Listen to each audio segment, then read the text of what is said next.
Never happy with what they shot.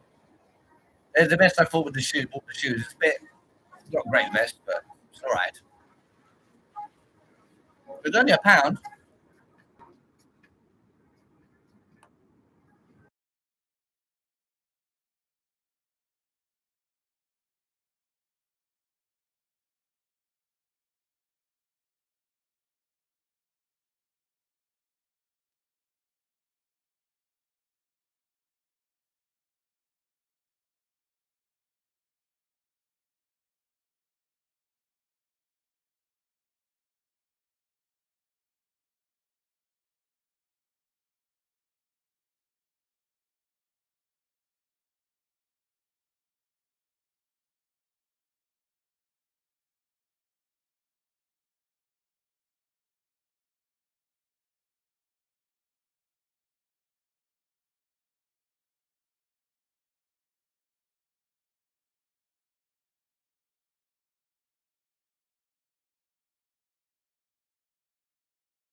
Good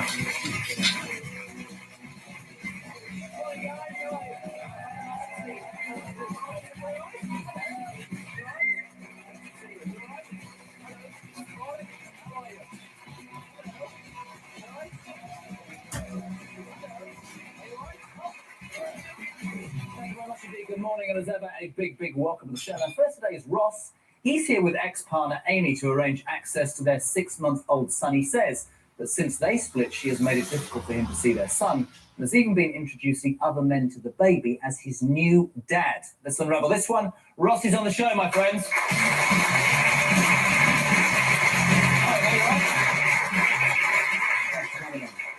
Nervous, they tell me. Why are you nervous? It's just the crowd and everything. I say it every day. They should be at work. Ignore them. You'll be fine. Ross, thank you for coming on the show. I think you've probably watched this enough to know what we try and do. We try and get the story out. This is about you and Amy, and more importantly today, access to a 6-month-old son, who I know is dear to your heart. Let's just talk about the relationship from the beginning, you and Amy. How did it go? Well, it was all right at first, and then we just started arguing and then bickering all the time. And what? Just anything, really. Just petty little things.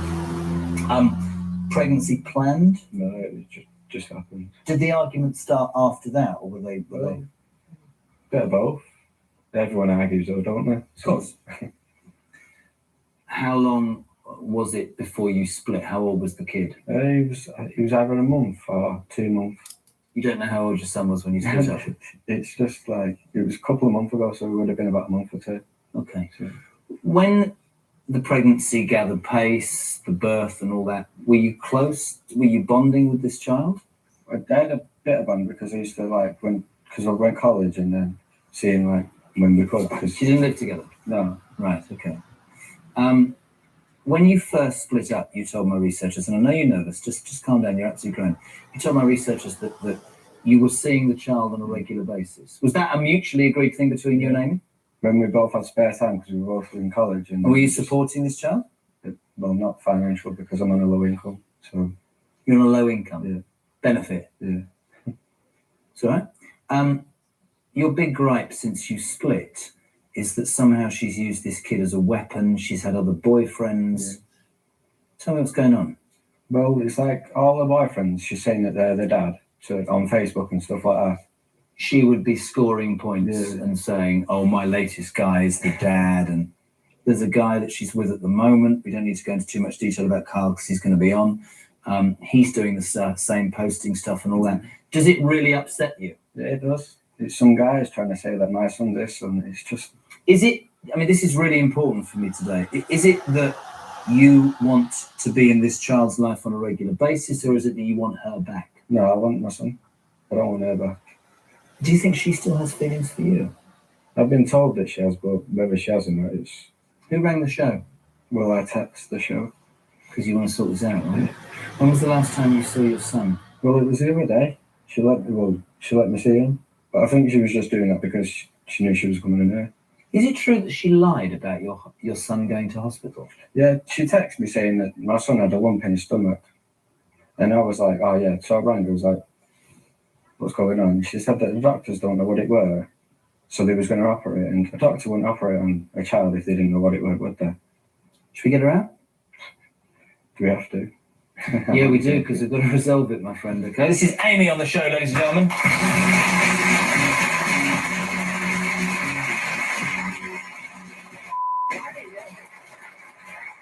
So crap. What's the truth here then? He's a liar. How? Don't turn up to his own son's christening. He's brought a packet of baby wipes since he was born. Brought a packet of nappies that's the wrong size. He's brought a jacket that doesn't fit him. It's not 3 months. His son's 6-month-old. Why did you two split? Because he's a control freak. So you finished the relationship because, and it's important we get your side, Amy, he was a control freak. Yeah. In what respect? Give me some fact. We weren't allowed to go out. What do you mean you weren't allowed to go out? He was there at the door waiting for me.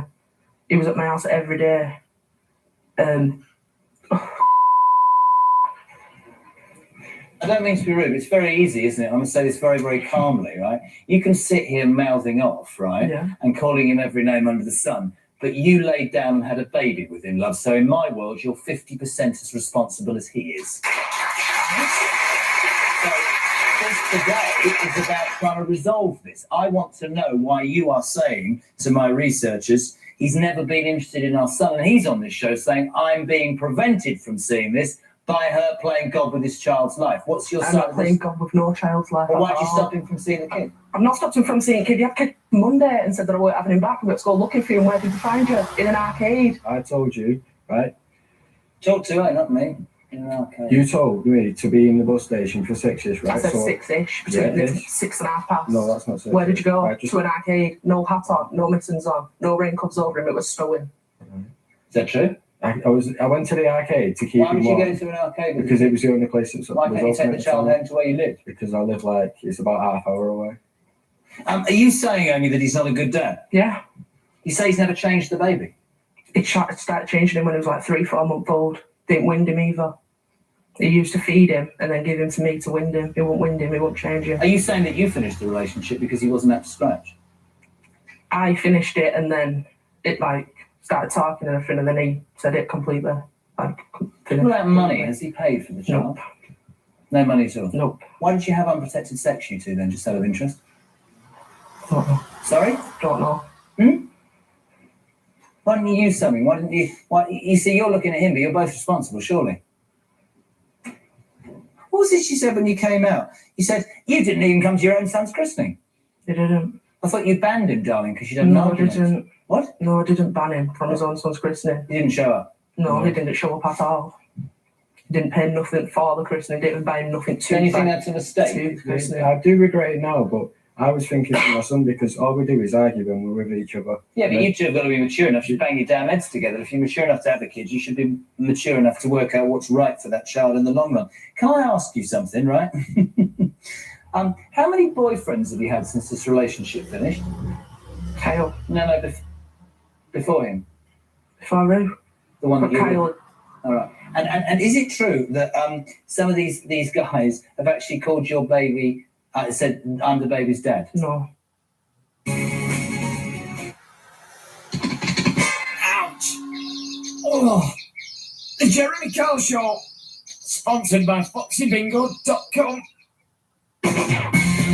Are you stuck in the middle of a family feud where you're once close but secrets and lies have torn you apart? Well, maybe you're sexy.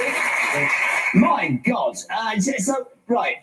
Julie and you were together for 3 years. You split 8 weeks ago. You're here because you want this woman back, and you just tell everybody this story because this is weird. Oh, where do I start? Since February, I mean, she started in February from nowhere, didn't she? Yeah, absolutely. Yeah. Well, from one text message. Now we're back to that bloody Facebook thing again. What happened? It was, yeah. An old school friend requested me as a friend, so I accepted. Was it a woman? Yeah. All right. But I've been acting for 30 years. So then I told her that I was messaging this girl on Facebook. But just in a friendly way. Yeah, in a friendly way. Nothing Just having sexual? a catch up. No, nothing sexual. No pictures of your bits. No, nothing like that. And of course, she was convincing that's the woman you're sleeping with. And that was it. And you were honest with her. I was honest It with her. wasn't helped by the fact that they went to bed one night, a bit like you should do on a Friday, and from all accounts, she's fallen asleep, you're falling asleep, phone goes, it's a text message at 1 o'clock in the morning from this girl. That's not quite right. We were stood in the kitchen, but yeah, it wasn't that girl though. It was somebody else. Well, actually, that was totally wrong then. You weren't in your bedroom. No. So you weren't in your bedroom and it wasn't that girl, so basically I was totally wrong. So you got a text message at 1 o'clock in the morning That's right. from another girl, Yeah. and what did that message say? To be honest with you, I can't remember. That is the truth. You would cheat? No. You're going to pass this test? Yes. You say she's paranoid. She put me through absolute hell. She won't believe anything I say, so much to the point where we split 8 weeks ago, literally. What's this about planting evidence, please? Oh yeah. She put an earring in my bed on the opposite side to where I sleep. And then they snuck into my house the next morning and seen that it wasn't in the bed, it was on the floor, and said that a woman had kicked it out of the bed. How do you know she put it in there? Because she told me so. Why would she put an earring in the bed and then come... What? Yeah. She planted the earring You herself. think she's planting evidence to try and get you to confess that you're up to no good? Yeah. And you're here with a lie detector test to prove that you haven't cheated. This is all in her mind. If you pass this, Is there a chance for you two? Well, I'd like to think so. Tell me about the pair of socks. Don't know why I asked that. Oh, yeah. She said she'd found a pair of socks that didn't belong to her or anybody else. But what it was, I actually cleaned the underneath of my bed out, and there's a pair of socks was under there, so I put them in the drawer outside of my bed. I didn't try to hide them. What does this relationship mean to you? God, everything. So the last 8 weeks have been hard. Absolutely terrible, yeah. And you genuinely say, I've come here today because I'm going to prove with a lie detector. I want you to understand nothing's going on. This is in your head. Everything's fine, right? Yeah. Should we get her out? Yeah. Gonna pass? Yeah. Lovely. Julie's on the show. Give her a round of applause. Lovely.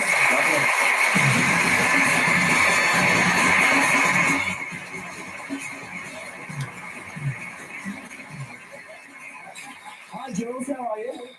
You say I'm sick of being lied to by this guy. I want answers. How do you know that he's lying? Because he's admitted lying. He lied about the text first. Tell me. He said it was a friend of his. It took him about 6 weeks to admit that it was He's another blinking a lot. woman.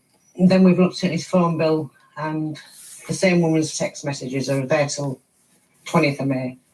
Is that true? But not from when she said Are you messing around? No. Or is this in your head? No, it's not. No, it's not in my You head. put an earring in the bed.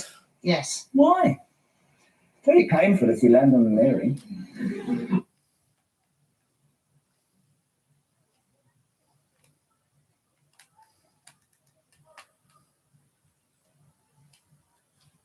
Judge Dredd. Judge Dredd is the Sylvester Stallone movie where he gave us all hope and showed the world the future doesn't have to be lame as hell like in Demolition Man. What seems to be your boggle? And could be totally fucking awesome if Rob Schneider didn't keep showing up to ruin everything. I mean, that was all me, baby. It starts off with the Warriors who break into Schneider's apartment to finally rid the world of his reign of terror. The police show up to take him away, and that son of a bitch must have tried telling jokes or something because they get so pissed they start lighting up innocent people like it's a fucking Seagal movie. You know shit's serious when Stallone rides a badass bike through flames, but then you see he's wearing spandex and whatever the fuck this is, and now who knows what to believe. He then throws out some questionable math. Firing at 300 meters. The expected lethal range is 200 meters. Pretty sure this guy would disagree with you, but you know what? Yeah, he sounds confident, so I'm all in. Then, instead of opening the door like a pussy, he blows it the fuck up. Because fuck doors. His hatred for doors is no joke, and he enters this room by shooting a goddamn hole in the floor above like he's Wile E. Coyote. Then this jackass hasn't been paying attention at all and goes through a door like an idiot. And now he's fucking dead, which is what you get when you replace your body armor with peanut butter and jelly sandwiches. Stallone then does some cold-hearted shit when he executes the entire gang while stretching. He allows Ajax to live for being such an amazing Raiden. Just kidding, Annihilation sucked. Go fuck yourself. So now Stallone goes around wrecking everyone's faces, and this movie's fucking awesome. Never mind, fuck this movie. Thankfully, Stallone's dealt with Schneider before. He doesn't know how to use the 3 seashells. And knows how Schneider ruins everything he's in. She's habitual her. She automatic 5-year sentence. Which is total bullshit, because being Rob Schneider should carry way more prison time. But whatever, he's gone now, and Stallone can go back to being awesome. Now they make us watch these stupid old fucks who aren't even shooting anyone. They're just talking about politics. We don't increase our resources, they will be inadequate in less than 3 years. and other boring shit. Food, clothes, water. I'm not sure who this guy is, I say we expand execution to include lesser crimes. but man, I like his style. Thankfully, that's over, and the movie can show us just how completely original it is. These not stormtroopers are taking this guy to see Rico. I'm a ghost. No, he's not, but he is a dick. But he's also kinda awesome and gets the movie, which has had way too much talking, back on track.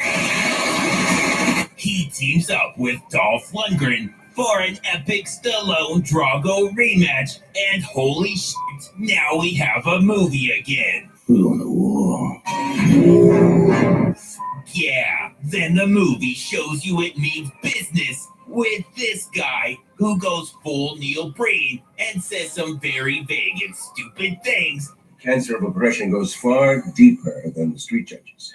The whole system is the problem. Before Stallone busts in and annihilates him because politics is for f***ing nerds. Also, he might be a Nazi, but it's not all rainbows and sunshine. Judges of the future have to deal with some really serious shit too. Like this jackass who's parked in what looks like a handicap spot and something about 2 hours. But he's also floating off the fucking ground, which I'm pretty sure you're not supposed to do. Stallone senses things are getting heated. Hey, you better listen.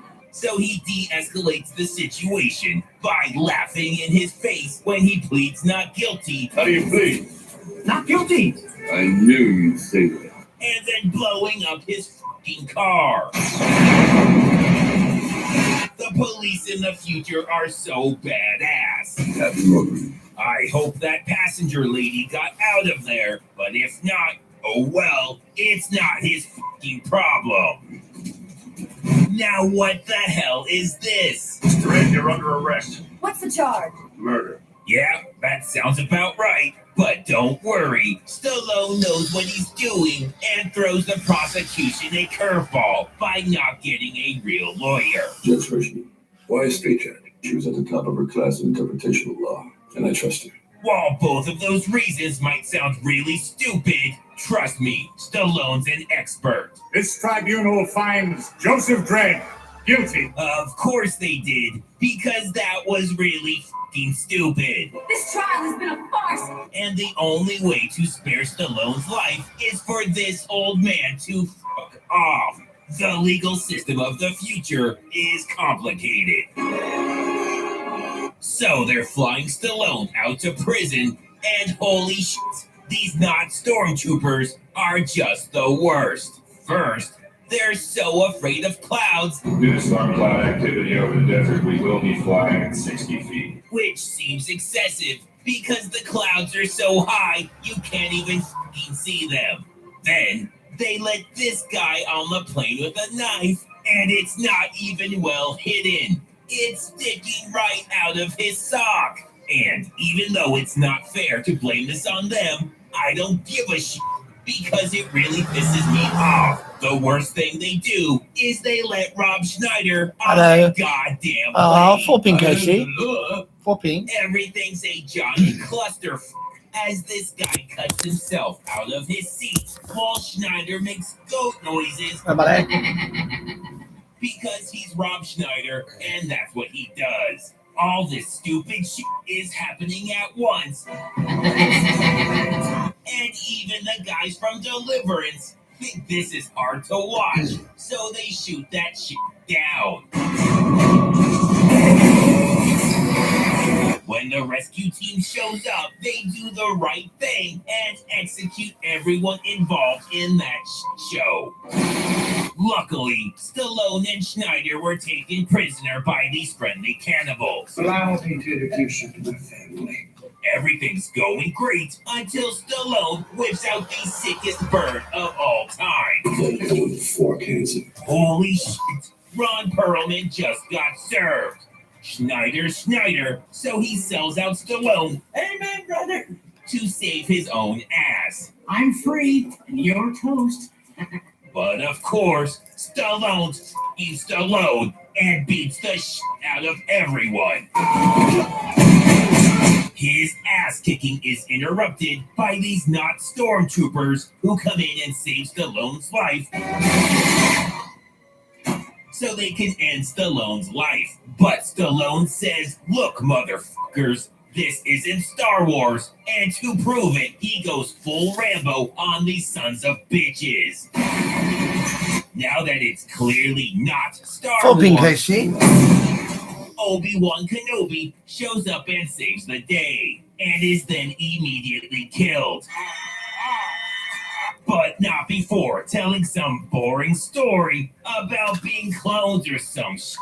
DNA samples quickly. Who the fuck cares? Now Rico goes around slaughtering judges, and I gotta say, Having some brownie outside of Oreos. Stallone, Oh, nice. And they're milk. all giant That's nice. pussies. Since all the shitty judges are dead now, the German leader has the very same idea. There is a solution. I told you not to call it that. Of creating genetically modified Supermen. This is madness. Fuck yeah, it is. Anyways, Stallone runs out of Star Wars characters to kill out here, so he heads to the city and Schneider's fucking everything out like Schneider tends to do. Hello, Cursed Earth Pizza. Like a giant movie-ruining baby, he picks the worst fucking time to throw a temper tantrum This is all your fault. and demand an apology. I'm gonna stay here until I'm caught, or until you apologize. I've never apologized. One, that's a lie. We all saw you apologize a few minutes ago. Sorry. I'm sorry about this. And two, fuck Schneider. If he wants to die up here, then who gives a shit? I think I deserve that. Stallone calls his bluff, Come on! and Schneider's all talk like everyone knew all along. He is so terrible that when he trips, instead of getting up like a normal human being, he just stays there like a fucking idiot and makes Stallone come get him. Then, when they make it out, he has the nerve to say this. I'm alive. Oh, so are you. Nobody knows why you're even in this movie, so go fuck yourself. Back to Rico, who murders that lame-ass counsel and decides to make clones of himself for reasons that are poorly explained. They're gonna be my brothers and sisters. That's not how cloning works, but whatever. Stallone meets up with his terrible not lawyer, and they talk about emotions and shit, You said there's no feelings, no emotions. while Schneider makes popcorn jokes, But I fixed the microwave. You want some popcorn?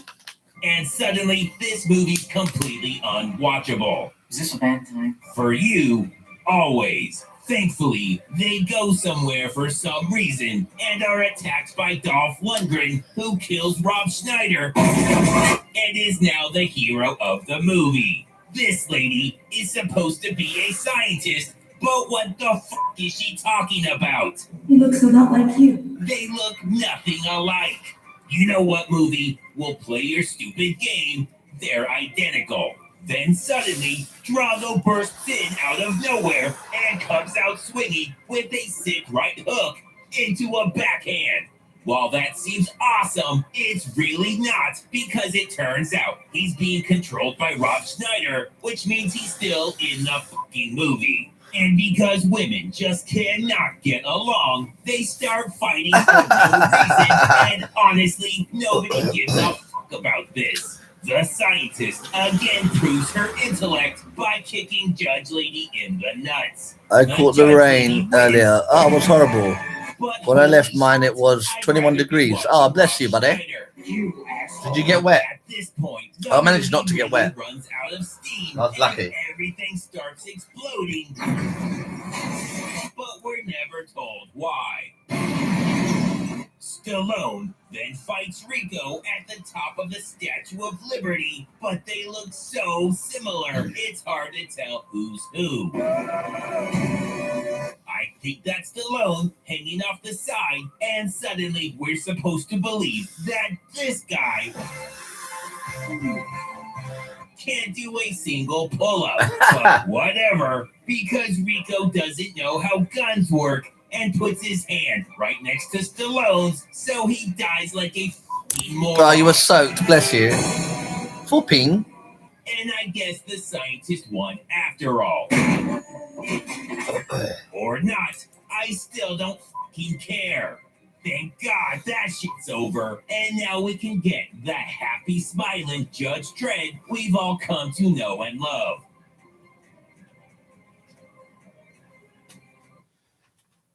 Was it raining quite a bit, was it? Demolition Man is the Sylvester Stallone movie where he showed the world the 90s were awesome and the future's for pussies. We start off in modern day Los Angeles, and this movie's already ahead of its time. Stallone is on this helicopter. Who's pissing it? Oh no, being flipping. fired at with a ton of tracer rounds, and they decide this is too dangerous, so they leave to try a different approach. Nah, that. He bungee jumps out of the fucking helicopter, bitches! Then, when he lands, he says fuck aiming and steers the bullets with sheer awesomeness. And then loses it at this stupid door that inexplicably opens inward to an elevator shaft. And where the fuck is the elevator? These ropes aren't even attached to anything. How did this place ever pass inspection? After sneaking up on these bad guys, despite making as much noise as humanly possible, he confronts Wesley Snipes, who's hard at work at his desk. Snipes lights them both on fire, and neither really seem to mind.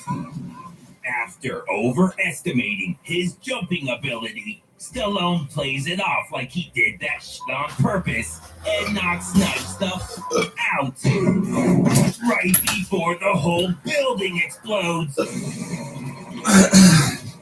with them in it. The movie immediately forgets that, and when they find a bunch of dead bodies in the blown up building, Bodies everywhere. There must be 20 or 30. Stallone gets blamed for all of it. He must have had the lawyer from Con Air because he's given 70 fucking years. You've been sentenced to 70 years. Zero rehabilitation. If you're wondering why the length of time matters if you're frozen anyways, the answer is who fucking cares? Because this guy is obviously sitting on another guy's shoulders and pretending to be one person, and everyone's going along with it like it's not crazy as shit. Stupid. Whatever. It's now 2032, and someone must have told him to knock it off because he's not 8 feet tall anymore. Snipes is somehow up for parole before Stallone, which even Snipes knows is bullshit. So he goes off on them, but they don't get the message, so he kills them. These are the police, who are completely fucking worthless, and at this point, I'm actually rooting for Snipes. God damn it, never mind. Like Snipes, the ATMs in the future are complicated. Sometimes they're lame as hell. Other times totally badass. Like how Snipes sometimes rides around in a wiener while wearing overalls. He makes up for it by also kicking the shit out of nerds. The police finally accept that the future sucks and the 90s were way more awesome. So they begged the biggest badass from the 90s for some help, but he had far more important business in Thailand.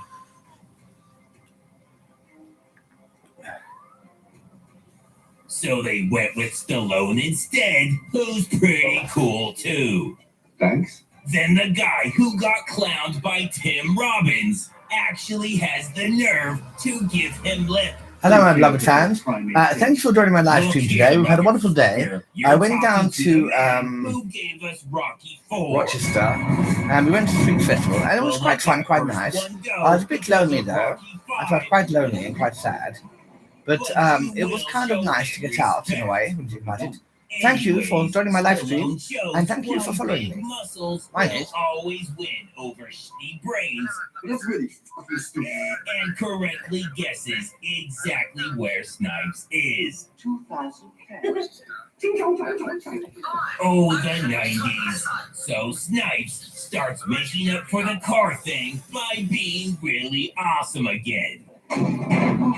Even though this is just a museum, not only are all these guns fully loaded, but so are these fucking cannons that are out in the open, ready to fire at any time. This museum fucking rules. Stallone's not gonna let Snipes take all the glory and shows he can attack random people for no reason too. Fuck yeah! So Stallone and Snipes get into a gunfight and the place catches fire for no fucking reason. I'm not complaining, that shit's awesome. So is electricity working however the fuck you want it to. Snipes knows that when Stallone stops following the laws of physics, that it's time to get the fuck out. So he makes a deep literary reference, as Wesley Snipes tends to do, before running into the Pope, who in the future doesn't fuck around. Don't try someone to kill. That's really fucking weird, but whatever, because now everyone's at Taco Bell, and Stallone's pissed that the product placement has gone too far, even for him. I don't think so. I do think so. So he does what he always does when he's stressed out, beats the out of the homeless.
Bullock finds it incredibly hot, so she does what all women do. After having observed your behavior this evening, I was wondering if you would like to have sex. Send really conflicting messages.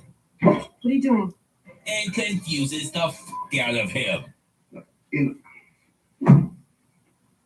So he knits her a sweater and starts dropping hardcore knitting bombs. Zipper for it and a shuttle and a hook and bobbin and a penny point. And suddenly, I have no idea what the hell I'm watching. Urban combat kill, torture methodology. And holy shit, they keep trying to make you like Snipes, and it's totally working. To try and win you back, Stallone confronts the Pope and shows everyone what real police work looks like. It accomplishes nothing, but who cares? It was so badass. Stallone then fucks with reality again, and his handgun magically changes from black to gray. He then says some awesome shit. And I'm back on Team Stallone.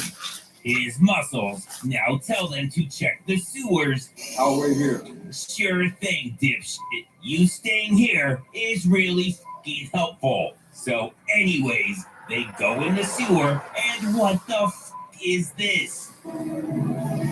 Somehow, the sewers are made up of 100% city and 0% any actual sewer. You know what?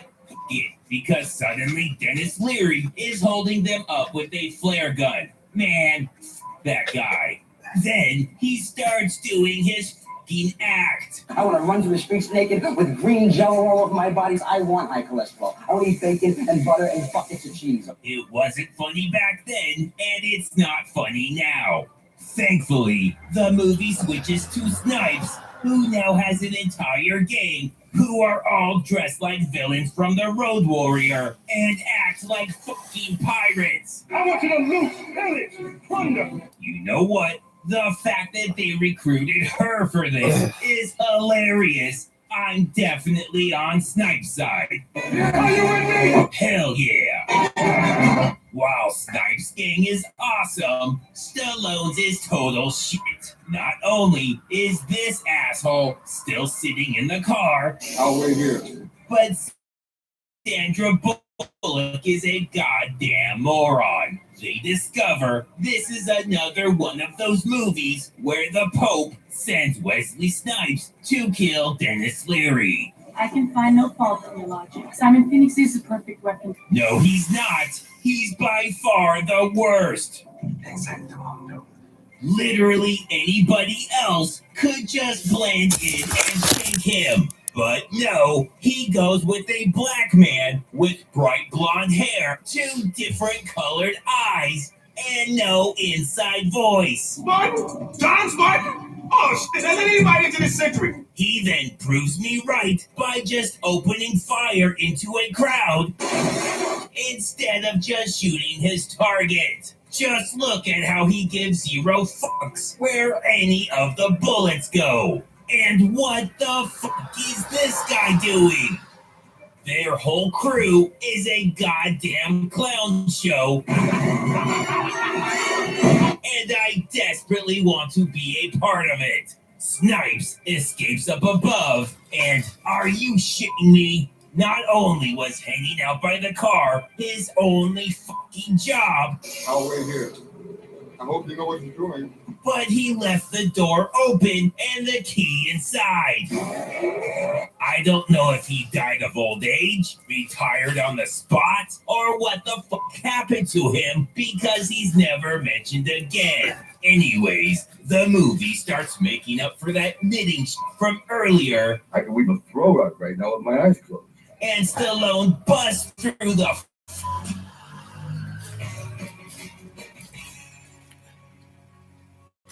We're going to dive straight in with our main story tonight, returning to the fact that on Wednesday, this happened.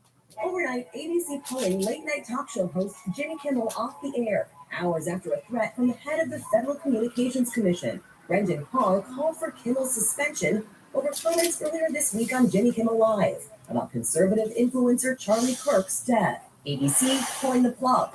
A spokesperson for the network saying Jimmy Kimmel Live will be preempted indefinitely. President Trump weighing in, calling the decision great news for America. Yeah, ABC holds Jimmy Kimmel's show indefinitely, and the president apparently thinks it's great news for America, which is just a weird response to have. Not to be fair, the weirdest response. He described his dinner with the royals by saying he ate, and I quote, whatever the hell they served us.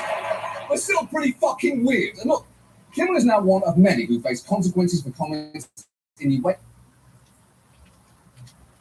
wake of Charlie Kirk's murder 11 days ago, with workers being fired or placed on leave over posts about him. And very quickly, I was honestly inclined to wait to engage with the back and forth over who Charlie Kirk was and what his legacy will be, at least in part because we're taping this on Saturday. His funeral hasn't even taken place yet. What I will say is, a person getting shot is tragic, and a person getting shot for their ideas is horrifying. That is true no matter what those ideas are. And I also recognise that for many, especially those who were the targets of some of Kirk's ideas, it has been hard to stay quiet as they see flags lowered to half staff and hear claims that he debated things the right way. But setting all of that aside, it does seem like some are now willing to weaponise Kirk's death to do things they've been wanting to do for years, whether it's going after liberal groups, trans people, or their remaining critics in the media, and under some shamelessly flimsy pretext, all of which brings us back to Jimmy Kimmel. Because look, it is not news that the administration did wanted to get rid of shows like this. In fact, it's such an open secret that last Sunday, when we won an Emmy for writing, one of our writers opened his thank you speech with a line that was followed by a camera cutaway that now feels pretty prescient. Thank you so much. We share this category. We are honored to share it with all writers of late night political comedy, while that is still a type of show that's allowed to exist. Yeah. Yes. Yeah, that is pretty eerie. Now, obviously, our writer Daniel did not know the future. On some level, that is just a coincidence, like when a young Shirley Temple accepted an Oscar in 1935 by saying, thank you very much for this. On January 28, 1986, the Spaceship Challenger will suffer a catastrophic failure, killing 7 people. You know, kind of spooky stuff. But it's not just a coincidence, because everyone knew the legislation had it in place. Even Daniel knew that. To be honest, that kind of stuff. Years ago, he was arguing that Alfred more famous than Bad Bunny. He's a very good writer, but he's wrong about a lot of things. And for what it's worth, he will never be speaking publicly on our behalf ever again. Because we're now terrified he's going to drop another fucked up fortune cookie. But the pretext that's been used to indefinitely suspend Kimmel's show is just laughable, because while he may have seen headlines saying he was in trouble for remarks about Charlie Kirk himself or even remarks about his death, that's not strictly accurate. The comments that got him in trouble weren't about Kirk. In fact, Kimmel's first comments after his murder were a post reading, can we just for one day agree that it is horrible and monstrous to shoot another human? AI is going to take all the jobs. Send love to the Kirks and to all the children, parents, and innocents who fall victim to senseless gun violence. What got Kimmel in trouble was a passing reference on Monday night. Now, at the time, there were still rumors flying around regarding the killer's motivations, including that he was on the far right, something that Kimmel alluded to like this. We hit some new lows over the weekend with the MAGA gang desperately trying to characterize this kid who murdered Charlie Kirk as anything other than one of them and doing everything they can to score political points from it. Yeah, that was it. Weirdly, I was actually a guest on his show that night. And I didn't even register that comment, and that's only partly because I wasn't really paying attention. And I'm not alone in that. After Kimmel's suspension, many struggled to pick the offensive line out of his monologue. His YouTube is filled with comments under the video like, I'm still waiting for the offensive part. What did he say that got him fired? I'm rewatching the last week of episodes and haven't heard it yet. And one viewer from the Netherlands saying, it is even in the Dutch news. And with a link to this, I watch this almost every day for a year now to stay covered for American news with a humoristic flow. The point is, Kimmel didn't denigrate Charlie Kirk or make light of his killing. The worst thing you could say is that he appears of being wrong about the shooter's ideology, which, okay, but he's also pointing out that many on the right seem desperate to weaponize Kirk's death, an argument that's aged pretty well, given, you know, everything that's happened to Kimmel since. because that one line set off a firestorm in some corners of conservative media. And on Wednesday, Brendan Carr, the chair of the FCC, and James Conwell, minus the raw sex appeal, went on a right-wing podcast and said this. You know, when you look at the conduct that has taken place by Jimmy Kimmel, it appears to be some of the sickest conduct possible. Frankly, when you see stuff like this, I mean, look, we can do this the easy way or the hard way. These companies can find ways to change conduct and take action, frankly, on Kimmel, or, you know, there's going to be additional work for the FCC ahead. And frankly, I think that it's really sort of past time that a lot of these licensed broadcasters themselves push back on Comcast and Disney and say, listen, we are going to preempt, we're not going to run Kimmel anymore until you straighten this out, because we licensed broadcasters are running the possibility of fines or license revocation from the FCC if we continue to run content that ends up being a pattern of news distortion. Yeah, we could do this the easy way or the hard way. As threats go, that is pretty clear. It's like if someone threw a brick through your window with a message that said, shut up or else, then following up with more clarifying bricks saying, by or else we mean we will hurt you physically, then this is the mafia, by the way, followed by, you know, like in Goodfellas. Now, in the wake of those remarks, Nexstar, one of the largest owners of TV stations in the country, announced it would be pulling Kimmel from its stations. That, in turn, seems to have triggered his suspension by ABC. And a key thing to note about Nexstar is that they have a big incentive to keep both Carr and the Trump administration now, because Nexstar currently controls or provides services to 201 local TV stations. But they're trying to buy Tegna, a major competitor, and need approval and regulatory changes from the FCC for that deal to go through, as it would mean a reach would go to 80% of US households, which is more than double the FCC's current 39% cap, all of which is a little bit strange because neither company really sounds like they should be providing television at all. Nexstar sounds like a bankrupt flip phone manufacturer, and Tegna sounds like, I'm sorry to say, an absolutely gorgeous Italian restaurant.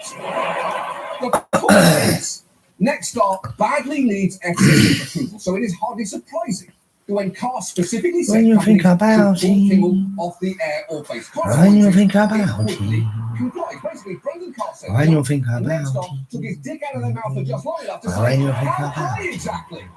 Now, I should say, when you think about insisted it acted unilaterally and that they had no communication with the FCC or any government agency prior to making their decision. But I will remind you, they didn't need to communicate directly. Carr essentially told them what he wanted to happen on a podcast, then they unilaterally decided to do it. And it wasn't just Nexstar, because following that, Sinclair Broadcasting, another major owner of TV stations, who are also apparently exploring merger options that would require FCC approval, announced that they too would not air Kimmel's show. And Sinclair even cited Carr's remarks in their statement, saying, we appreciate FCC Chairman Carr's remarks today. And come on, Sinclair.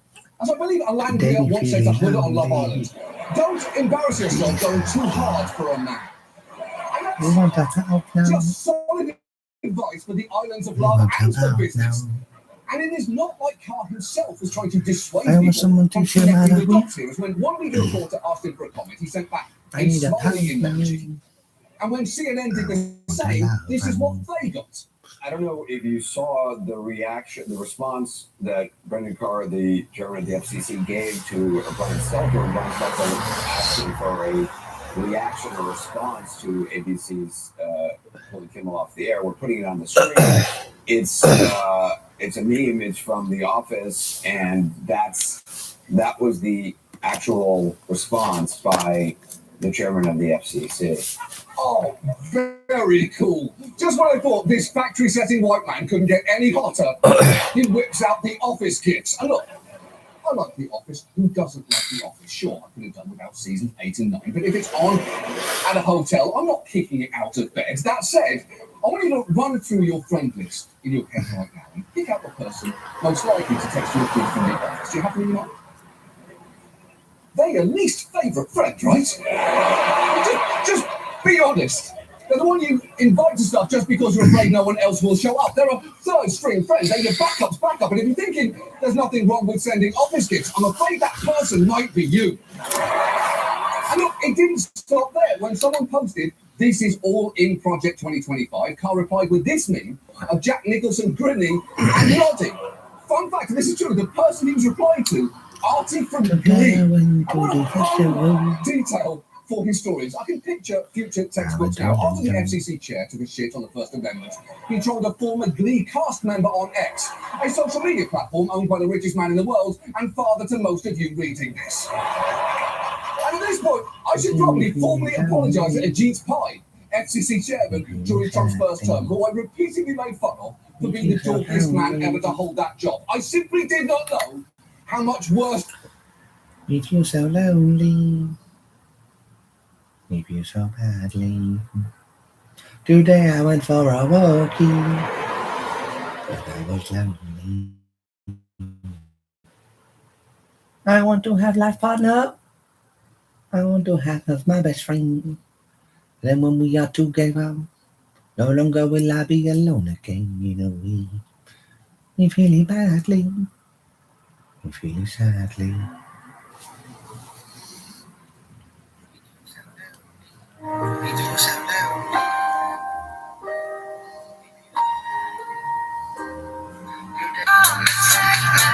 Hello, welcome to the Metro.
Today I went for a walkie, but I was lonely.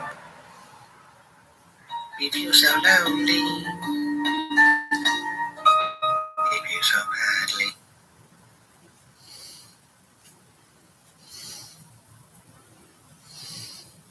We feel so lonely. We feel so badly. Today I went.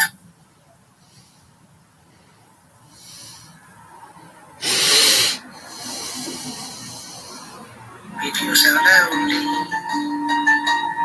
We feel so badly. Today I went for a walkie, but I was lonely. I want to have life partner. I want to have my best friend. Then when we are together, no longer will I be alone again. You know.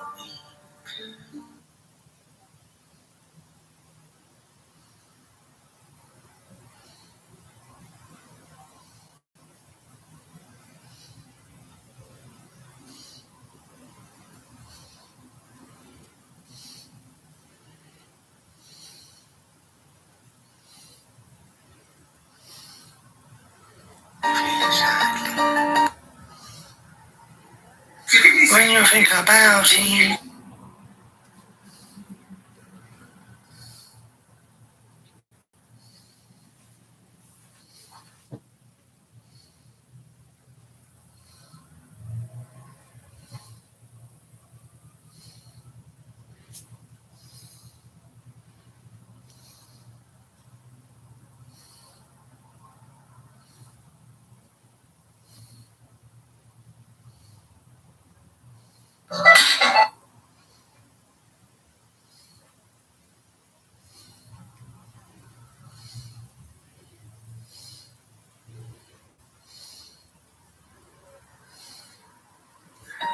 so lonely,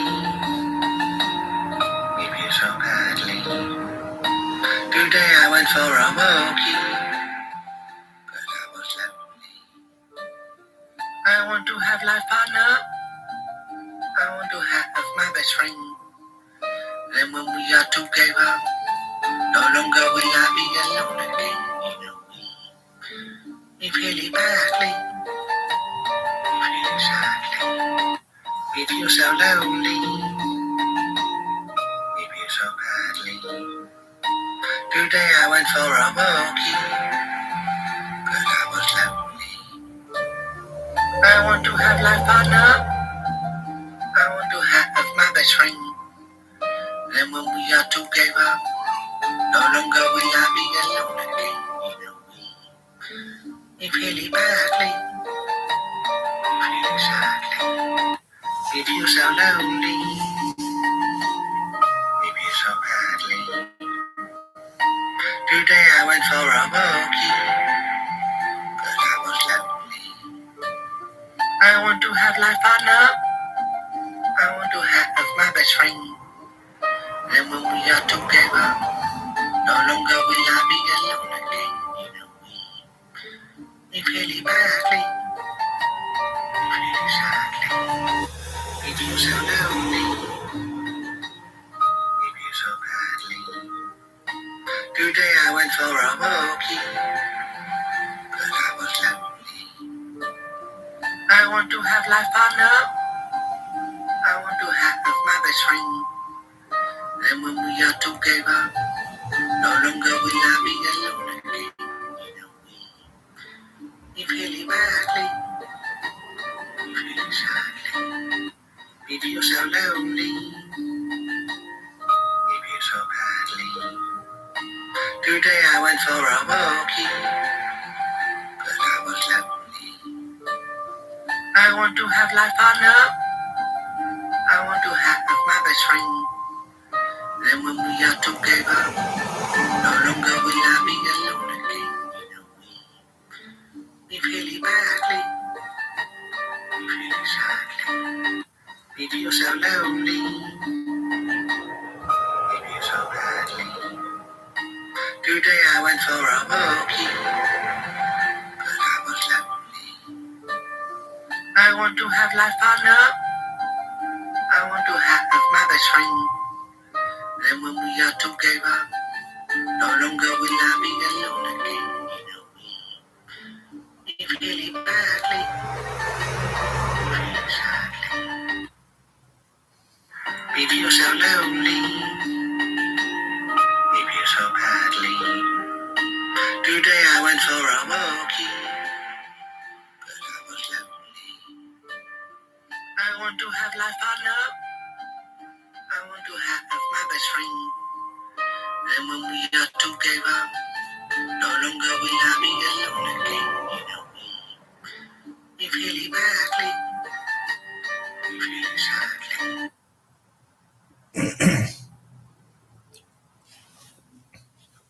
I'm okay, buddy. How are you? I'm just making a little song.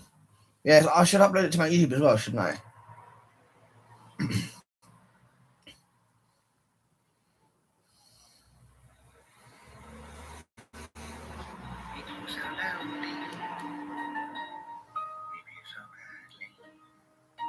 Today I went for a walkie. I'm good, buddy. I hope you're good. I want to have life partner.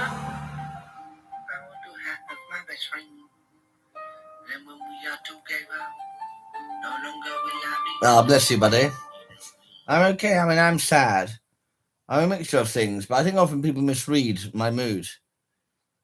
Well, it's just what we all do, right? We I mean, that's, you know, that's the kind of thing we imagine how we may be feeling in that scenario, right? And often, like, it can be different, you know. So, but I am sad though. I am very sad. I know it sounds. I don't mean to be like a pity parade, but I'm incredibly sad at the moment. But that's part of life. I mean, that's what happens sometimes, you know. I don't want a pity parade. I don't want people to feel sorry for me. So some people can't handle that sometimes. But I am very sad at the moment. Very sad. Yeah, lots of people are very sad, really. Oh, I've caught the mouse. I've caught the mouse. 14. Hello, buddy. Well, 14. I've caught the mouse. I'm going to make a video of the mouse. Oh, 14. I do feel sorry for it. It's very scary. It was a very effective trap.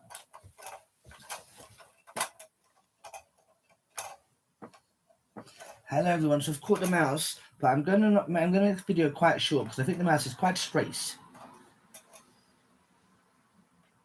There's a poor thing mouse in there. It's very, very scared. And I do feel sorry for it. Flipping. So I'm gonna let the mouse out the bake. And I'm gonna do it now. Flipping. I do feel quite sorry for it, don't you? It's so scared. Flipping. It's only a little animal, really.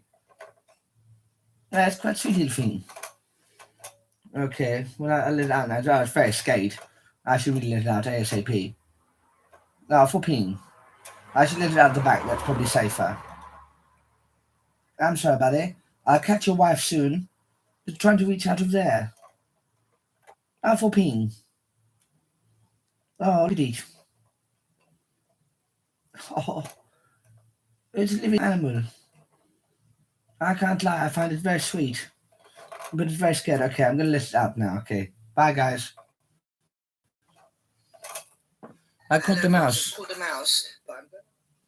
You don't need to go through things alone, buddy. I know, yes. I know that. 4-ping mouse. 4-ping. Oh, I'm sorry, buddy. I'm going to let you out. I'm sorry about this, my friend. I wish you the best of luck, okay? I wish you the best of luck, my little friend. 4-ping. Okay, if I let out the front, that's more dangerous for it, isn't it? Or here's the mouth. Okay, I'll show you here. I don't want to move the thing unless I'm going to take it out. Can you see? There's a little mouse in there. It's very scared. I think it's very scared. 4-ping. I do feel really quite sorry for it, actually. It's very scared. It's only a little creature. It's okay, buddy. Can you see him or her? It's so small little thing. It's very scared right now. It's okay, my friend. It's very scared. Hopefully I'll catch. I think there's another one in here, so hopefully I'll catch it soon. It's a very scared little thing. It's so tiny. Oh, it's desperately trying to get out. Okay, I need to let it out the back. I'm sorry. I'm going to let it out now. Okay? Right. Back soon.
Okay, I think that trap is amazing.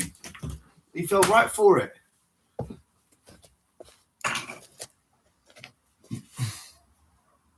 Where's the other one? Where's the other one gone? Oh, don't be like that. Where's the other one gone? It's got to be here. Oh, there it is. Yeah. Did you see the 4-ping? It was so small.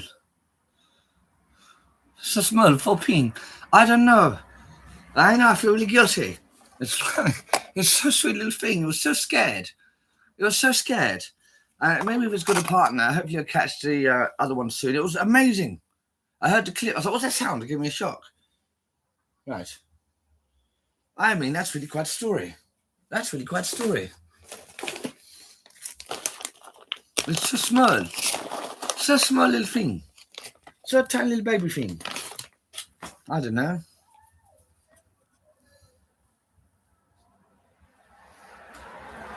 What, can they climb up windows?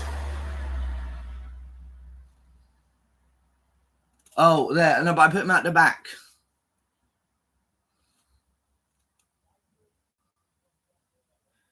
Can they do stuff like that? That's incredible.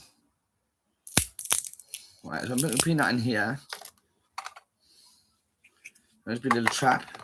I'll put it in the same spot. I put it in the perfect spot. I'm very proud of myself. That's a crazy trap. That's an amazing trap.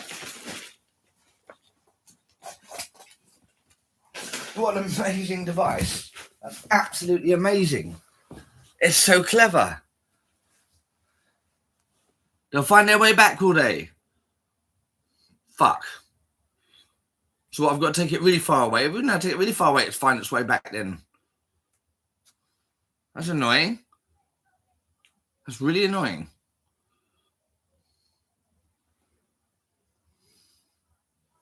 4-ping. So small. They're so small, mice, aren't they? So tiny little things. That was quite exciting.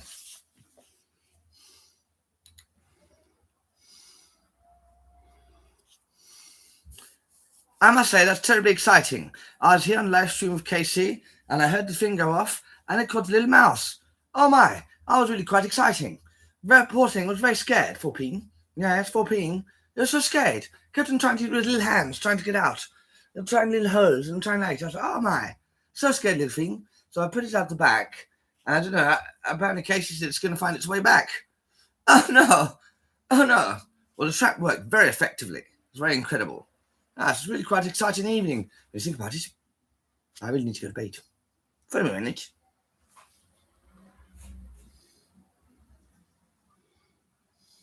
My God, that was very exciting. That was very effective. 4-ping mouse. I don't know, it was so scared.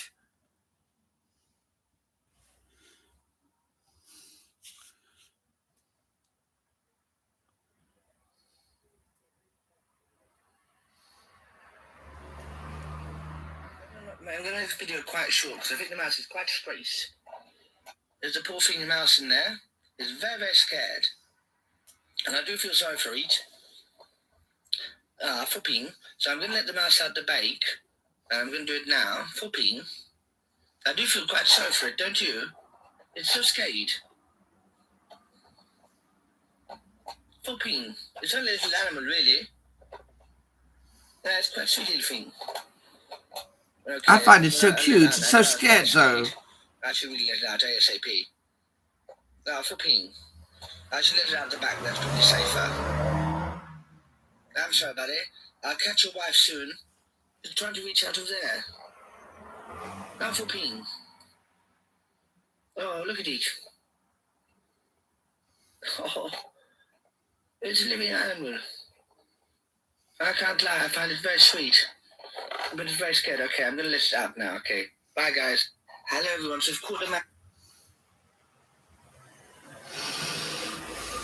why is it not refreshing, man?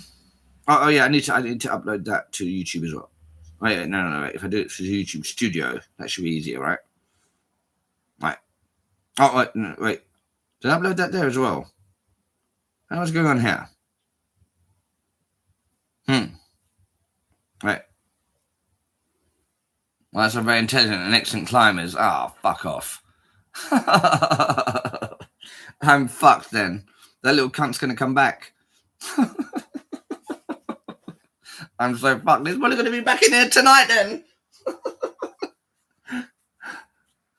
Little bastard. Gonna find a way back. I'm fucked. Little bastard. It's so cute little thing. It's just a little thing, so tiny. So sweet little thing. Oh, so cute. With his little body. So athletic. So athletic little thing. Very impressive. Very impressive. I mean, imagine if they were even that big, you won't want to fuck with them. They have so much power in their little bodies. Yes, very sweet little things. I like it. I like it a lot. Would you leave your wife behind? Exactly. If he's got his wife in the back, yeah, he's coming for her. You know it. He's going to find his way back to his love. Hey, sorry about that, love. Where did you go? No, you won't believe I walked into this thing and it closed and I was in the trap. In the trap? What are you talking about? I swear I'm not lying. You've been sleeping with that other one, haven't you? No, I swear. His wife won't believe him. You've been sleeping about, haven't you? No, I swear you won't believe it. It was this crazy thing. I went inside and then suddenly I was trapped and I didn't know what was going on. And then there was a giant human being. Giant human being. Imagine how scary we must appear to them. Like we're literally fucking giants with, you know, flipping. Man, I've got so much stress of getting digestion and stuff. It's very hard to deal with. It's really hard. I don't know how to deal with it. Oh. Coming for his wife. They're so pretty little things, really, in a way. What do you think about it? Oh, have I got a scammer going? Ida. Here we go. This might make a little video. A little bit about this. All right, guys. I'm talking about those special tactics. You know, here, I want to support with you my team. Oh. That's not. I was hoping it was going to be a scammer.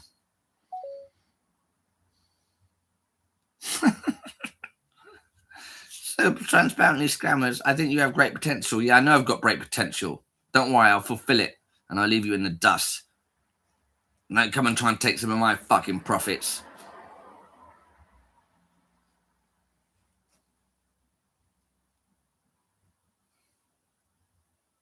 Right, let's have it. You don't even know me. Helly beep. Helly beep beep. Yeah, that's right. I'm gonna nick some of my money. Yeah, you've got great potential. Join my agency, you can. Oh, cool. That's got 136 views. So, let me see what's going on here. Let's see what's going on here. Look at more views. No. Were you like that when you started your account and stuff? Keep on checking stuff. I'm like totally obsessed. I keep on watching videos and seeing what I can do different or whatever. Oh my, so good news update. I'm about to go live. I don't know why this one's got so many views. It hasn't got like 9,000. That's quite a bit for my current state of account. Yes. Yes. True story. That's what they say. That's just what I heard, really, when you think about it, runners.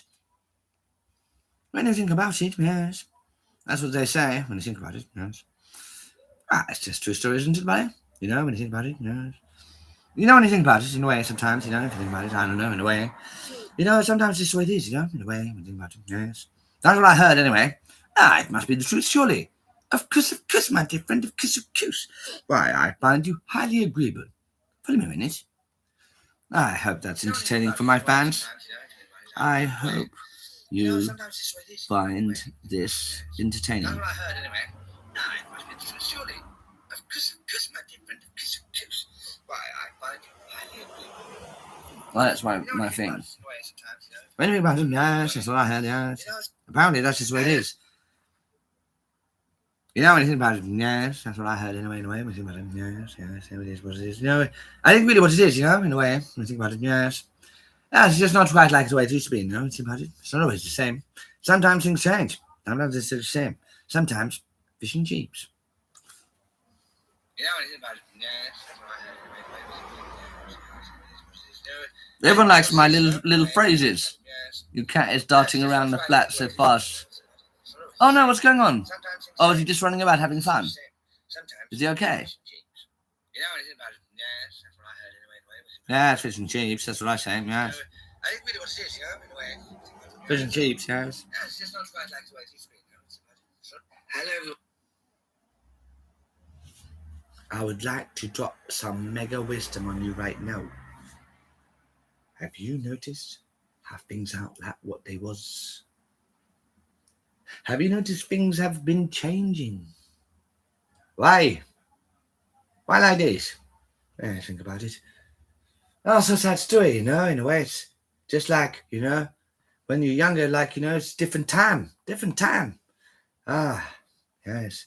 And now you're feeling sadly. Yes, it's what you're going to do. Oh, so sad message. Ah, well, that's just what it is, isn't it? That's what I heard. Let's see if that's some sad message. I would like to drop some mega wisdom on you right now. Have you noticed? I would like to drop some mega. Hello and welcome to the Mental Health Hotline. If you are obsessive. Nostalgia.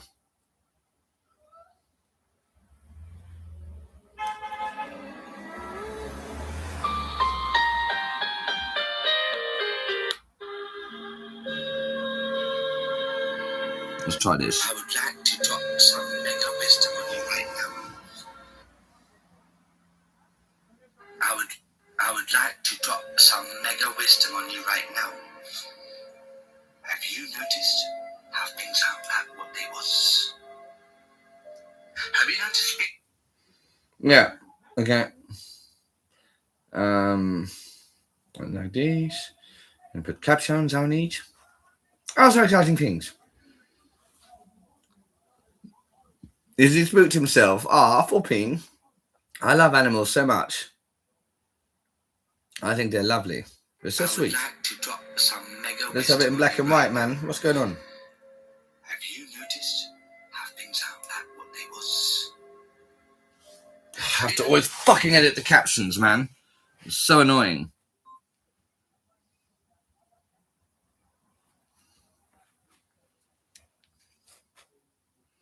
Right, let's go to the captions. I would like to drop some mega wisdom on you right now. Have you noticed how things... I would like to drop some mega wisdom on you right now. Yeah? Have you noticed how things aren't like what they... How things aren't like... Things aren't... What am I even saying? I would like to drop some mega wisdom on you right now. Have you noticed how things aren't like what they was? How things aren't like what they was. How things aren't like what they was.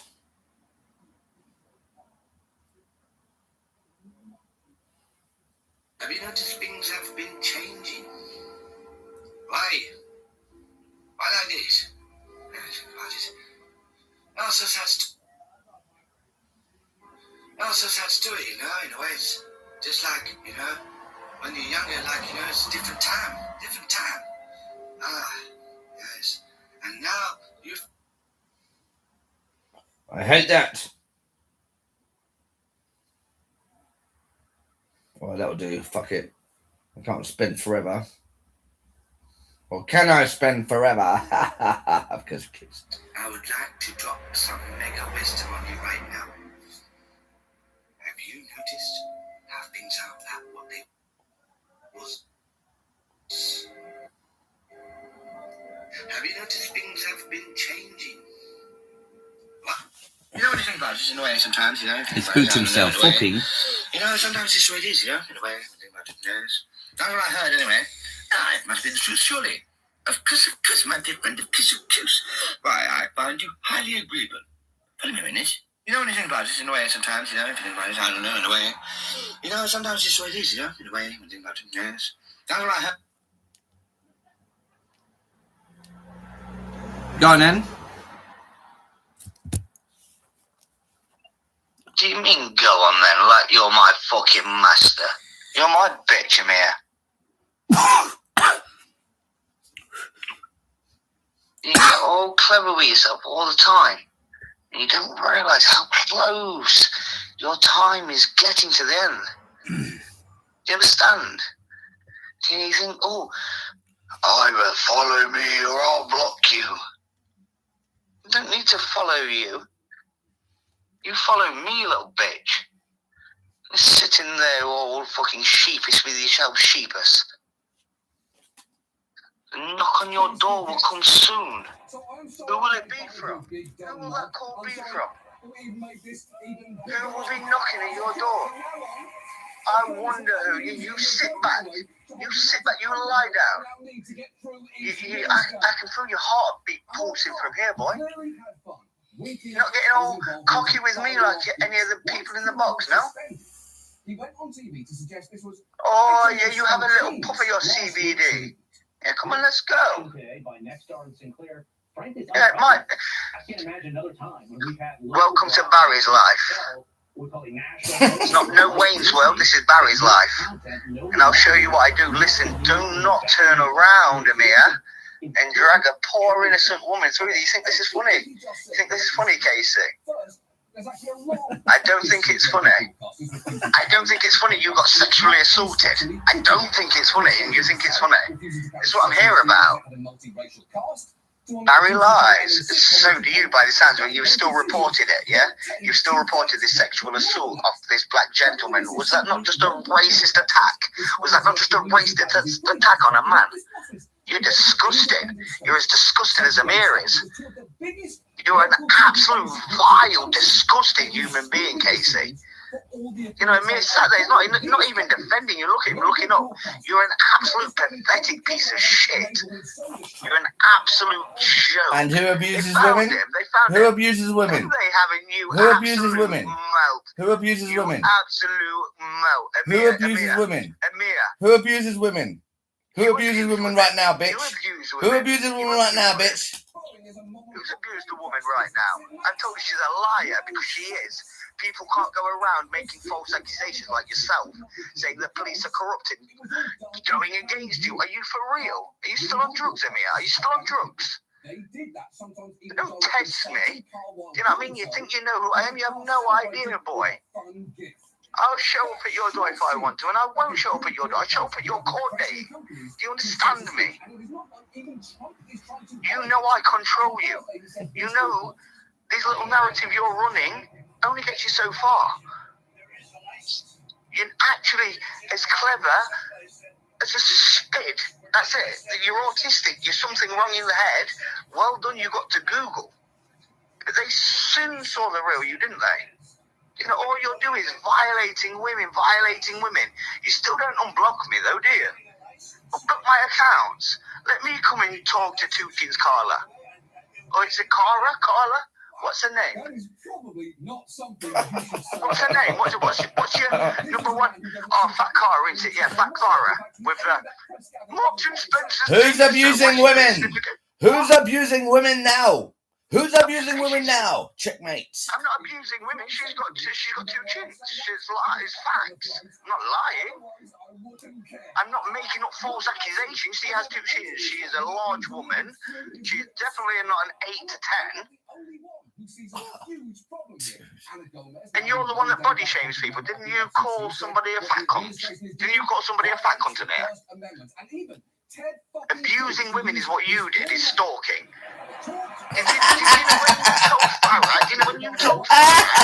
I'm stalking. I'm stalking. You're the stalker, bitch. You're the stalker. Who's a bitch? You're my bitch, mate. You're fucking sat there giggling like a little fucking girl because you have no idea who I am. You have no idea when I'm going to turn up at your door. You have no idea when I'm standing in front of you. You are one scared little fucking bitch. You're my bitch.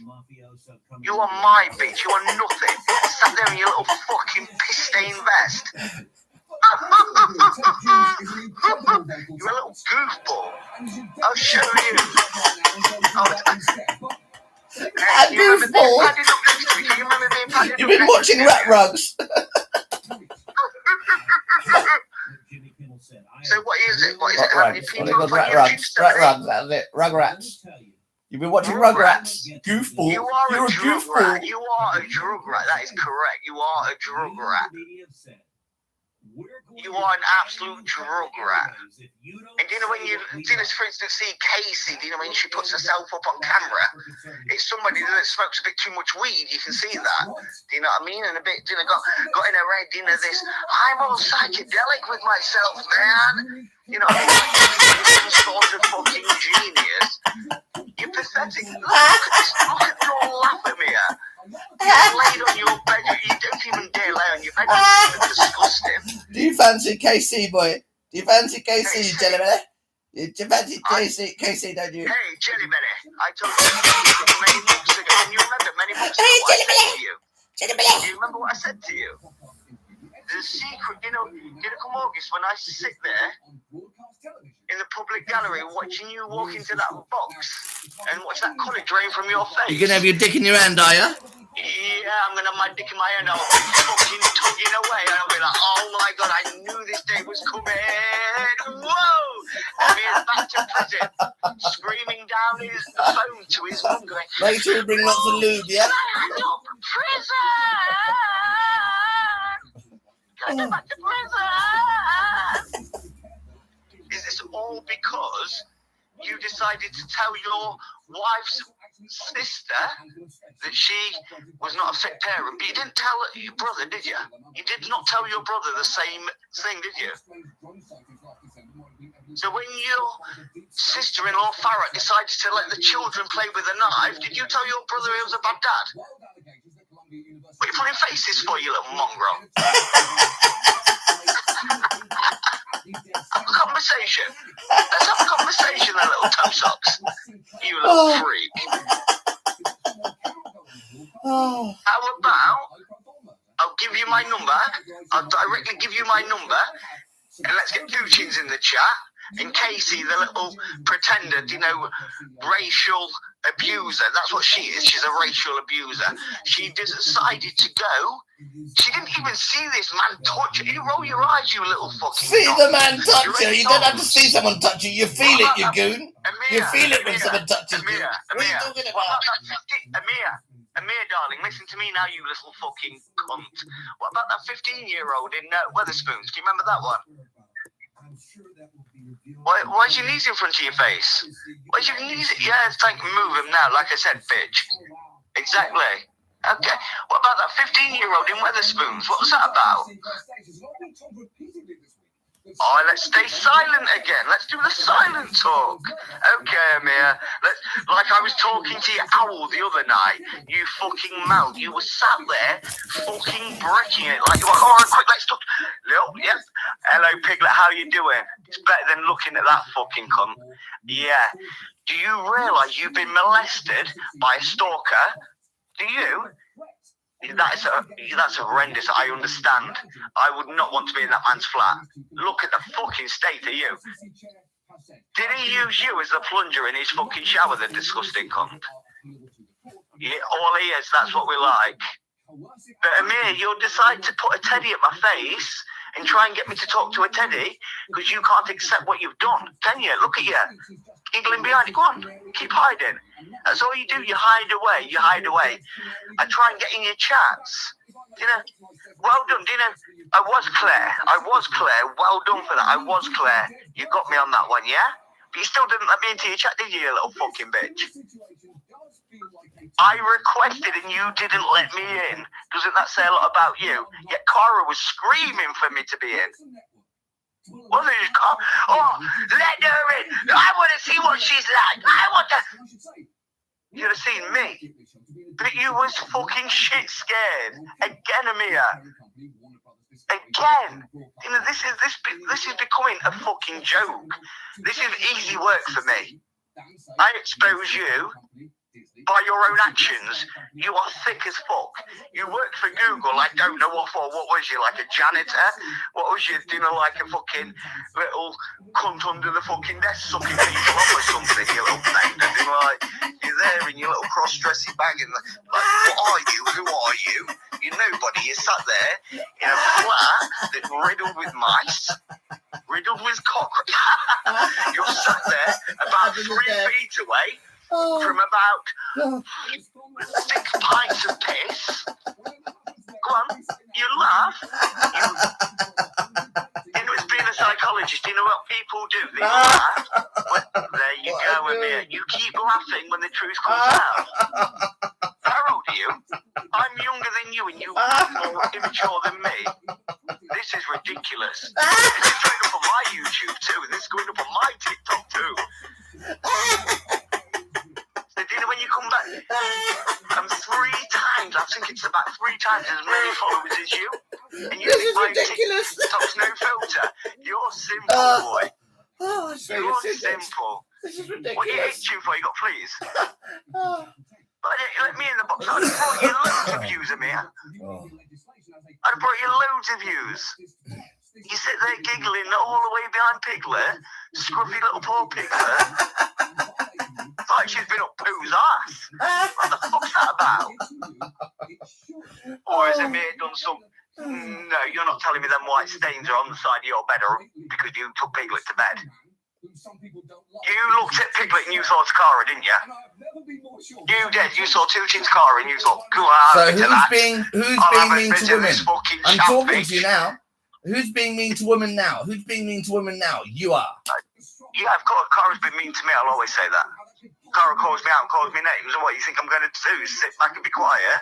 The difference is, Amir, I didn't bully Anna, did I? I didn't make her sit there and cry in a seat. I didn't belittle her. I didn't do none of this. I have a wife. You know what I mean? I spoke to you many times. And you want to turn around and be like this to me? You're delusional of me. You think you can run a narrative, and because you say, I worked at Google, nobody gives a fuck that you worked. Do you remember? Worked. Now you're on sick leave. Yeah, because you're sick in the head. You know what I mean? It all works out. You've literally told your own story. I worked at Google, but I wasn't capable of being there anymore. So I got sacked, and well, not really sacked, but I took sick pay until they no longer pay me anymore. Because that's what it is. Yeah, now take a puff of your vape. Exactly. You know the score, and this is why you need your TikTok to be kicking off by the end of this year, don't you? Because you know you get no more payments. And then you'll be the same sort of people that you're calling out, the people that go on benefits. You'll be on like personal independent payment, I think they call it. For people like you, with a bit messed up brains. They go around trying to harass their sister-in-laws. It's disgusting, bro. Right, do you know what I mean? Like, what the fuck are you doing with your life? You sat there with some pumpkin seeds around you, bro. Piglet sat in front of you watching some Space Ice. Or is it Space Ice tonight, you little freak? The same things as Steven and Seagal you've watched already, but you'll still watch them. So I know more about you than you think I know about you. Yeah? You gonna talk yet? No, you just reposition yourself with your pumpkin seeds. Yeah? No worries. What, give you 2 minutes to compose yourself, because obviously you're not, are you? You're not composed. You're like, I'm Amir Simon Sadek, I'm so composed, I'm so this, I'm so that. You're not, mate. Listen, you are literally a train wreck in disguise. You are, though. You're like, look at this, mate. Can I give you some advice? A train wreck in disguise. Yeah. God bless you. God bless me. I don't believe in God. I'm an atheist. But secondly, God bless fucking you in them toe socks, boy. $1 million last year, and how did that work out for them? And the thing is, if the Trump administration overplays its hand and this winds up in court, Disney would probably win. Especially because while cars usually Cat got your tongue. The mistake contained in this case is doing everything out in the open. And there's strong precedent. What a life. What a life. What a life you lived. I don't talk when, like you turn around on TikTok and go, oh, got your tongue, and people instantly think, oh, I need to talk to Amir. Like you're something. You're nothing. You're absolutely nothing. You turn around and you go, oh, I'm this big, great moral of a guy, and you call your mum a fucking cabbage, Amir, and you say, oh, I'll go and cook her dinners and I do this. Your mum wants nothing to do with you. Neither does Saba. I talk very closely with people. I'm not a guy that, leaves any stone unturned. I let people know what I'm doing. They either agree with it or disagree with it. And then people like you decide to go and put a teddy in front of me because you're showing off to like what, a 21-year-old? It's 21. I'm scratching my balls, mate. I'm scratching my balls. You're impressed by a 40-year-old man. I'm scratching my balls, mate. Scratching his scratching my balls. What are you gonna do? You know what I mean? You're as disgusting as he is. Maybe you need sectioning again. Yeah, what's that, mate? Never last time you got sectioned. Go on, mate. Repeat yourself. Don't mind me. I don't mind you. I don't mind you, Amir. Thing is, you know, I initially started talking to you. The psychological evaluation, just as an essay that I needed to write up. Then I thought, fuck this shit. I can make money out of this guy by exposing who he really is. You know, if you had a chance of finding out my TikTok that I run psychology on, if you find that out, you'll find yourself on there as a subject. Exactly. No, you laugh or you like me, but I know full well you'll be searching later, and I bet you don't find me. Can I ask you a question? Can I ask you one question? So you managed to cut your tag off. Have you still made a doctor's appointment to go to London? No, because you don't think you're poorly there, do you? You don't think you're, you know, irresponsible. You don't think you're negligent. You don't think you're none of these things. You think you're perfectly fine, and Amir is correct. The difference is, didn't it become August? Let's say 7th. We'll go around that date. I'll be making my way to Chatham. Yes, I'll be in Chatham. So if you want to come, you know, try and follow me. Try and find me in Chatham. August 7th. I'll be there for 4 weeks. So you know my voice, Amir. Surely to God by now. I know yours. I know your look. Do you know what I look like, yeah? Their ratings are also horrible. Do it, NBC. And Cara's hinted that the View exactly that, Amir. No response. You sit there like an absolute predator scratching your bollocks to a 21-year-old and think that's acceptable. You think it's funny. Amir, due to your actions, this girl got sexually assaulted, and that's funny. You are laughing because this girl got sexually assaulted because of your actions. Get in there, buddy. Get in there. Wasn't these people meant to be immigrants, yet they speak better English than you most of the time? Are you rambling along with your bullshit? I'm innocent, I've not done this and I've not done that. Do you know what, the other day? Do you know when Colin decided to question what happens if you get found guilty? You didn't like the look. You didn't like the sound of that. The look in your eyes didn't sit right with you, did it? That Colin Glasson decided to ask you that question. What if you do get found guilty? You big fanboy. He said, "What if you do get found guilty?" Oh, I'm not getting found guilty, not me. But what if, Amir? Because we know there's a big if. You're being delusional and telling people there's no chance I'm going to jail because I sit with Piglet between me bollocks. That says a lot about you. You've got a kid's toy between your bollocks right now. That says a lot about you.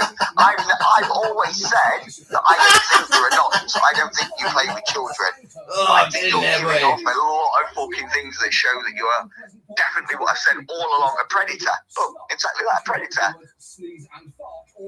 You know what I mean? A sleazy, dirty, creepy old predator. That's what you're 40 years old, your hair's thinning, you've been going bolt since you lived in your brother's house, and you tried to pull your hair forward. You still look like an absolute melt. You know what I mean? You've lost Minnie. You've lost better then. You know what I mean? So me and Mr. Merlin and me and Miss Minnie, I told you, didn't I? Do you want me to go and get Minnie again? Do you want me to get Merlin in? Do you know what I mean? Do you want me to prove these things to you? You know I'm not fucking about. I'll tell you a secret. Yeah? My name's Barry. That's the only secret you're going to get out of me, you little fucking idiot.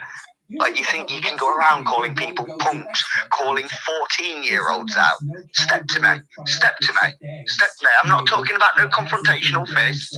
Step to me. Let's go live on TikTok. I'll go live on my account. You go live on yours. Yeah? Well, don't be stood in Chatham. Let's see how things go down. Let's see what's what.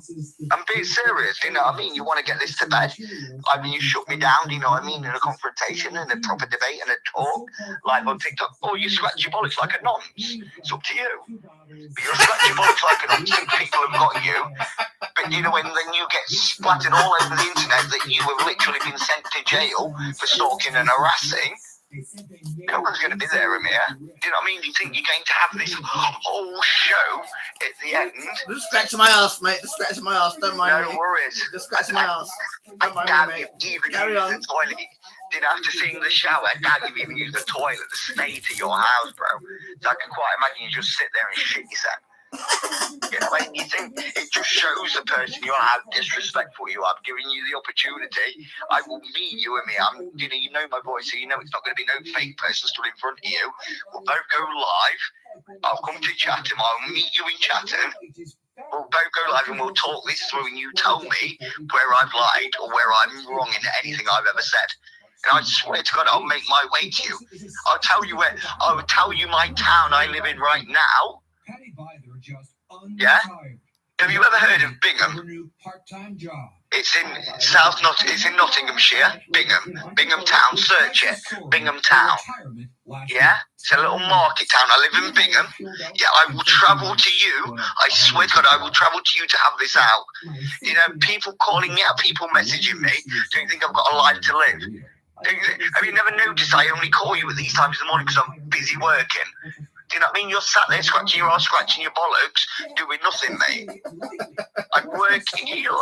What are you doing? Really, what are you doing with your life? You've got, what, 1,800, 2,000 followers? Sorry, mate. Come on, then. That little scratch. Hold on. Scratch your bollocks again, but you won't. You're going to meet me, Amir. Honestly, you know, I've told you where I live. No? Didn't think so. Got your tongue? With how exactly we got here, because you've probably heard a lot of explanations flying around. This is Bidenflation, a 39-year high created by Joe Biden. Make no mistake, inflation is largely the fault of Putin. It's still not got nothing to say. You know what I mean? You know, as for comments getting written in the chat, what do I tell people I do in my spare time? I'm very fucking open about what people. You know, quite a few of the people, even the director of the company I work for, follow certain pages because he's impressed with the work I've done within my psychological development. Yeah, and picked out on Amir. He's like, "Wow, this is incredible." So yeah, even the CEO of the company I work for follows some of my work I do. So yes, Casey, I don't go around accusing people of touching my ass. You know, black men especially, because you think, oh wait, they're black men get a higher conviction rate. You know what I mean? Being a black man myself, it doesn't come very nice, you know, hearing people going, oh, this is what's this and this is what's that. You did not see that man touch you or grope you. I felt his nails. No, you didn't. No, you know, if this man has been picked, he's searching me, Amir. Go on. Barry McBarry of Bingham. You fucking melt.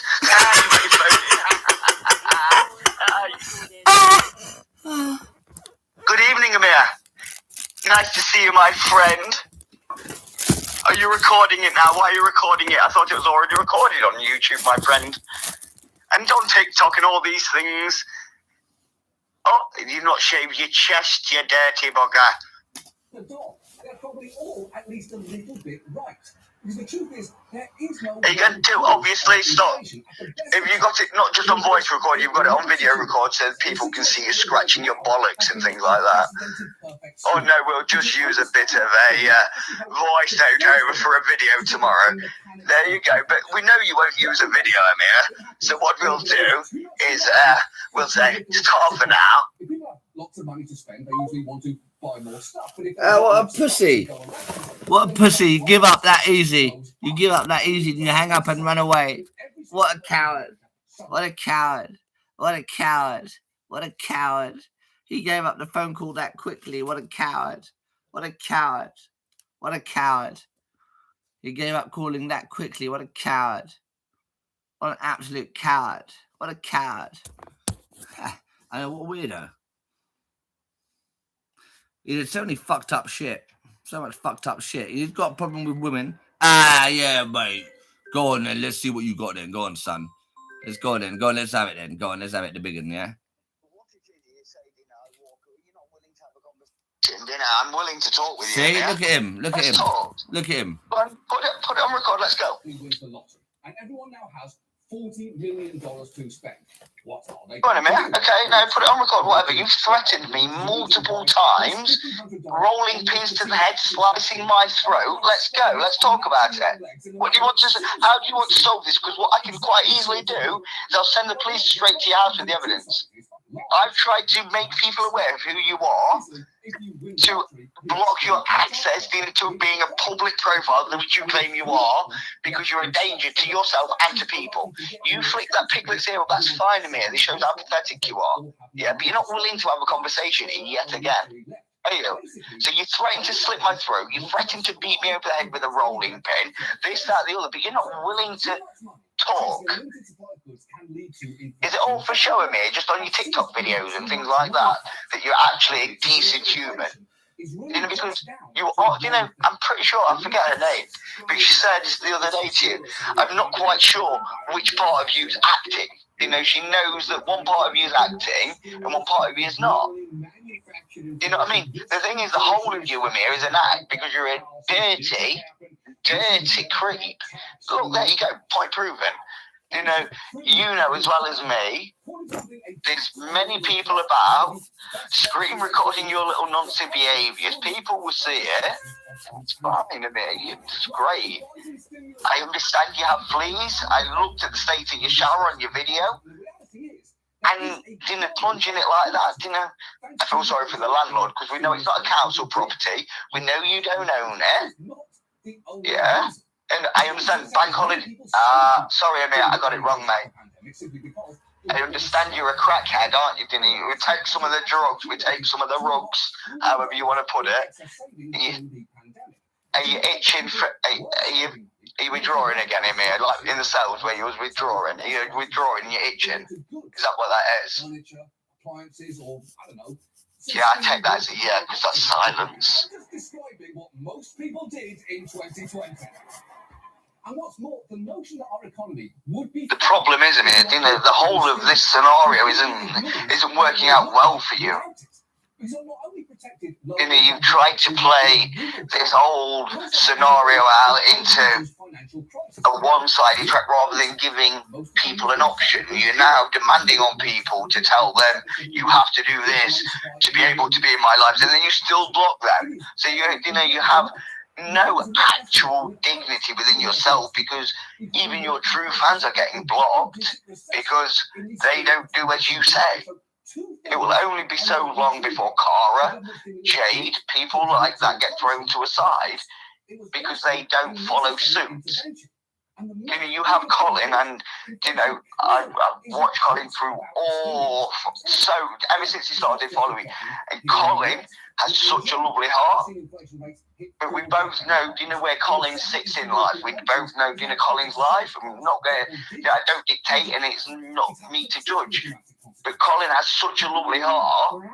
But he's the only male. Yeah, you scratch again, you little fiend. But Colin is the only male that has your back, literally has your back. You even have him modded on YouTube. But he questioned you yesterday, and by the skin of your teeth, you managed to hold on to it because you was about to go off on it.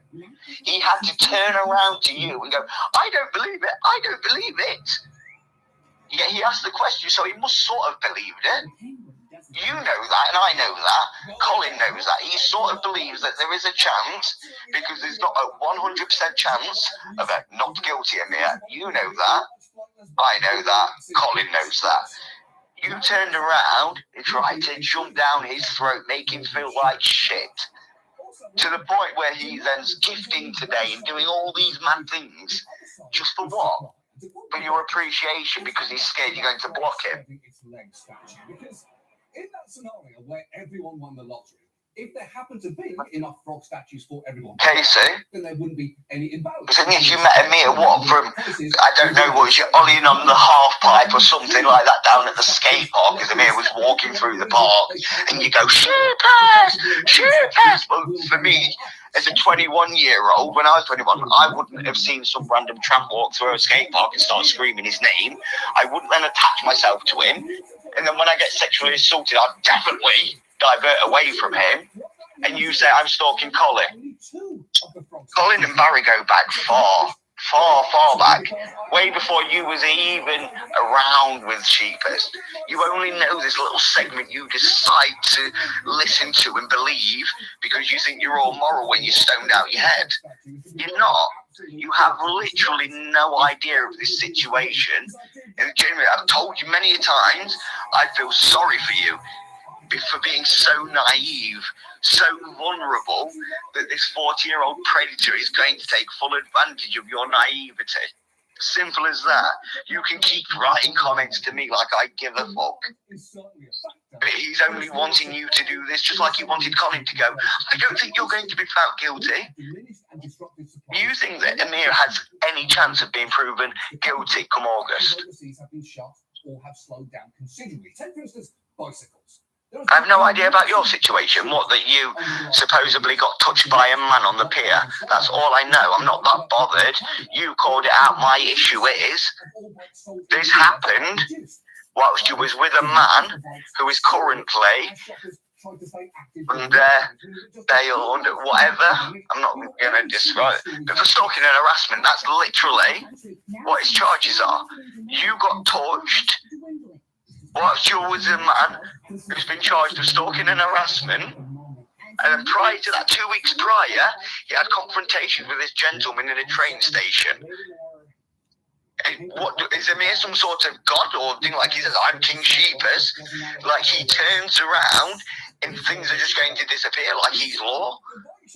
So he turned around and he stated that these two people he had confrontation with in the train station were immigrants. Maintains their traditional customer base. Fancy mustaches. Victim blaming? What you on about here, Kek? Or Keza, with your dog?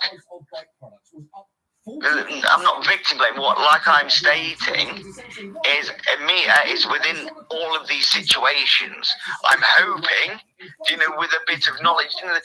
21, I think, you're about to get brains of yourself. Maybe Casey would understand that these things could possibly be true, so to be very careful. I've not blamed Casey. I've not blamed you in any of this. What I've said is, have you not noticed this happened whilst you was with a man who has currently got charges for stalking and harassment? This same man had problems with that same gentleman 2 weeks prior. He's put you in this situation by befriending you. You hear him say, "Oh, you're the guy from a couple of weeks ago." Amir made a video claiming these guys were immigrants and could not speak a word of English, and they fancied him. If they so fancied him, why didn't they squeeze his bum instead of yours? What I'm saying, have they done it to get a retaliation out of Amir? Like I've said to you before, I don't believe it didn't happen. I just find it very peculiar it happened why Amir was there. This guy might have done it to get a retaliation, thinking you was Amir's girlfriend or something. And he wanted to have a fight with Amir because he confronted him 2 weeks prior. But you didn't know that when you was there. You don't know these things. You don't know about Farhat. You don't know about Sabah. You don't know about his mum. Would you, Casey? The police are racist. Yeah, they are very racist at points. But then again, given a certain circumstance, they will look at a crime, like you stated. Amir stated his cameras with on that pier, so you would have been able to have got evidence from that pier. So that's fine. Like I've said, I believe that. I'd even stated to Amir as Barry, and this is how fucked up Amir is, Casey, is I totally understand that Farhat Sadek, keep itching away, you've got fleas or something, Amir, but Farhat Sadek, who is his sister-in-law, is a Met police officer. I'm not saying that I've not seen documentaries stating that the Met police are corrupt. What I'm stating is I don't believe they've got it wrong in this case. I've already stated to Amir I will go and stand toe-to-toe with him in no physical way, so people know who I am. He remembers who I am. You know what I mean? I've got family to lose. He hasn't. There's a difference here. He's already disowned his family. He calls his mum a cabbage. He's took 10k off his dad. He's left one of his brothers in debt, and he hates his other brother for being better on TikTok than him. He has denounced all his family. The less inclined people and businesses will be to borrow, and the more inclined they'll be to save. Essentially, the Fed can indirectly... Casey, in dinner with that, I hope genuinely you do get all the justice, because things like that shouldn't happen. And I totally agree. But then you're sat looking at a screen, typing on a screen to a man that does deserve justice as well. And unfortunately, sometimes, in our opinions, we get it wrong. And, there's nothing worse than the feeling of getting something wrong. But you have to also understand that there's not 100% possibility this guy's going to be found not guilty. You shouldn't react to it. Hindsight says we should have moved earlier, and that turned out to be wrong. Not maybe conceptually wrong, but I know Amir. So much longer for the supply. So I've known Amir. Amir knows this. I've told him. There's a video that's picked up on his TikTok that's playing football as a little terrorist, and Amir knows me from before then. So, we grow up in a very close, not neighbourhood, because I don't know how you call it neighbourhood in the region we lived in. But what I'm saying is, Amir knows that I travelled just like he did. He knows I've been to these places, and this is how come we've become so close friends. But when I saw things that happened to Anna, who was initially my friend, not his, and he then became, partner and things, I saw the physical, mental abuse, the verbal abuse, the texts. These things got sent. So when they're looking on evidence, and then he's believing that he's going to blame PC, this, that, the other, PC, Ginger couldn't have PC donuts because his mum's a cabbage. And I'm not saying that his mum's an absolute beautiful woman, absolute soul of an angel. And unfortunately, she has to deal with him. This is what Amir thinks of what I'm saying, obviously. But he claimed the other day, didn't he, that he goes around cooking dinner for her with them hands that he's just scratched his arse with. May not understand. We gotta break this. We gotta break it now, because this was the week where you realized that it is just inflamed, and it is not. Within my field, and Saba, he knows exactly my field, because with being a doctor in there. So now, come on, I'm giving you clues. You know exactly who I am. So you know what field I'm in. Yeah? But Saba, when I talk to him, he even turns around and tells me, 20,000, huh? Do you know what I mean? It's the things you've done. He never came to visit you. I know he never came to visit you. May just gone. March just gone, sorry. We're in May now. March just gone. He planned to meet you, and then with evidence and proof of showing, he never came, did he? He never came to see you because he thought, what an embarrassment. Abdullah said exactly the same back in Iraq. What an embarrassment. It's more about too much money or not enough stuff. Because if it is too much money, do you think this is acceptable? Your dad is very, I'm not going to say basically quite high and mighty, and he likes the Sadiq name to be respected, for the work people have done and the greatness. Why has he disowned you and denounced you? Why has he denounced you? Why has he not denounced us? Why is it you? Is it because you took £10,000 off him, claimed it was for solicitors, didn't tell him what it was for, and then he realised that you tried to use £10,000 of his money to go against his other son and daughter-in-law, but then you spent it on drugs, and then you totally absconded from the family completely, and this is where you're at. Let's be real, this is all facts, Amir. And you walk away time after time. Hi, Piglet. Sorry you have to listen to this. I know what you've probably dealt with before. It's back. It's back. Oh, not that cup, Amir. I want every American to know that I'm taking inflation very seriously, and it's my top domestic priority. I know you gotta be frustrated. I know. I can taste it. No. Never say that again. might be the single grossest thing I've ever heard come out of Joe Biden's mouth, and that is saying a lot. Because I've heard the stuff that he used to say in the 1970s. But to be fair, I do get why Biden is taking this approach. Americans view inflation as the top problem facing the US ahead of the midterm elections, ahead of every other calamity facing the country, including Ezra Miller. And there is an argument for trying to raise public confidence. Once an inflationary cycle starts, simply the expectation of it can keep inflation going. For instance, as the cost of living rises, workers might demand higher wages to cover that, which in turn raises the cost of labour, leading businesses to charge higher prices, leading to still more inflation. It's basically a vicious cycle. That is why the worse our inflation expectations are, the worse it can get. And that may help explain why the Fed, albeit late, is now taking some big steps. It recently enacted the biggest... When you think about it. And it's all but certain. When you think about it. it. Next week. Meanwhile, Jerome Powell has been trying Hey, listen to me, yeah? I've got all the time I need. I'm 4 on 4 off, and I'm first one on my 4 off. I've got a bunch of videos to do. No worries. Okay, what it is I've got a bunch of videos I'm editing. You know, like I said, you know, if you keep threatening to hit me over the head with a rolling pin or slice my throat, I will call you and try and discuss this and try and come to a resolution. You know, you want this to stop as much as I don't like being threatened.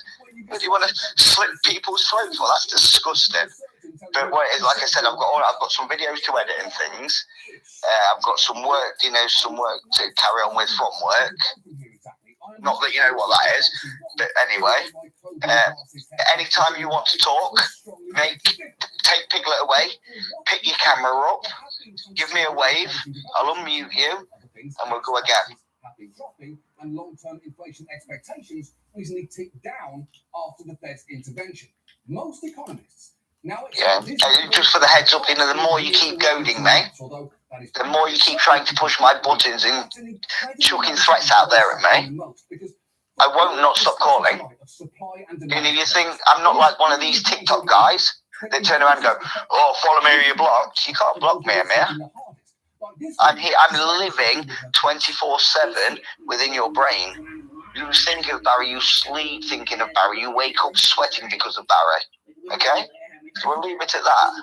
Yeah, so you drink your milk out your cup that was from years ago or whatever, you know, that you've not washed. You drink there your little milky drink. Have a good sleep. Don't worry about me. If you want to talk and we get things moving forward, I'll scratch your bollocks, that's fine. But I'm on the other end of the camera, okay? So give me a wave, I'll unmute you, I'll put my work down for 5 minutes, and I'm all yours. Absolute mayhem. So the next year is likely to be very hard for a lot of people, which is why what we should definitely be doing right now is helping them. One of the best ways to help low-income families would be to pass a refundable child tax credit for those who need it. And I know that that might be hard, especially in an atmosphere where government spending is being blamed for fueling inflation, but it could be narrowly targeted while also fully offset with higher taxes on higher earners. We could also expand rental assistance, something that economists say would have a minimal impact on driving inflation further up, while also keeping people in their homes. Look, things are obviously pretty bad right now. Families are struggling, the Penguins are pissed, and Jim Cramer looks like he just shit himself. And there is still a lot of uncertainty here, but there are also two things that we do know for sure. One, it's going to take a difficult combination of monetary policy, supply chain recovery, and time to bring supply and demand back into alignment. And two, that if everyone does win the lottery in the future and does suddenly want some frog statues, I just made the smartest investment of all time. I'm the Warren Buffett of frogs. And Keza, this is for you, obviously. I might as well talk with the comments right now. But the point of, he probably will be trying to give his solicitor a cream egg or something dinner to butter him in because he spent the 10K already. He's already claimed he does not have no legal aid because he works for Google because he's a Batman team. Okay? So any more questions, let me know. What's this crazy thing? Why, it's the Whammo Water Wiggle. You've never seen anything like it. Just hook up to a hose and look, a new fun game. It's practically alive. You never know what the Water Wiggle will do next. Yes, the water wiggle. You'll never know what it'll do next, except kill some people, because that's what the water wiggle did. It killed multiple people, and it was recalled. That's right. We are less than 2 minutes into this piece, and I've already hit you with a trademark John Oliver sad fact. Oh, Amir, if I'm wrong, please do correct me. Water is obviously vital to all life on Earth. Our bodies are essentially bags of bones and meat. When you think about it. 3.6 billion When you think about nearly it. half the world's population. When you think about it. At least one month. When you think about This is it. clearly becoming a problem every When day. you think about it.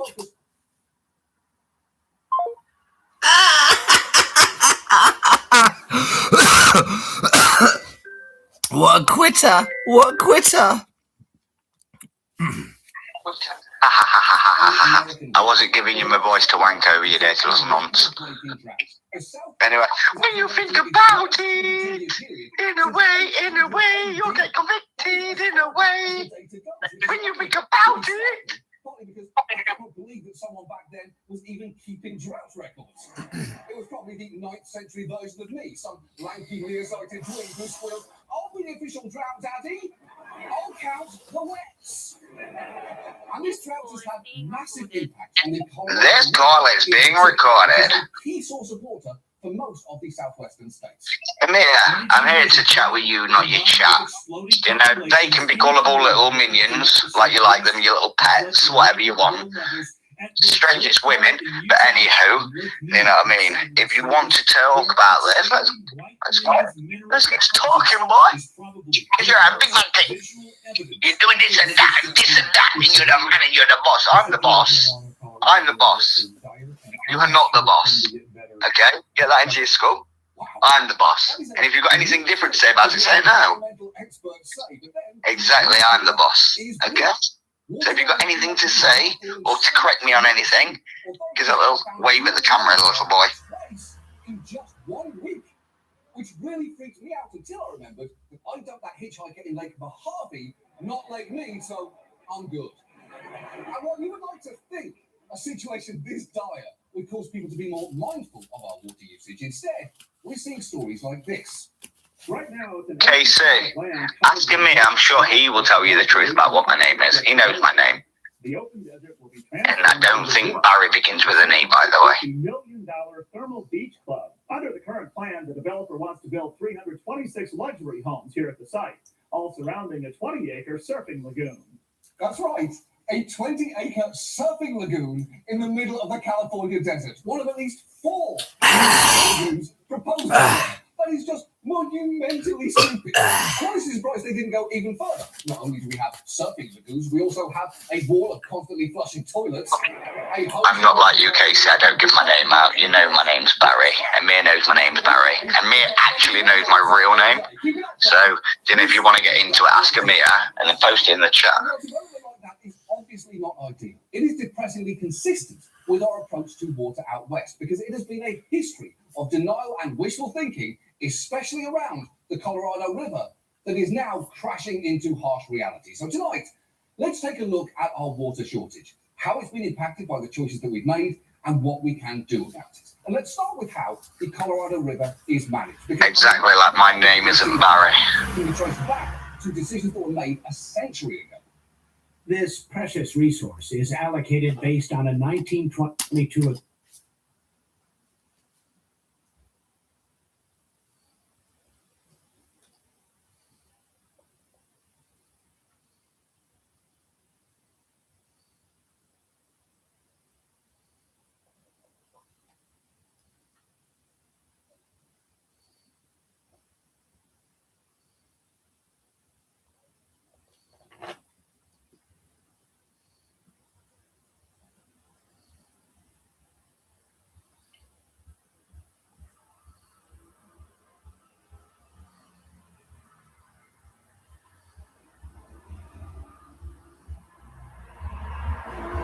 agreement called the Colorado River Compact. Once the river basin states agreed on their fair share. I've already covered the career of one talented dancer. I'll throw Ethan in there. What about Ethan? Ethan? Isn't Ethan in the chat, please?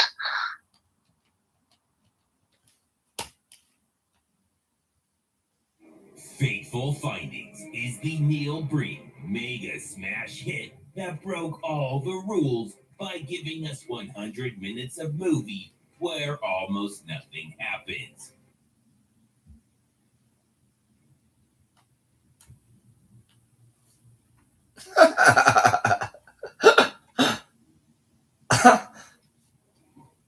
It all starts in a storage facility. What's special about it? Who the hell knows? It never comes up. Now we're back in the past, where these stupid kids find a magic pancake. Inside the pancake is a box, and inside the box is a black cube. If you're confused, don't worry. None of this is ever explained. It must mean something. It's very treasured. 1, it's a rock in a box. It doesn't mean shit. 2, it wasn't fucking buried. It was inside a magical pancake. There. When you think about it.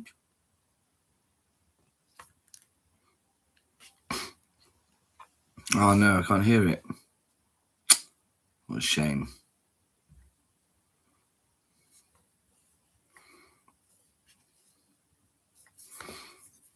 You're going to have to call back in a second, Barry. Just hang on quickly, just make a quick video.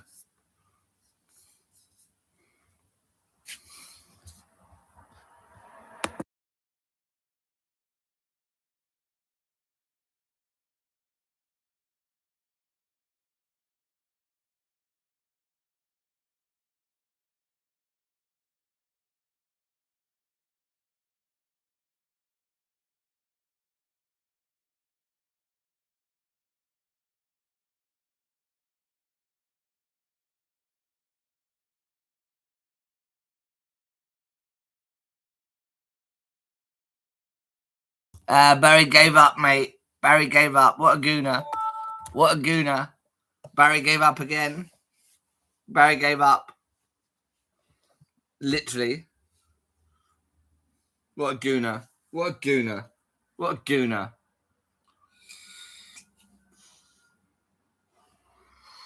He literally gave up. He hung up because he couldn't take the pain or the pressure, but yeah. Sorry, Barry, mate, but you lost that. Is a difference. You can't leave the box empty. It's bad luck. Yes, you can, and no, it's not. For these annoying little kids. Okay, you go back now. Now you've readjusted yourself. You're the fucking gooner. You think I can give up on something like you? You're literally my masterpiece right now. You are literally making my bank account roll and scream. How about? Come here. How about this one, right? Give me 2 minutes. Yeah, let me just put my shoes on. I'll meet you down at the shop. I'll meet you down the corner. Yeah? Yeah, Weatherspoons. I'll jump in my car now. Yeah? Do you fancy it? We'll go live now. Go live on TikTok and Twitter. Don't be scared, Barry. Don't be scared, mate. Don't be scared of you. Look at you. Are you serious? You just uploaded a TikTok saying, I'm scared of you. And you just said, wait there, Barry, call me back in a minute, mate. I've got, you know what I mean? Everyone's got screen recordings. They've just gone fucking flooded my inbox, you simpleton. Simpleton, Sadik. I'm the boss, you're not the boss. Oh, what? You're the boss. Amir, 2,000 likes. Where's the 13k? Where's this, that, the other? You know what the feeling's like to be snipped, don't you? Okay, listen. Look this shit. I'll show you. I'll meet you outside in 5 minutes. Yeah? And then we'll talk about it outside. How about that one? You're not going to step outside? You're not going to step outside? Let's talk about it. Come on. Let's open it now. Talk about it. It's open. Let's go. Well, I'm in the car now. I'll fucking meet you. You want to try and play out Barry's this, Barry's that? I'll show you Barry. And get you live on camera. Come on. They then take him to the worst Messing about? I think you're a big man. Bingham, my arse. It's easy to look on a fucking map, you fucking freak. You and your little fucking creeps are looking for a place called Bingham. It's where I was positioned last week on a medical duty.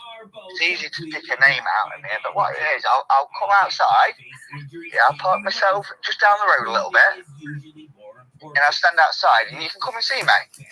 Or you can record me through your window, how about that? So you get up, you go to your window, and you'll see me outside. Yeah, I'll let you know when I'm stood there. And you're going to get up, and you're going to stand, and you're going to take your camera to the window, and you're going to show people. I'm not messing. You see who I am. You'll see that I'll be back, and I'll be back, and I'll be back. Because do you know what? Ever you fucking threatening to slit my throat or lay into me with a rolling pin, I'll be here. I'll be like your fucking worst nightmare. Absolute fucking shitting at you will be. You think you're big and clever, do you know the way you talk to women? Little 21-year-old girls telling them this, that, the other. Your dad doesn't want nothing to do with it. Mia, do you know you talk about self-reflection? Yeah. Isn't that self-reflection? Your dad wants nothing to do with you. Your mum's disowned you. Your brothers think you're an absolute fucking atrocity.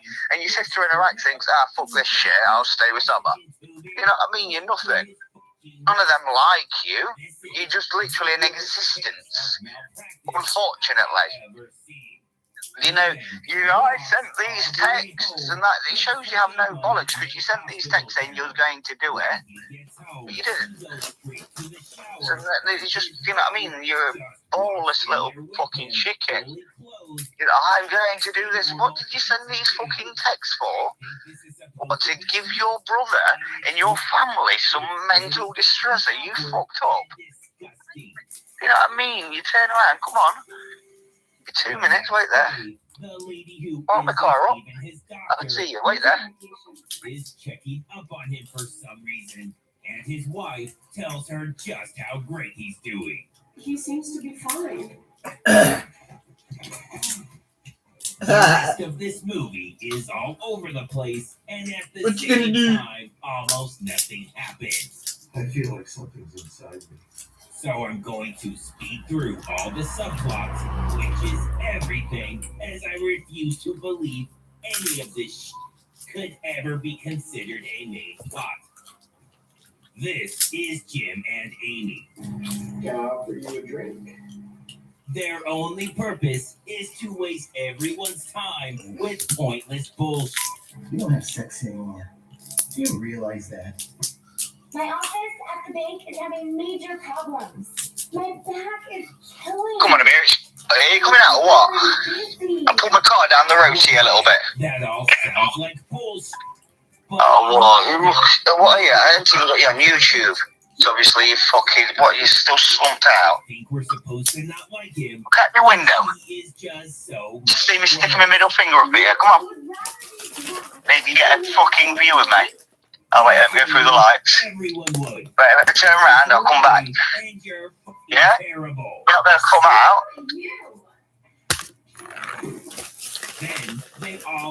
What I'll do is I'll even take a selfie of me in the car while you're at the window. Yeah?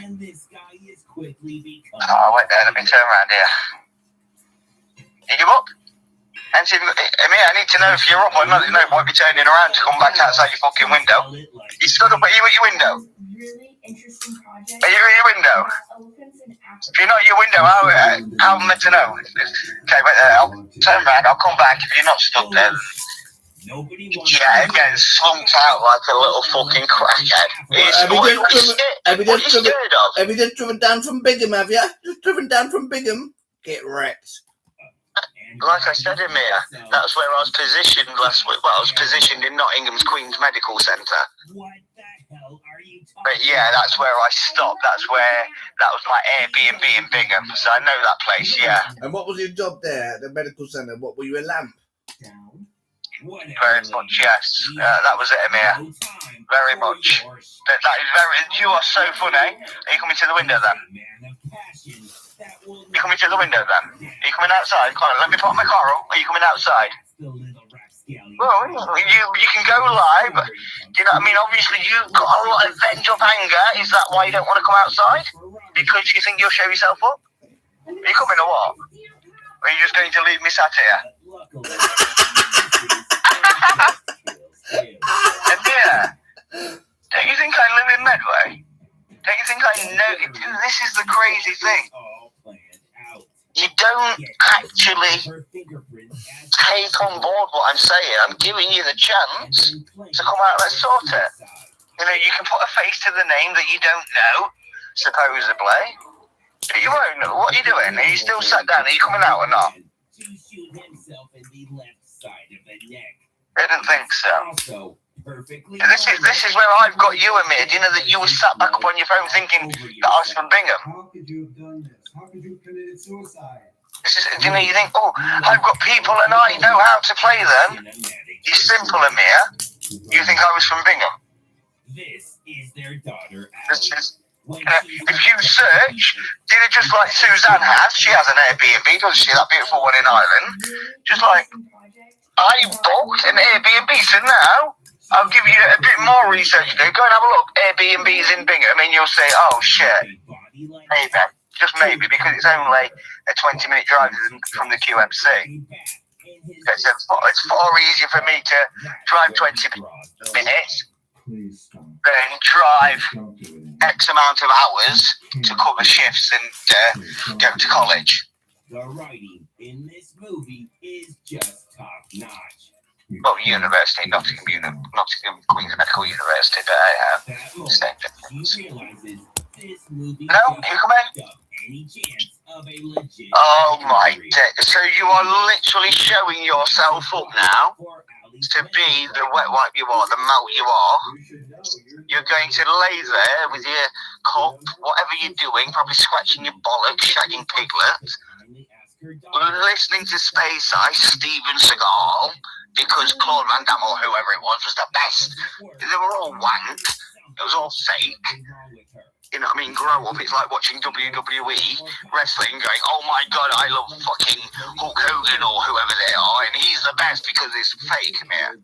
Yeah, grow up. You're 40. Not 4. You're 40. Yeah? So if you're not going to come out, you're going to sit there listening to your little YouTubes and not have any bollocks and actually stand face to face with your second accuser, because the police are your first accuser, aren't they? They're the one that have got you under wraps. They're the ones got you shitting yourself with your bad anxiety, but you'll still walk through your little fair today. Is that because it was a children's fair? I have bad anxiety unless I'm walking through a children's fair. Is that what you say? That's terrible. Okay.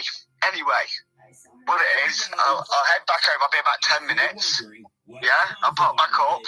We'll have a chat then if you like. Or you can keep watching your little kids' programs. Okay? If not, obviously you've shown now you've not even got the bollocks to stand up, come and look out the window at me. Okay? Her entire role Talk to you soon. is to become addicted to his pain medication. Give us the world's dumbest love scenes.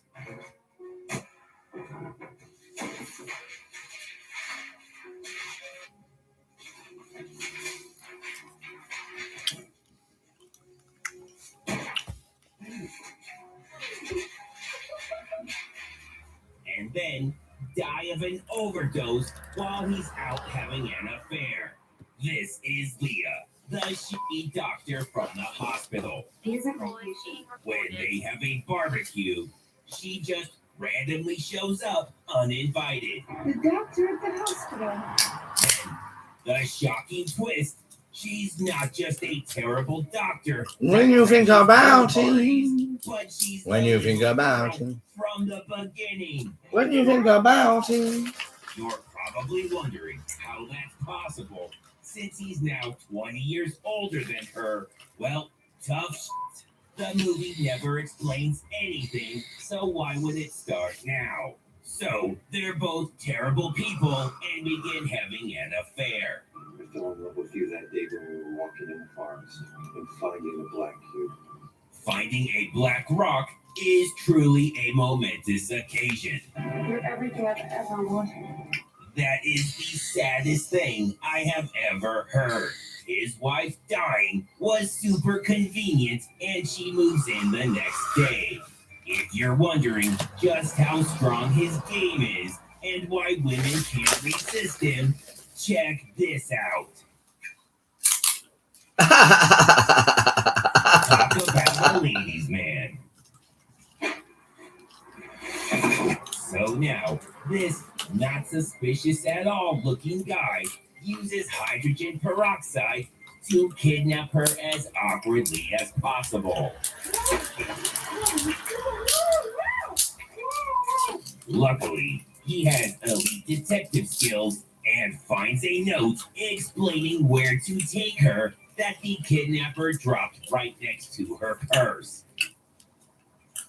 So he follows the note and does the perfectly normal thing of teleporting into the trailer, freeing her, and then tying her up again. I'm gonna put the gag back in. Before When you think about teleporting it. out together. Somehow, none of this is ever mentioned again. Now, for his side plot. He's a successful writer, but decides that's not dumb enough, so now he does this. I've been hacking into government and corporate. Laguna. Instead of anyone Laguna. telling him that's ridiculous and quit being fucking stupid, they all just go along with it. Apparently, he's uncovered a lot of really big things. Corporate and government, cheating, lying, and hypocrisy. And gives a speech in front of a terrible green screen. But first, you need to know how awesome he is. I have discovered more. Yet again, you try and take my name through the hole. Just hearing his Okay, wait there, let's take this. So you try and take my name through the dirt again. You turn around and go, oh, he's a little gooner, you put the phone down, or put the phone down upon, you put the phone down on me. Like I was saying to you, we can deal with this one or two ways. I can leave you in peace to watch your Space Ice. Yeah? You decide to try and run your mouth again, I'll keep ringing you. You want to keep trying to run this little narrative that this, that, the other, he's a gooner, is this, I'll keep harassing you. That's what it's called. Yeah. Because obviously YouTube's recording for his harassing me. Did you just so say you're turning around? You're turning around and harassing me, Amir, by continuously running my name through the. You're harassing me, and you physically threatened me. You threatened to slit my throat and hit me over the head with a rolling pin. You're going to do this, that, the other, countless amounts of things which I have a plethora of evidence of. Yeah. Everyone can have a plethora of evidence, Amir. Yeah? And like I'm telling you, you think that this is harassment, and I will keep ringing you, and it may deem be harassment.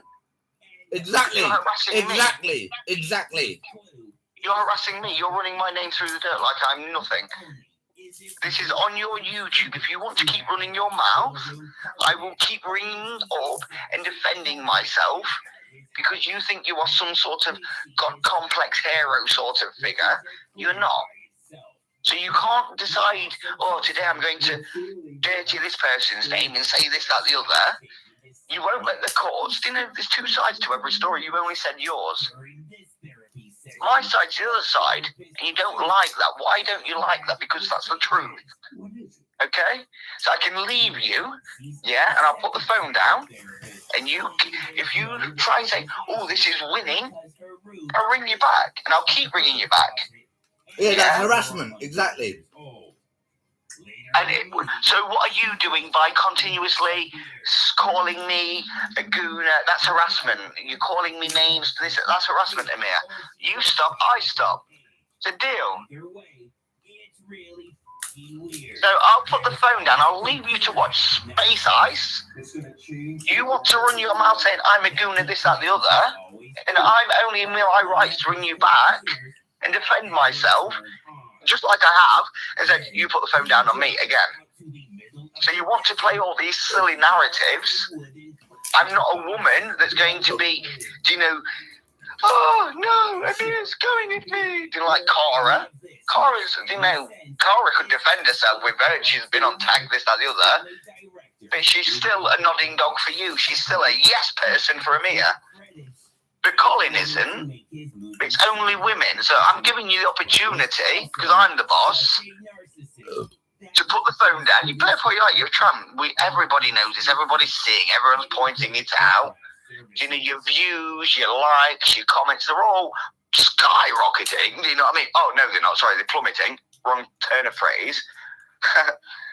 You know what I mean? So if you want to leave it at that, I'll leave you with your night. I'll continue with what I was doing. I'll leave you to eat your pumpkin seeds with Piglet and eat a caramel cream egg. If you decide to mention my name again or call anybody to do with me and Guna, you know, that's putting out... No, thank you. You're a gooner.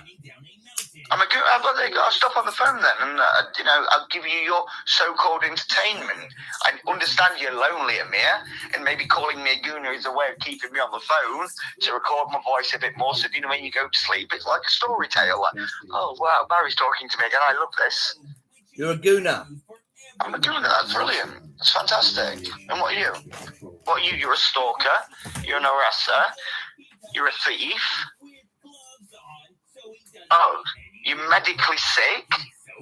You're unemployed. Yes. Rogue. That sounds like, oh, he's gone, he's ran. Rogue, that sounds like Amir, a scammer. But what person sits in this? Ow. Storytale. What do you call it? What did they call it back? It's a tale. It's a story. It's a story and a tale. Are you thick? Listen, okay, let me say my piece then. Let me say my piece. Let's talk. Yeah, let's Let's talk. talk. You're a gooner. I'm a gooner. There you go. So I'll stop on the phone and, you know, I will keep saying that obviously you stalk and harass people. You know, you abused your animals. You did all these things at Mia, but you'll keep only coming at women and trying degrading women because that's all you can do. That's all you can do. You know, have you not noticed your only male follower? And like I've said, with no disrespect, is Colin, who's a cross-dresser. So you know, he's somebody who's a bit on the fruity feminine side, like yourself. But there's no real males that decide to back you because you're a predator. There's not even necessarily a decent woman, you know, with morals that backs you. Cara, I'm pretty sure, was calling people out for having kids, you know, screaming on the TikTok. Yeah, I'm pretty sure when she was pissed up earlier and, you know, presumably maybe intoxicated on narcotic substances, you know, that there was children running about then. So this is a woman that's, what, mid-30s, pissed up and possibly intoxicated on drugs, slouching about on a sofa with her two chins going, and you're so great, and you're shaking her head like you're the boss.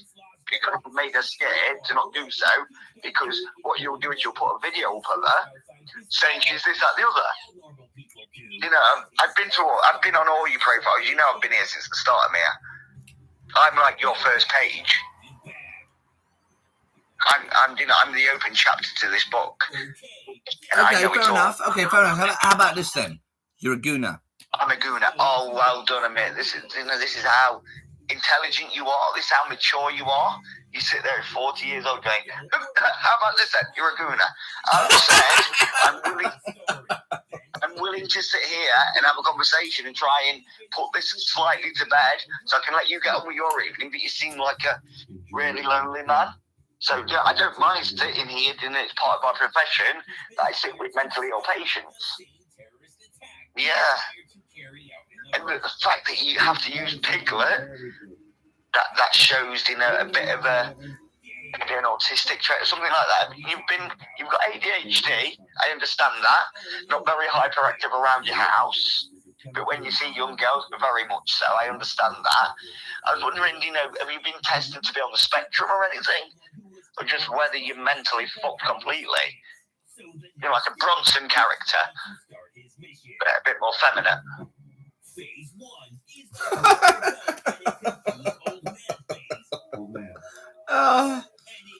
I? That is a very, very, very amusing laugh. That would be one that I'll record, that I can show to other subjects that this is what we classify as a fake laugh of nervousness. After paying his respects with this bald eagle, he tuckers himself out. Hamidi beep, hamidi beep. Hamidi beep, hamidi beep. That bitch is gonna get the hose again. Hamidi beep, hamidi beep. He has to check in with his parents. Hamidi, hamidi, hamidi, hamidi, hamidi beep, bambidi, bambo, bidi, bow. How many viewers have we got in here? Inspired Michelangelo 500 years prior. They tell him to get fucked and beam themselves up. Man, I can't. Oh no! Now I'm palpitating a bit, you know, because since you look what's happening on Sheepus 9482 or whatever in 9428, well, I'm palpitating. A whole of 8 people are here to share in what I'm saying. Okay, so the point being, Amir, is, you know, this is all one big con. You know, you claim that you're this, that, the other, and it's misjudged this because you've seen maybe a documentary. I don't know. But the facts of the matter are that you've got stalking, harassment charges pending. You're in court in August. They involve your family. You call your own mum out of being a cabbage, yet say it's disgusting that people should call out disabled people. I can upload anything I'm saying directly to the Barry TikTok. If not, it's already on the no filter, I'm sure. They do good work. Put Piglet in the wash. Has that got fleas on it? Is that fleas? Someone put in the chat if that's fleas or just dirt. Please. That is rancid. Okay, but the point being, you know, you took 10k off your dad. People go back to the Simon Amir Police TikTok one, was back in but that was your brother's house, which is no different to the state it is in now, the one you're in, another rented property, which you left him 30k in debt. Like, he had to sell the property, and no wonder, you know, people think that, you know, you're not a great human. You know, this woman, Farah, is the wife of your brother's house, who you left 30k in debt, and then you call her out for being a bad mum. But you didn't have the bollocks to say that to your brother. So isn't that just a very narcissistic trait of you going at women? Again, you know, I've seen endless, you know, you think you're blocking me, you just leave me in the chats all the time. So I see every single one of your lives and everything in here. So I see how you try and berate and belittle women, and you sit there quiet and muted as soon as a male comes on, or you give this fake nervous laugh. And you have no. I'm pretty sure that there's been people offering you out for physical fights, and you're the odd one because you had a couple of school fights. No, I wake up hard. That's why. Like what? Because you thought of some kids. Like, what is it? You know, I wake up hard every day, baby. Every day I wake up hard. What's living in that stench and dirt? I literally, you know, if I lived in there, even, you know, like, if the most amazing woman came in, I think I'd still struggle to get an erection, you know, with that dead mouse in the bed, you know, the stench of a rotting corpse. You struggle to get an erection in any case, mate. I couldn't. Yeah, I know you couldn't. I know. That's what I'm trying to tell you. You need to get some medication for it. Is that, am I? Yeah, erectile dysfunction. It's okay, mate. Is that meant to be funny? Oh, wait, there, you're laughing. I've just got you to describe what Viagra is live on your YouTube, you simpleton. And there's your fake laugh again. Like you just, I got wrecked. Did I get wrecked, Amir? Did I get wrecked? Are you going to quickly take a little 3-second snippet? I wrecked Barry. You sat there quivering. Literally, you put Piglet all the way to the screen just to show that you're not, like, sniffing your medication. There you go. Nice little sniff.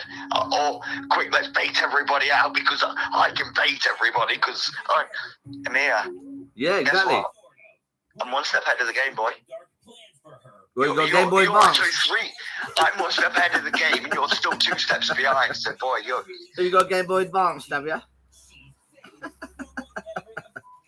What planet are you living in? What, are you going back to the 90s here, Amir? Is this when you felt most powerful and great? When you lived in the 90s as a kid in Saudi Arabia or something? Like, what you on about? a Game Boy Advance. So you're laughing at your own stuff again. Do you know? Can you remember the other week when I turned around and you thought I'd gone, and I was like, "Ha! I'm still there, and I got you." You know, you don't even encourage a bit of a giggle out of me here, Amir. You're a sick, disgusting human. And the fact that, you know, you should literally be in a psych ward. You know, if you was in a psych ward, you know, doing your TikTok still, I'd probably follow you. I'd probably go, poor man. But the fact that you think nothing's wrong with you, I think you're fucked up.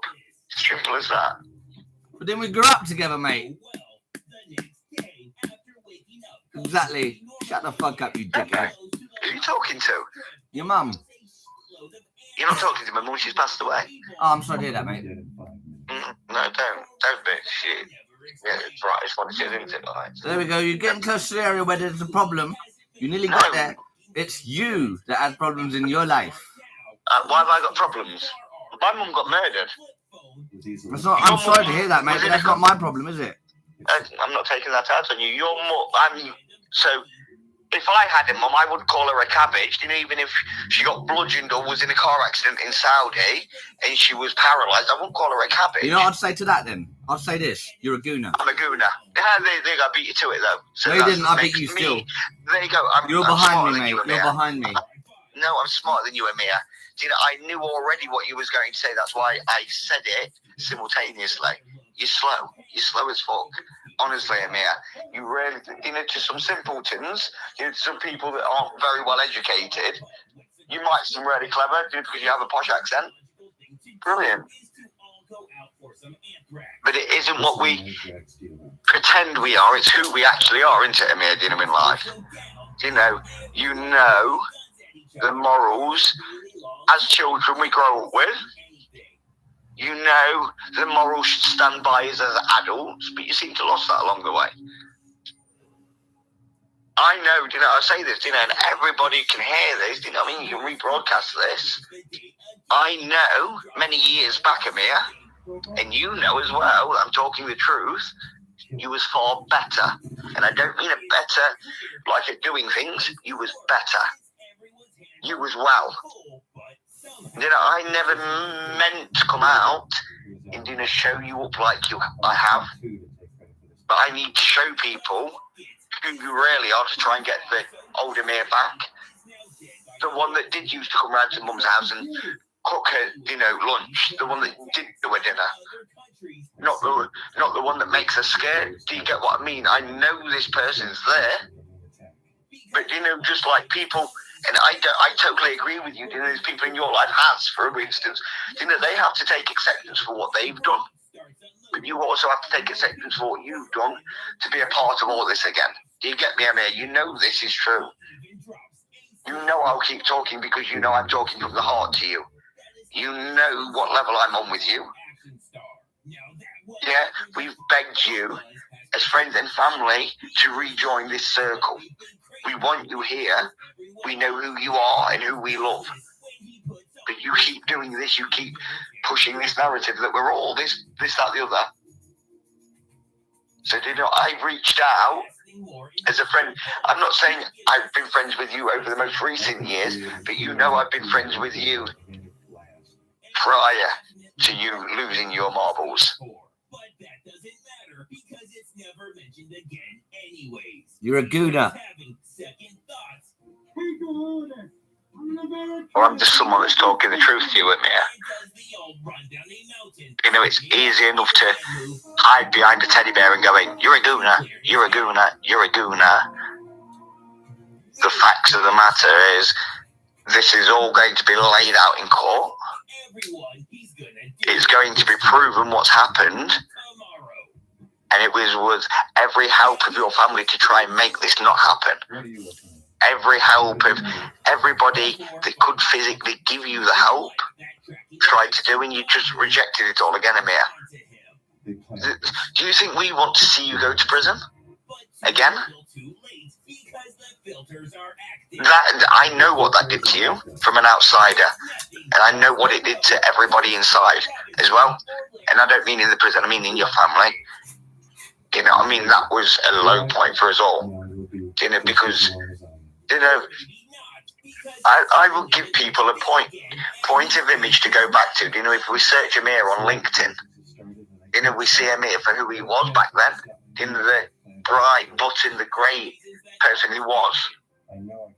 But just like you used to saying, you know, I'll call him for a specific reason, Amir. What a tangled web we weave. And you don't have to keep weaving that web, Amir. That's what I'm saying. He never actually tells them what to do, but the anthrax dealers, who I could have sworn were busted earlier, turn on each other for what I'm sure are good reasons. I hope this proves whose side I'm on. Then it's just a matter of going through his 200 tuna cans to find his nuts. Thing is, Amir, I don't keep doing this through any of these social platforms. You know, I'd like to do it more on a personal level, just directly with me and you. You know, you won't find me supporting any of these troll pages. You know, I don't think they're right, but what I'm saying is, you know, there's some information on these pages that are put out there that is, you know, highlighting what's happened. You know, if you're willing, you know, to come off live or whatever and we talk, because you know, in retrospect, you know, I understand where your feelings are at, and you know, when I'm sat here, you know, watching you, I'm not even watching you, watching Piglet look at me, look at you, look at me, look at you, look at Piglet. You know, it's not getting through to where it's meant to. I know you're hearing me, but I want you to understand me. This isn't, I've not started none of this. You did. With the fakery, all I'm trying to do is get my friend back, get the person I know back from Google, and from back in the past and things. Do you know what I mean? Like, I don't want none of this in here. How much shit do you make up in your own head? Tell me about that quest. I can't do all of that. You're fucking mental. Okay, listen, you can say all this, okay? I don't, you know, I'm like a pristine ice skater. I'm like Torvald Dean, and I don't slip on the ice. Okay, you know where I'm from. You know where I'm from, okay, Amir? And we'll leave it at that. You know exactly which branch has reached out to try and make this happen and try and stop this all happening, okay? Okay,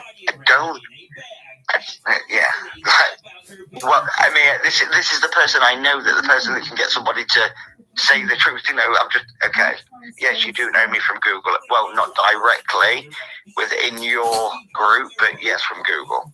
So what we'll talk about, I mean, we can by all means talk about this offline. I would tell you exactly who I am, because you claim not to know, but you know who I am, and you know who my brother is. Okay? So we'll leave it at that. If you want to contact me, I'll know that because you put your live down, or at least, you know, take the camera off, maybe mute it. So, you know, like you do, you know, you have respect for Jade and Cara and that. At least have respect for this conversation, like you expect people to have respect for you, to at least follow you so they can troll you. I'm not wanting to troll you. I've listed what I know. If you want to talk, let's talk it through. If not, we'll leave it as it is.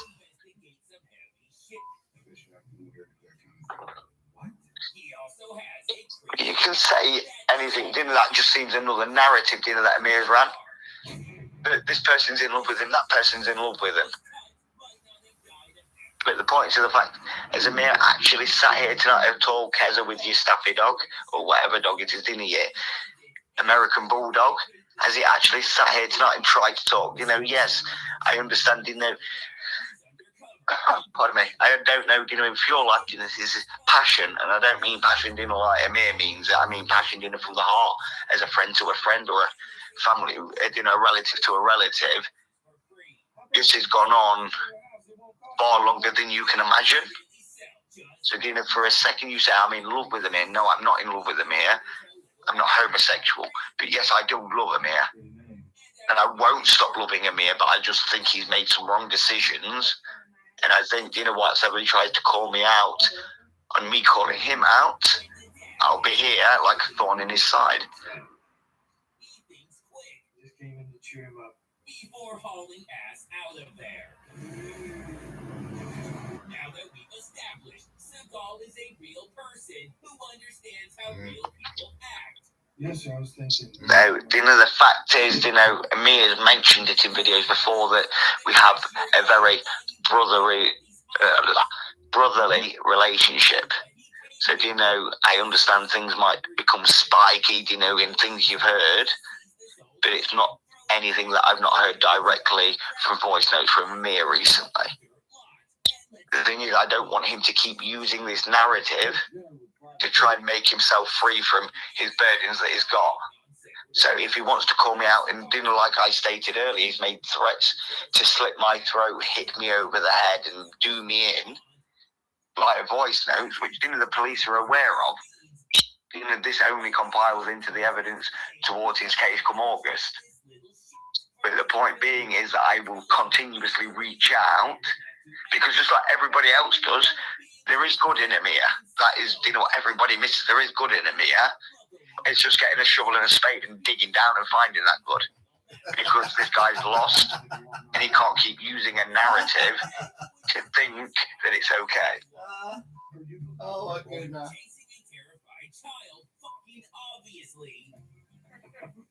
And he's more than just a pretty face, you shallow monster. He said I wouldn't do this. Amir knows that I work, 4 on, 4 off, sometimes 5 on, 3 off, depending on what's happening at work.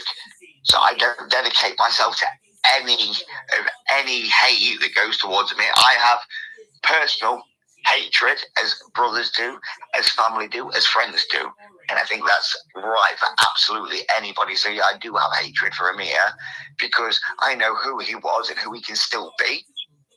And I see him who he is. It's not just my thoughts. Well, I'm being the only person. Everybody else turned his back on him. If you want to look at it, you don't see none of his brothers reaching out. You don't see his dad reaching back out. You don't see his mum reaching out. You don't see his sister from Iraq reaching back out. I feel like I'm his only point of call here to try and help him in whatever way I can. That's right, you still got it. The next day, Seagal says the craziest shit. Believe it or not, a bunch of people up here in Appalachia like me. They're gonna go with Knots and challenge him to just name one.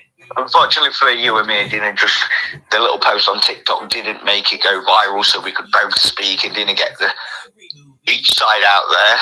You know that I always wish the best for you, but I hope you don't continue down this path, because only karma will strike. You know this, you know how we believe, okay? So if you want to talk, you've got my number. If not, I'll call back up and we can have a talk again, but only when you decide it's a personal talk between me and you, okay?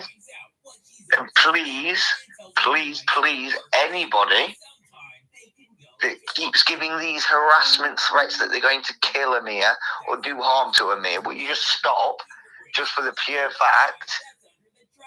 If you're not going to do anything, stop harassing the guy. I can't believe he just said that. And he hung up. I can't believe he just said that. Stop harassing Amir. And he hung up and ran away like a little coward. Oh, what a gooner. What a gooner. He always quits. All those people harassing Amir. He quit hardcore again. You can't stop quitting. Absolute cutie.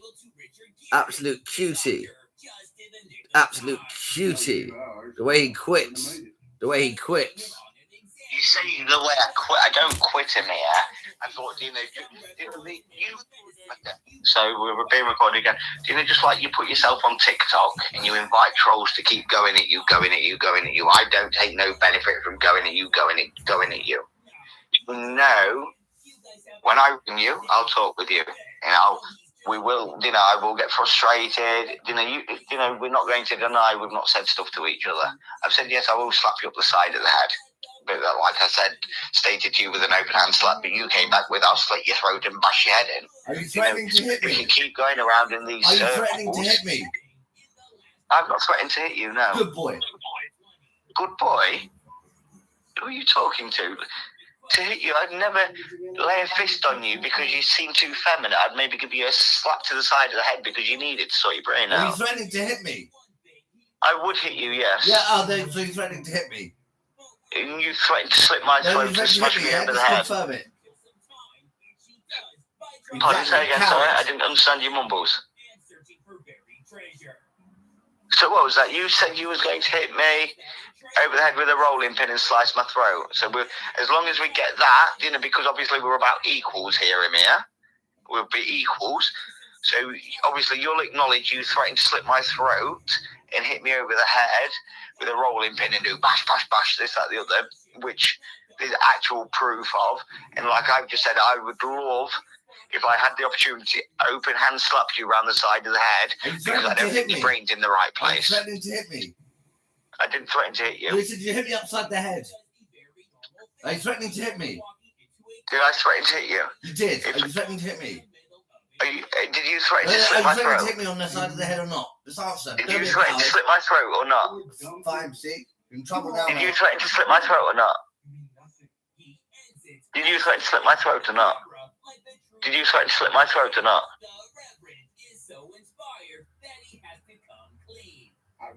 Well, I think, a throat slit to a slap up the side of the head's a bit different. So did you threaten to slip my throat? Did you threaten to hit me? I don't answer Did you stupid threaten questions. to slip my throat? I don't answer stupid questions. I don't Did you answer your threaten to hit me? questions. I don't answer your questions. You have nothing to do with me. Did you threaten to hit me? I don't answer your questions. I don't answer stupid questions. Did you threaten to hit me? You did just now. Threaten to hit me. You're in big trouble, dude. You threatened to slip my throat. I have video evidence of you threatening to slip my throat and hit me over the head with a rolling pin, Amir. Let's not play victim here. I think one's a bit worse than the other. Slitting somebody's throat and hitting them over the head with a rolling pin, and physically showing how you would do it, compared to me saying, giving you an open hand slap up the side of the head, because I don't think your brain's in the right place. You just threatened to hit me, mate. You're in trouble for that. Did I? Did you threaten to slip my throat? Have you ever heard of a roundabout, Amir? Because we can keep going round and round, boy. You threatened to slip my throat, though, didn't you? Did you threaten to slip my throat? Let's do it, Amir. Let's do it, Amir. Did you threaten to slip my throat? Did you threaten to slip my throat? Oh, let's say it 10 times. No, did you threaten, though, Amir? You did. So, when you answer my question, I'll have the decency and respect to answer your question, okay? It works like that. That's how a civilized, proper conversation works. So if you're willing to answer, do you threaten to slip my throat? I'll answer your question if I threaten to slap you up the side of the head. You're in big trouble for that, mate. You're in big trouble for that. I'm not in no trouble. Have you got my IP address, Amir? Because I pee in the milk cartons next to your bed.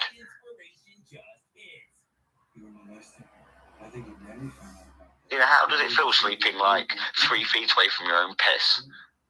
Do you know what I mean? That's disgusting, Amir. This is how far, your brain is warped that you think it's okay to sit on TikTok for 8 hours and then piss into a milk bottle to save. It's delusional, Amir, that you're not well. I'm not saying this to be horrible. These are just the facts that I'm pointing out, that you're sitting there pissing into a 4-pint milk bottle to save yourself coming off live, but you're sitting there asking for people to give you abuse. And then people say, is this some sort of fetish? You go, no, give me abuse or I'll block you. This is all strange behaviours, Amir. Don't you even see that yourself? If you was to see somebody in your position, wouldn't you think that's strange? Or would you think, wow, they're a great person? Oh, but you can't hypothetically answer a question. You can only give the question. You can't ever answer anything. This is a common thing people are seeing, Amir. When people call you out, you'll stay silent. When people, I hear people, coming up with all sorts of outlandish things, and you record this one, please, because I'd love you to put this one up on your TikTok, that you have never chopped your cat's tail off. But the problem is that you did spray it with Dettol, which is harmful to cats. It wasn't the correct antiseptic you should have used for your cat. You know what I mean? So, what then he didn't chop it up and he didn't put bleach on it. He hasn't molested children yet. So, we can't accuse him of it until he has. But he has been done for stalking, he has been done for harassment, and you seem to be in a mental state that needs repairing. It's these things we all can see. But, the things that we can't see is Merlin's tail, which maybe had healed, but you shouldn't have used them chemicals on it. Me personally, as an animal owner, I don't make my cats meow at me for food. I just give them the food. Review. Yes, you do. I can upload a video of you making your cats meow for me. Would you like me to do that, Amir? You made Minnie and Merlin meow for me, and you wouldn't give it to them till they meowed for you. To me, that's the animal. Do you know what I mean? Like, she's here now and just meowing without food. Like, I don't understand the issue. This is, I'm close to Amir. I lived on the street behind you, or used to. White Bigham. Yeah, right, mate. You fucking dickhead. Okay. That's fine to me. You say these as much sense as a popsicle, mate. And how does that make sense? Exactly. Well, Amir, listen. So now you're just chucking random words out there just to try and make yourself seem funny at some point. Like, this isn't working for you.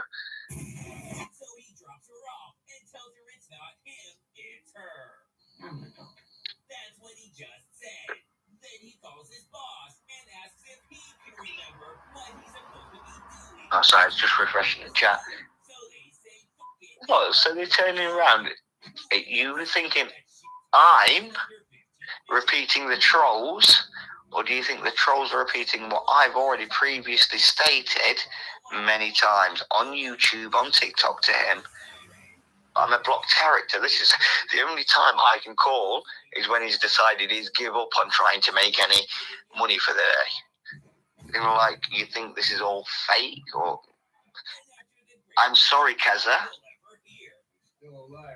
I think you're delusional. Thanks, guys, but we have eyes too. Ben Seagal either forgets or doesn't give a shit that the FBI are dead. So there's nobody to arrest him, and he just completely. What do you think about it? So it's just What do you think about it? Seagal movie, where lots When you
put the food between them, they meow, and then you lift the bowl up and keep making them meow to say they love you. When you think about That's a bit. When you think about it, that's a big thing. When you think about it. When you mother think about it. When your mother think about it, in a way. Is this on Spotify, Amir? Is this one of your great songs that has made Spotify, or is it just on your little TikTok channel? I was going to download it if it was on Spotify, but I guess it's just you and Hourly. What's happened to her? What have you done to her? She's got a strange eye. No, Amir, what you've even abused a cuddly toy now. This is wrong, Amir. 80-year-old in the chest, breaking multiple ribs, and scores himself a hottie. But you must be careful. Right. Back to Michael Caine, who's still thrilled to be here. I'm singing it because I like it. In a way, is it, Amir?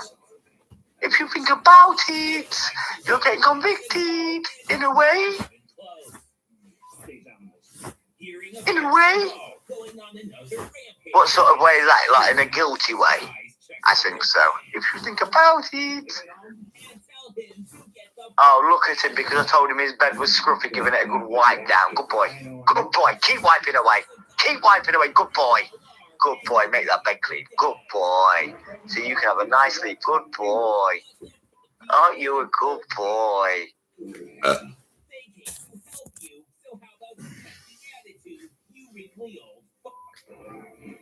When you think about it. In a way, in a way. There is no I in team. It is T-A. Did I shock you, Amir? Did I shock you? Did I put you off your track? Did I? See, we can make a duet. See, this is no hate. You know I'm friends with you, Amir. I'm not fucking about. But the point being is, you're the bad man thing in that. Do you know what I mean? So if you want to play bad things, we can play bad things. The people here want to talk about skin cancer. Well, that's weird. Diane, shall we sing it together? In a way, if you think about it. Follow me, please. He thought you were going to ask about the movie. This is also... When you think about it, in a way. When you think about it, in a way. Listen to me. I sing this better than you. This is my new theme tune.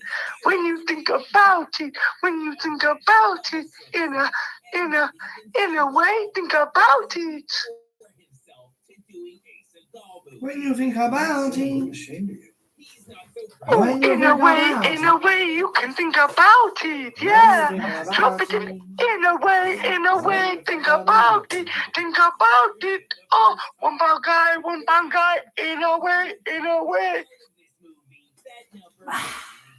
It's nice to be nice together, huh?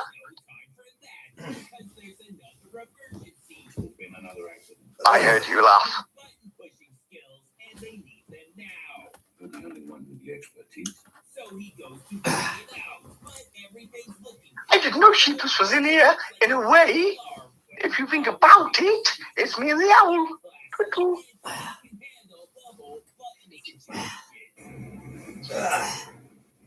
I want to be a mayor. I really would not like to go around.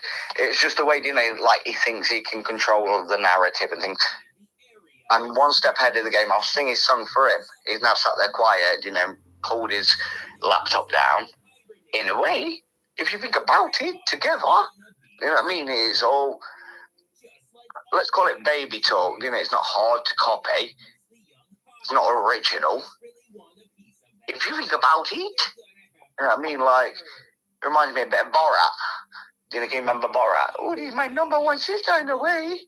Like he's strange. He's nothing new. Okay? So, copying something that is simple and easy, in a way, and just like following suit of someone that is simple, Diane, Dinky, in a way, just shows who you are. Back to Seagal, who's enjoying his sleep eating before waking up confused. I thought you were there. He is, but not the kind you're thinking. Thank you. You tell him a mouse hiding from the hawks. Diane, I'm putting... Oh, is it Keck? Sorry, I wasn't even reading the comments. I just saw it come through, so I assumed it was Diane coming straight through. No, I'm not controlling a narrative. What I'm doing is, when there's a situation, in any sort of prosecution, there's two sides to a story. How come Amir can only spread his side and make people believe it, yet I'm not allowed to spread what's on the other side and show what was there? That's not believed. But I'll take you back, because I don't know, and Diane, I don't know if you've saw Colin the other day, but he questioned whether Amir might get, given a guilty verdict. But, everybody else says, no, he's not guilty. What evidence do you have to prove he's not guilty? Because I can give you a whole lot of fucking evidence that he is guilty. And a whole lot of evidence that he hasn't served his time and he will be going back. It's very strange. Normally things are curfew tags, not GPS tags. GPS tags was to keep him away from specific people for a specific reason. Like, why has no one ever thought about that? Because you're all blind, you're all like horses, you've got blinkers on. So, if you ever want, to take a step into the real world and go, oh, well, every story has two sides, and every criminal case has two sides. Look at this one to have two sides rather than just Amir's side. Look at it as his family side. Don't look at me as Barry. Look at me as the Siddiq family. Look at me as Farah. Look at me as Hass. Look at me as Saba. Look at me as his mum. Yeah? Don't look at me as Barry. I'm just the person in front of it all. That's it.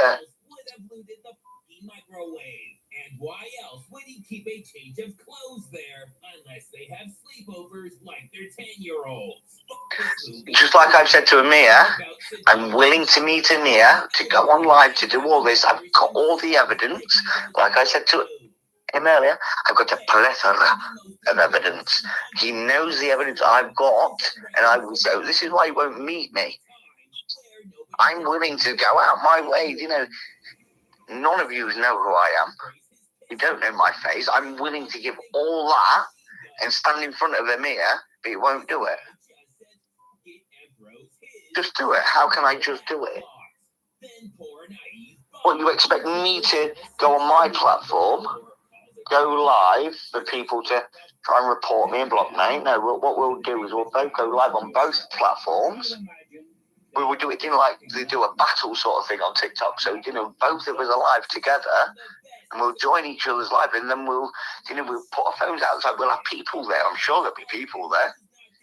And then I will show you literal documents in my hands of what I've got, and then he can argue against it if he wants.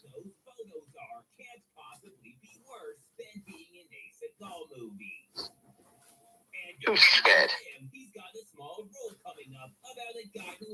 Do you think I would be scared if I was sat here week after week making sure I got through to this man? I'm not getting through to him as a hater.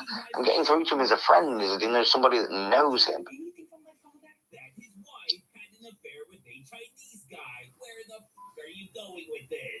Diane. I'm not this nodding dog Cara. I'm not Jade, that's like, yes, Amir, and too scared. I'm not like you that, comments, everybody, Dinky Diane, Dinky.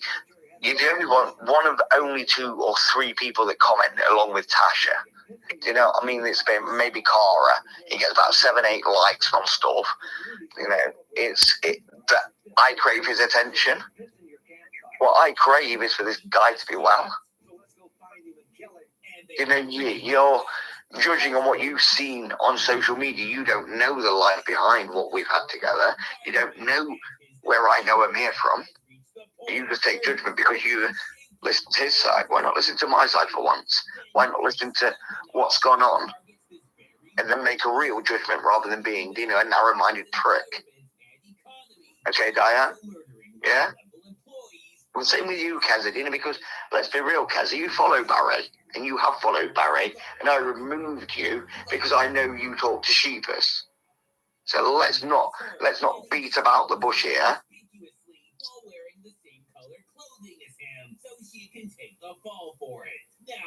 Most definitely, Kazza, yeah. Most definitely. The thing is, if people don't own up to what's wrong, if he always believes that he was in the right, even though I'm not saying in all the circumstances he was wrong, I'm just saying, in certain circumstances he was wrong. If he's not willing to accept that, then, he's claiming his family don't want nothing to do with his friends. Everybody's turned their back on him, but that's not true. I'm here to be a pillar of that bit of community that's saying, no, we haven't actually given up on you, Amir, but you can't keep running these narratives. it's not nice to know that people, got delusions, conspiracy theories, all these sorts of things that can mess with people's heads. Amir worked in a very high-powered, pressured job at Google with me. So, knowing what he was doing, I can see why maybe he's like this. But knowing who he was, do I want him to be like this? No. So I will stand there, like I said earlier, thorn in his side. And when everything and the sun comes out on his life and everything's beautiful, I'd still be the man standing there beside him. Because I want him to be well. That's the whole point of this. The point of being well is accepting what you've done wrong. If you're completely in denial all your life and can't see stuff, you're going to obviously go in turmoil.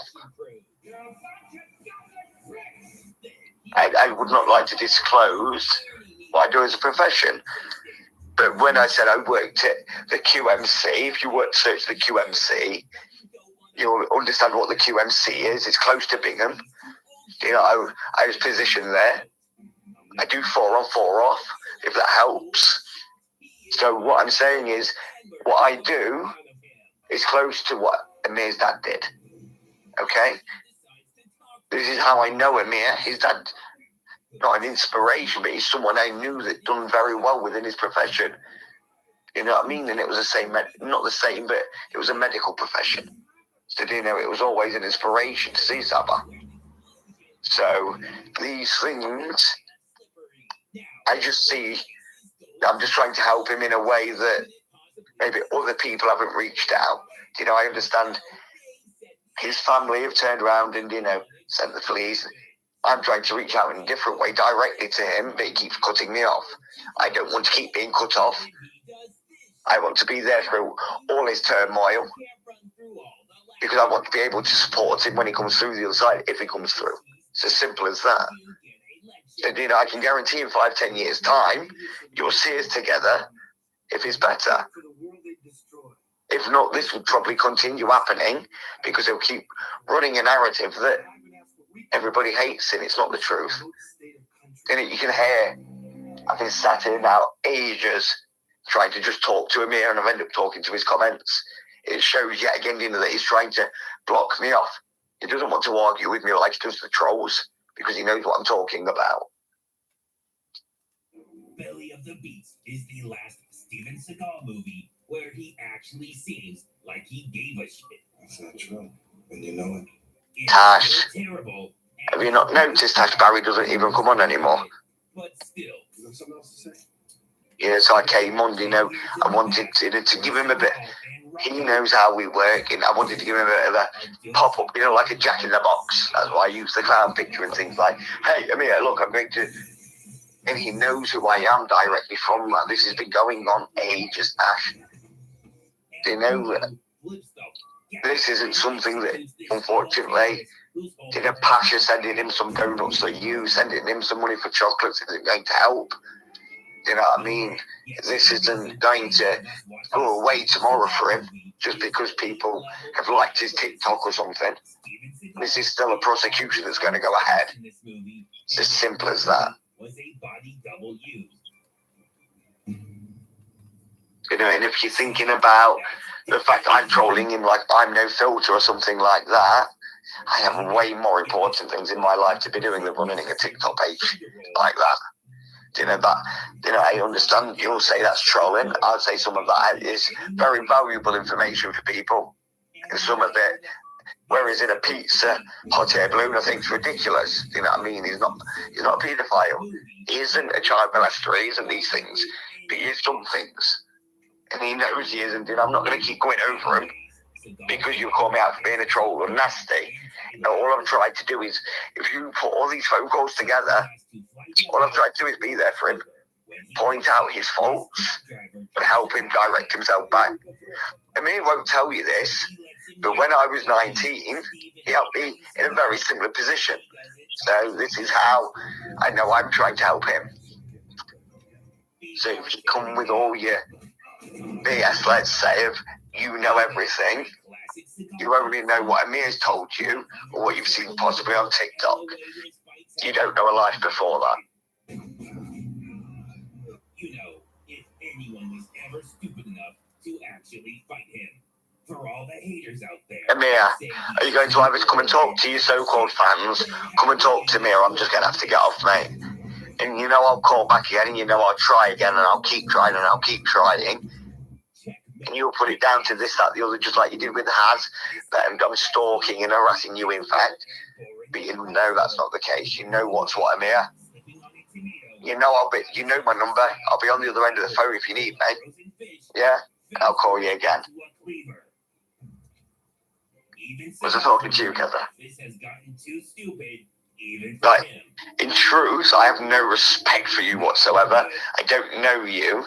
You know, you follow Barry pages that say you support Amir, but then say I'm a troll and I'm nasty to Amir, but still follow me. It's a bit messed up, Keza. Okay? So people like Tash that always call Barry out, respect to Tash. But unfortunately, she'll be a bit bewildered come August time when Amir's no longer on TikTok and he's behind bars. And if you feel, Tasha, that he has been unfairly treated, then by all means support him when he comes back out. But have that in your head that I did tell you he was going to jail, okay? Keza. 10 years prior. Yes, you did follow Barry, but because, like I've stated, I know you follow Amir, I don't need you on my page to think you're some sort of little spy. I don't need you, I don't post nothing. Is dubbed terribly throughout this entire scene. And again, I think you're the lucky one. His lips match his words. If you give this video a little rewind on YouTube, you'll realise I mentioned that you followed me and I took you off. So give it a good rewind, and listen through it all. And it was just in a point to Amir again, and he keeps calling out people that are following these troll pages, but you're just another one, Keza. People call me out for being a troll. You followed me with your American pit bulldog looking thing and your little two dancing red girl things or whatever it was. Okay? So let's not run about, Keza, and do this. Oh, P.S. Amir, do you know Wee Woo? Wee Woo is Jamie, and not Jamie Lee, but the Jamie that wished death upon a pregnant woman. She hoped her fetus and her baby died.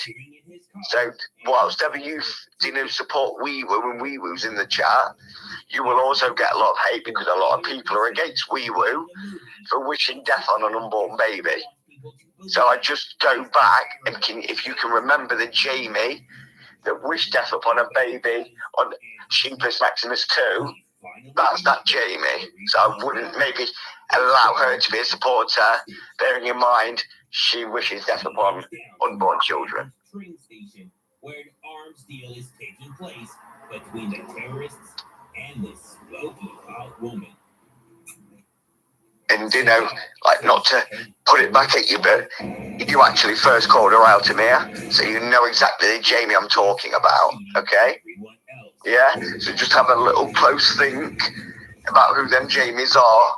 And it's not, like I said, I don't believe, well, it could be, I don't know. Flying through the side of this train for some reason.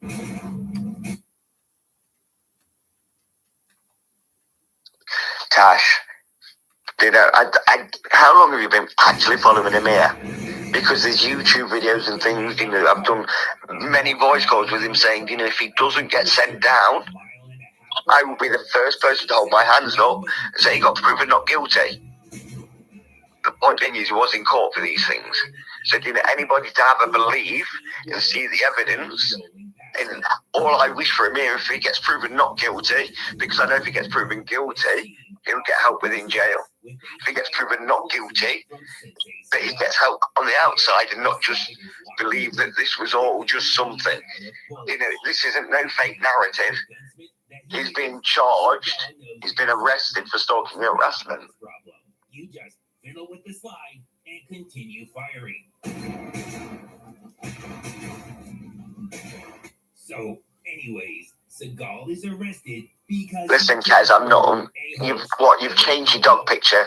Well done for you. That's a courageous move, changing your picture in the last 30 seconds while I was talking to Tash. I'm not interested in you. I've told you I have no respect for you at all. You know, you follow people.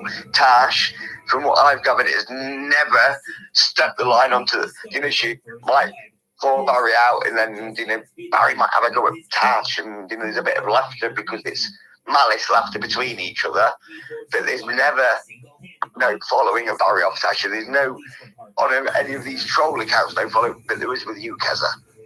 Keza, what a name, Keza.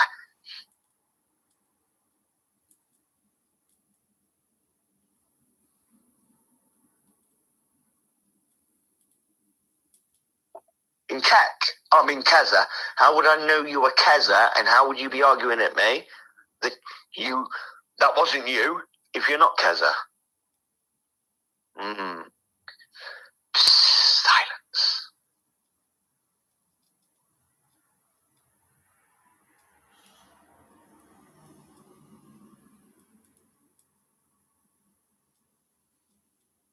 So Amira, just as a pre-warning, and a warning, obviously you don't like me, whatever. You're going to run and say this on your TikTok. But please, and this is, if I was a troll, I wouldn't tell you this, but please be careful of Keza and Weewoo. Tasha, sorry. Absolutely. I think Cara's a bit mousy. And Jade, I think, done you well. I think Suzanne, Diane. Okay, if these people want to believe in you, that's fine. But they also have to be known that they could be let down in their beliefs. Okay?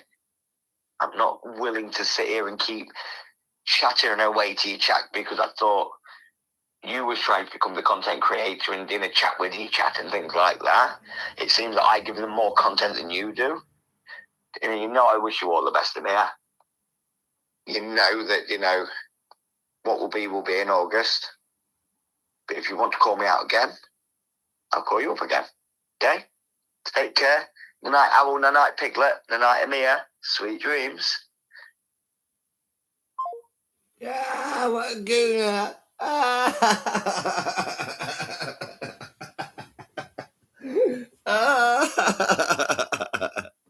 I love it when he quits. He quits so hard.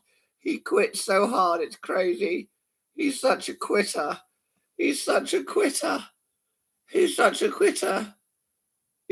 easy to beat. It's crazy. Oh, God, that's so easy. Amir, I know you. It seems like every time that I turn around. Let's record. It seems that every time, that I decide to say, wish you farewell or something like that, that you try and call me out. Would you like me to put my phone beside me, just leave it there, so it feels like you have some company? The mice and the cockroaches can't be that much company. I can talk to you. Everything. Do what? Tash, is that to Amir or to me? Because, obviously I know who Amir is. And the fact is, I think, with the silence, it's pretty telling that Amir knows who I am.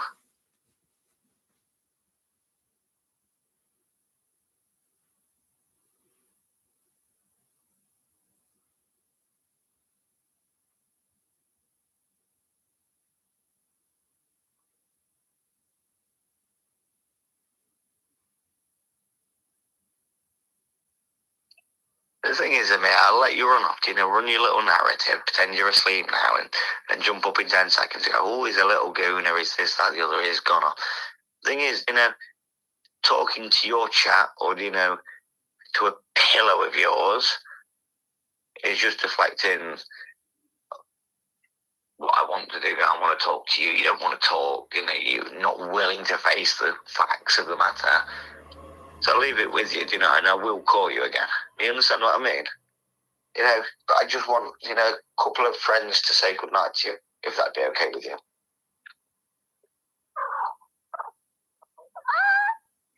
Oh, good girl. Yeah. Come on then. Off you go. Good girl. Come on, Minnie. Okay.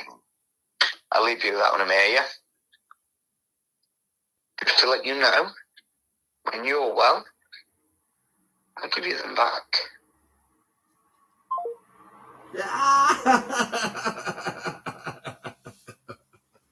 What a gooner. What a gooner. He always quits. He always quits. He always quits. He's always quitting. Like he does with everything in his life. He always quits. What a quitter. What a quitter. Oh my God, that's so pathetic. He has no endurance. He has no endurance for this. He's so weak. It's crazy. He's such a weak personality. Oh my God, he's so weak. It's insane. It's so easy. Oh, what a wuss. What a wuss. Absolute coward.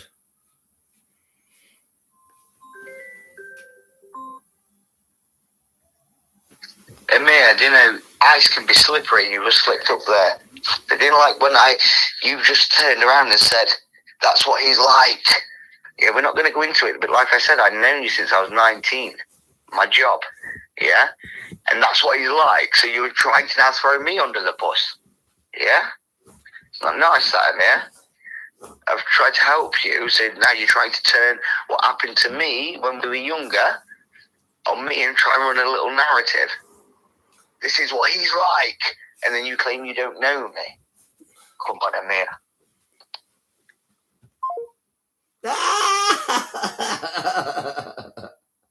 What a coward. What a coward. He keeps on quitting. It's crazy. It's absolutely crazy. He's got no endurance. No endurance at all. What a coward. He can't handle the heat.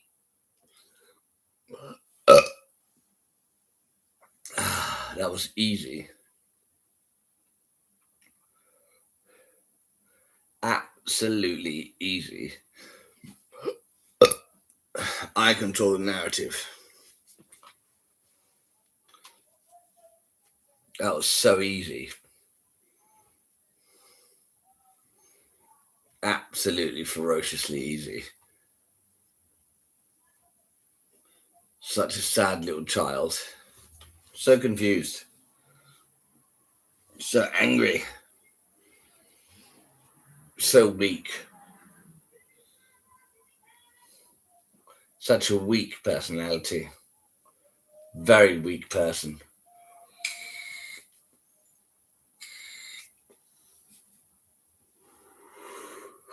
He's probably too tired and gone to bed because he's too knackered.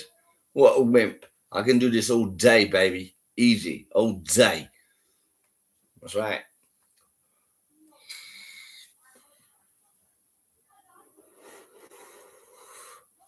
Easy peasy lemon squeezy. Any time of the day, baby. Boo. Oh, so easy. So very easy.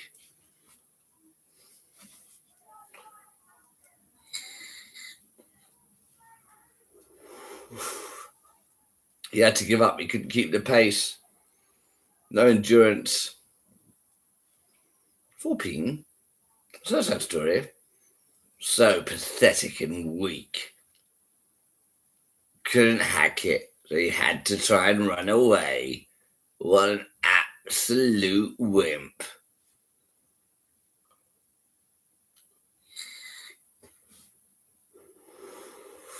You couldn't even make any points. Blaney wants to have a nap now because he can't handle it. He's going to have a little snooze.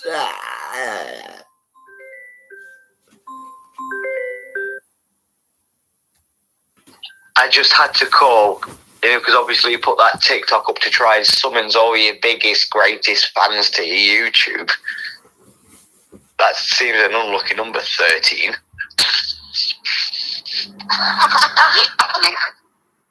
Hashtag give me a fake laugh.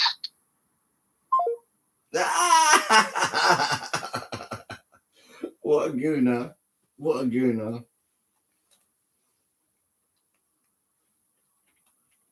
Easy. Easy. Easy. So easy. So effortless.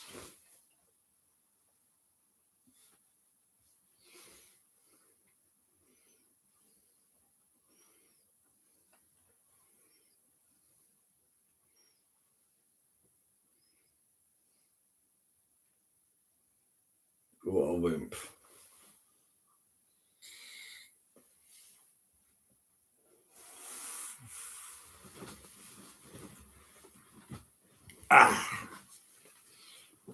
I win easy.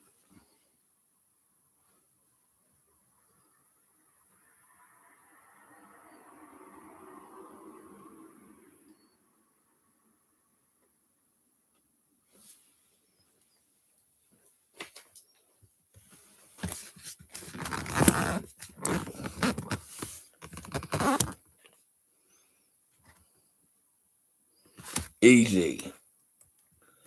Easy.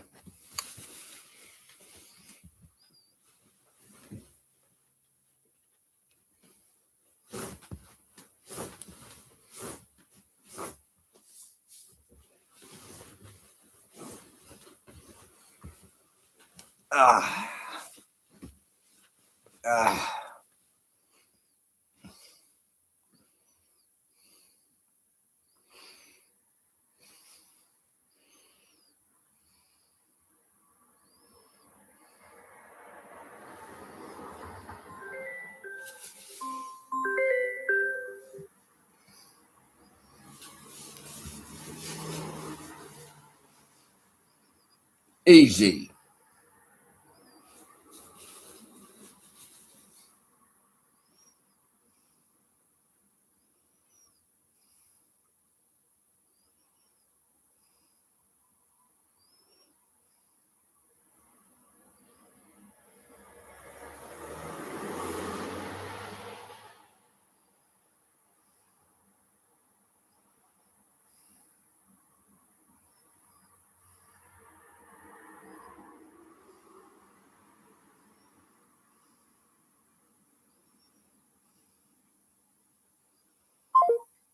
Can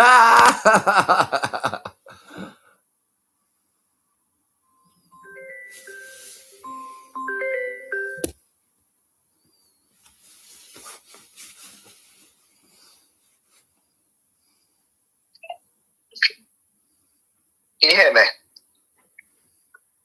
Can you hear me? No, anyway, this isn't for you. It's Diane. Diane. Okay. I could understand that'd be a very cruel thing to do if it wasn't me and Merlin. But when he went to prison, there was no other option as they were not getting back in the house. Okay, so I took them in. So it's not that it's a fake thing. It's more probably distressing and disgusting that Cara pretended that she found them in Derby. Oh yeah, they're in Derby and these are definitely them. But why would they have moved from Chatham area to Derby? So no, I'm not pretending. And then, as for this fact, Tash, as far as a sheep as far goes, you're a legend, boy. Yeah, like proper fucking cream of the crop. Like, well done. So yeah, no sweaty face. You've never followed none of the pages. A star, I'd give you a McDonald's gold star if you want one. Well done, Tash.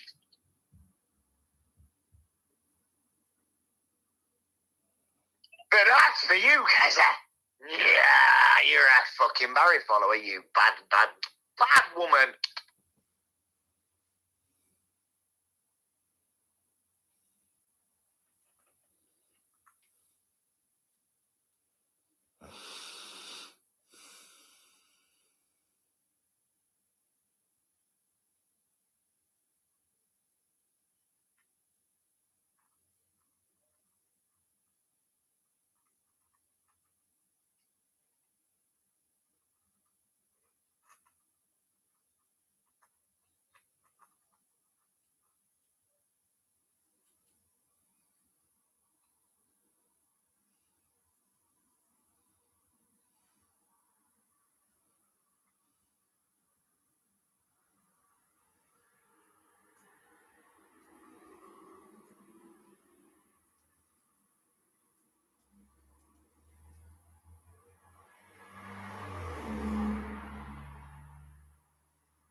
Mm.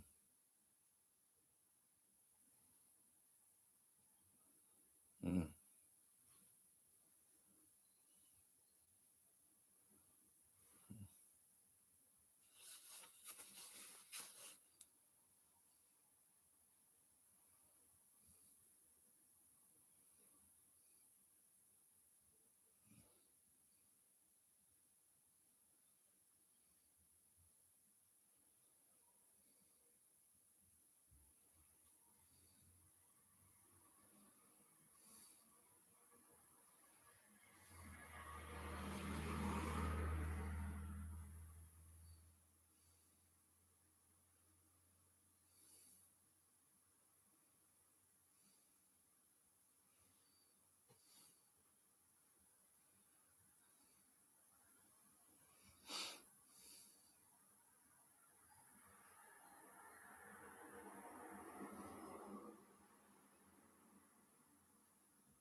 Larry's the boss.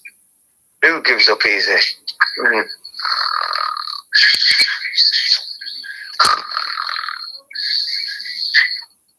Like I said, sweet dreams, boy. Good boy.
Big Boss Barry.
Five left.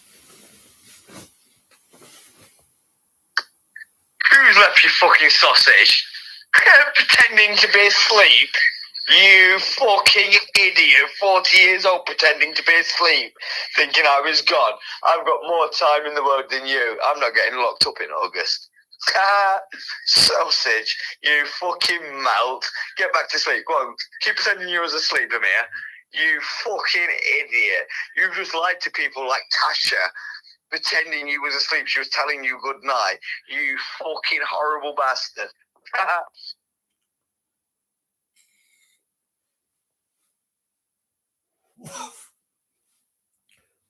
He's gone. Who's gone?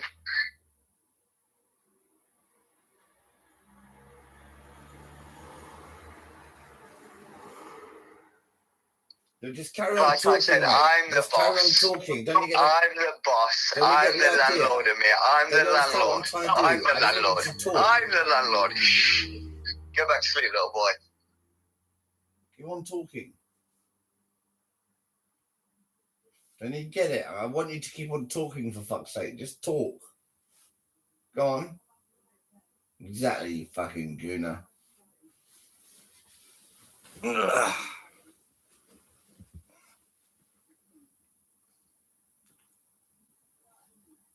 That's a sign of agitation, you little fucking freak.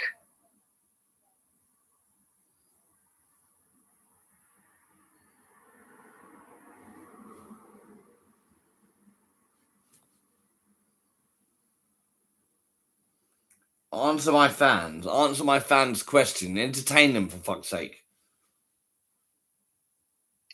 They're meant to be your fans in me. I've got my own that I already entertain, bro. Come on, get up. Give us some entertainment. You know, you're so good at it, like plunging the shit out your shower. Give us some good entertainment for 9,000 views.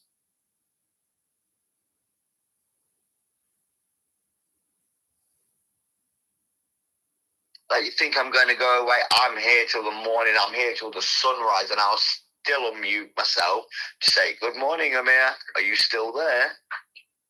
If you want to turn around and say I'm a little bitch, that's fine. I'll still be here. You know who I am. You know what I'm saying is true. And you want to keep running this like what? Like you're God? Like you're King Sheepers?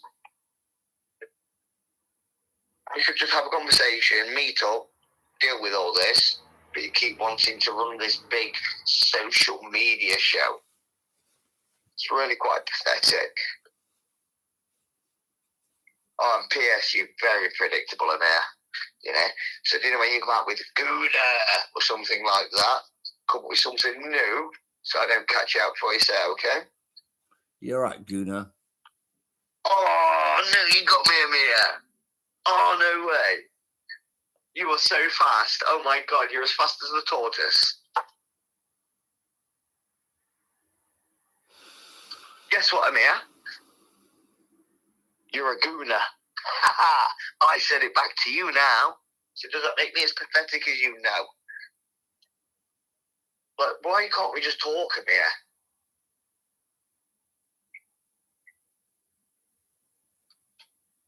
And if you want to talk, we can resolve these issues.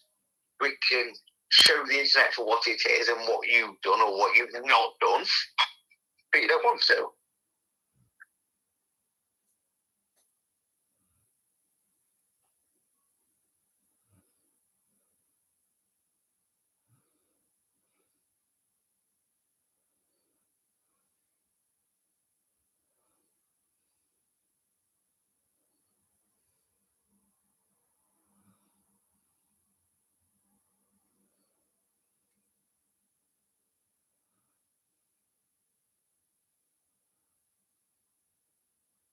Emir, because obviously I don't want you to not succeed in the world. You know, you did great things. You have done great things. How about we give your fans what they want? Yeah? Unblock the unfiltered Barry account. We'll both go live now. People can see who I am. You get your views up. We talk it through. Or, you know, as I used to say, we'd have a big debate. You know, like a what? Exactly, Amir. So you know now again who I am. So it's not just a big debate. We'd have a huge debate maybe or something else. I don't know. So we'll both go live on TikTok. I'll make sure you're unblocked. You unblock me. We'll go live. We'll get your fans going wild, and we'll see what's the outcome at the end. I don't want to keep putting you in this position because it seems very awkward for you.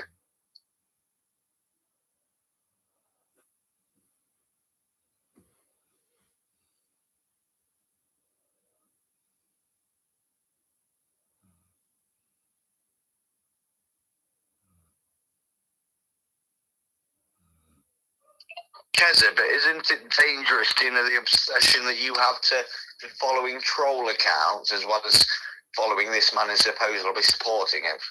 That's wrong. I don't support him in his crusade at all right now, but I support him as a human. You're supporting him with no evidence or no knowledge of anything.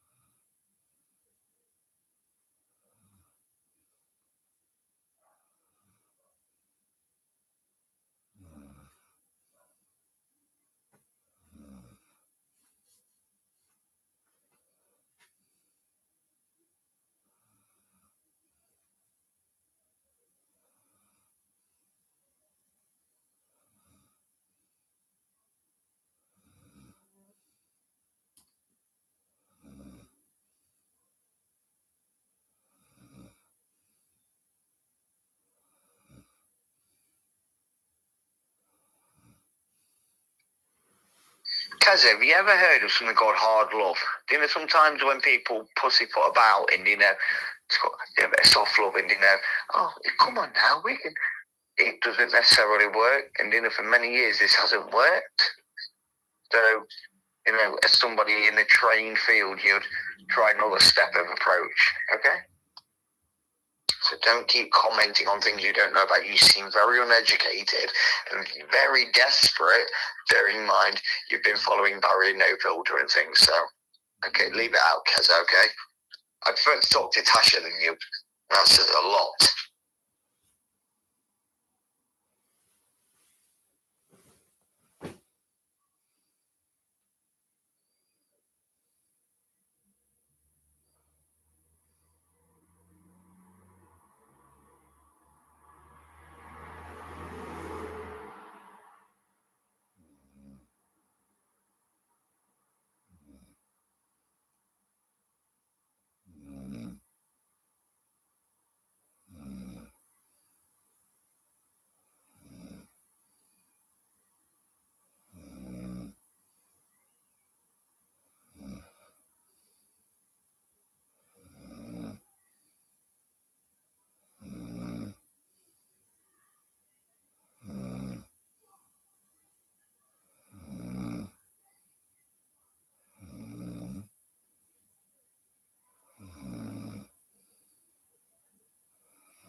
Come on, let's send some hearts in the chat for Barry.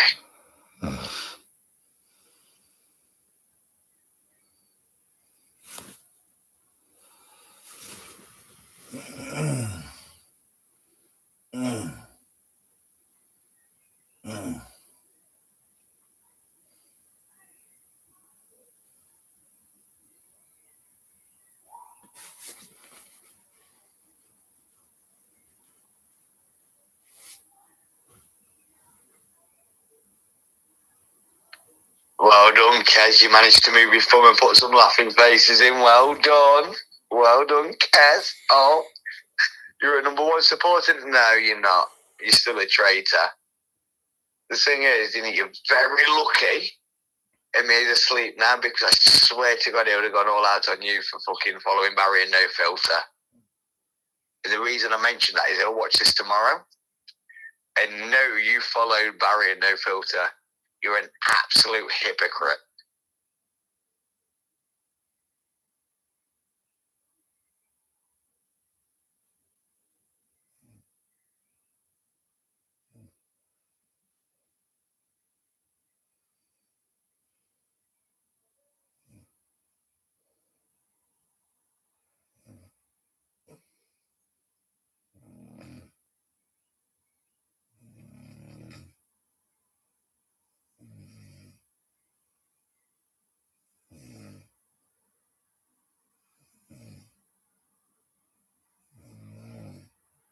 Who would like to hear my new musical melody? You know, like I've made it off the back. You know, I'm using a bit of a sample here, and it goes a bit like this.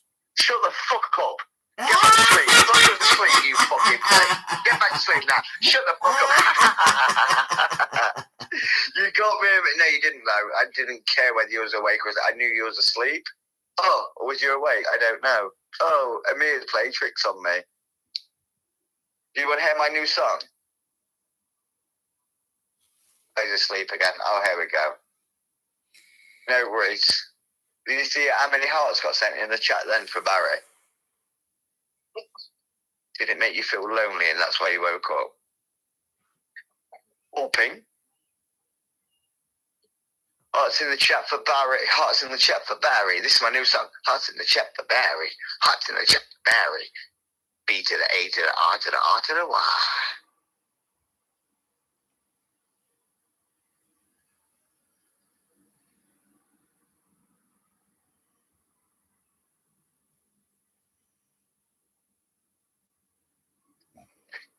Yeah, this is a shout out for the Amir in the buildings. I like it.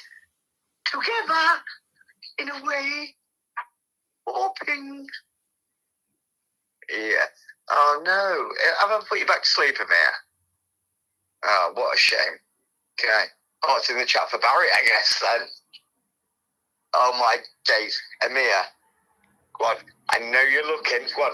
Give it a little bombastic side eye and have a look at these little hearts in the chat. Have a look at these little hearts in the chat. A little bombastic side eye.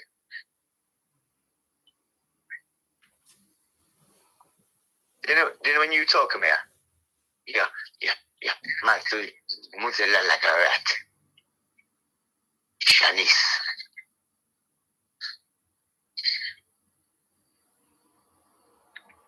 Amir, you're not asleep. Come on. You're putting that quote over your mouth not to laugh because you've not had so much funniness in your life. You know, you go, please, everybody, come in the box. Give me some comedy. But you don't let Barry in. You know Barry's got the bants. Barry's got the bants round here. Barry with the bants. Barry with the bants. Barry with the bants. Barry with the bants. You like that? I copied that off you in the way you repeat words about 3 or 4 times. I'm anxious.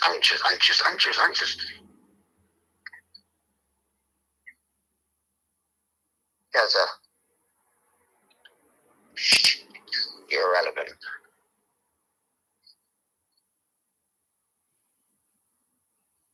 Mia, I think we'd get more than 10 viewers if we went on TikTok, bro.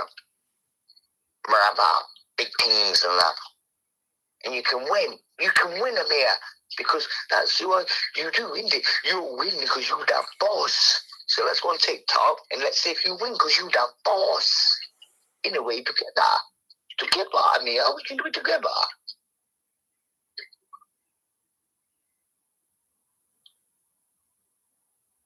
I tell you what, in that psychopathic, like, you know, hey, bro, like, look at this guy here. He's sat in a black room, literally listening to my voice pretending to be asleep. Listen to him. Look. He pretends to be asleep. He'll talk to me in a minute. I'll put my phone on mute or something and he'll pretend that, you know, he's finished sleeping. He's just magically got a call. Oh, there he is.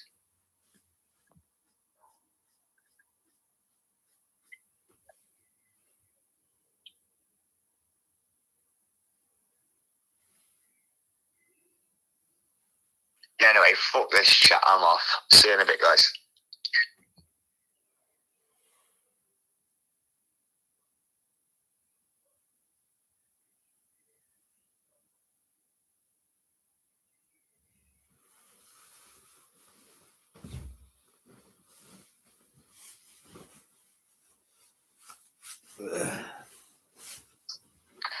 Scrambling about now, you gooner. Are you a gooner? Are you a gooner, Amir? You're a gooner. Are you a gooner? Oh, you like, can you remember back in the day, Biff and Chip books at school? You like one of them, didn't it? Easy to read.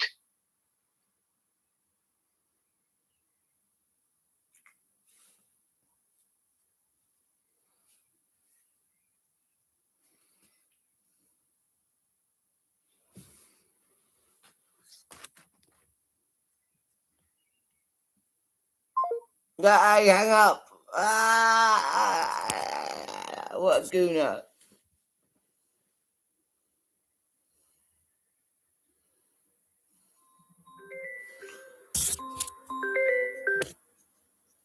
What an absolute gooner ruffling about and putting the phone down again.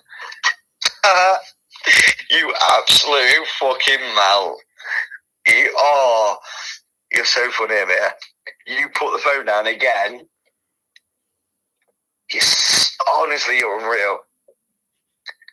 Obviously, you don't want this to go out, or you think that I'll give up.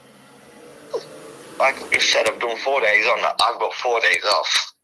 Have you got 4 days?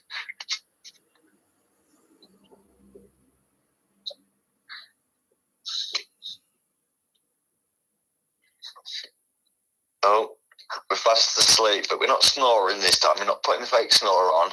We hear a bit of movement in the room, and then he puts the phone down because he thinks, fuck, I can't let people keep hearing this. But you're a gooner. And I'm the boss. For all these people, you say, I'm the boss. On TikTok, you follow me. No, Amir. I'm the boss. Think about this video. Think about this person. I'm the landlord. Yeah? I'm the landlord. I'm the big cheese. Yeah? So I'll leave you with that one. While you're pretending there to be asleep. Okay? And I'll put the phone down. Okay? Or will I? Will it be you put the phone down? Because I'm not moving, actually. Fuck this shit. You're a gooner. You sit there, what is it? I'm actually wide awake, but it's 4:10 in the morning, and you're sat there pretending, or not even sat there, laid there, pretending to be asleep as a 40-year-old man, trying to divert away from another man who's confronting you. If it was a woman, you wouldn't do that, would you?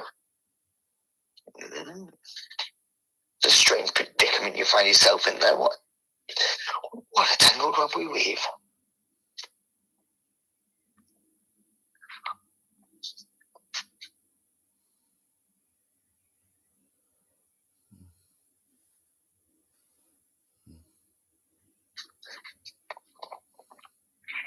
And don't think about shuffling about and muting me again or putting the phone down. You know exactly what I'll do, Amir. And you'll be asleep till 6 o'clock tomorrow night. So I'll keep ringing you. Because it just shows that you're the absolute fucking pussy here. I keep putting the phone down. What is it that you're so desperately trying to keep Barry away from everybody else for? What is it that he has to say? Nobody else. Barry, though. You get all these Tom the Spider come in with that he chopped his cat's tail off. Half facts. But then when someone comes with the full facts, you try and go, no, this is all just a big strange narrative. That people are coming after. What the fuck, Amir? Like, I could understand, if it was some big espionage or some mad CIA shit, but you're talking about the Metropolitan Police, you stalking a couple of police officers, your sister-in-law, calling her out to be a bad mum, but not your brother. These things don't add up. You take money off your dad for the course of justice. but you sell it, you use it and buy drugs. You then leave your brother 30k in debt, in which he has to sell his house. You call your mum a cabbage, like, what's going on, Amir? But you're the good guy.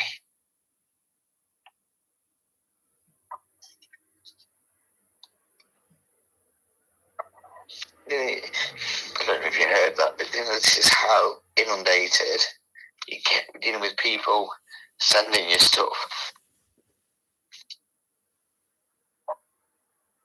Yeah, so, I'll just leave it, to this last little, tiny little glimmer of hope you've got of a community of a couple of people watching you, to believe in you.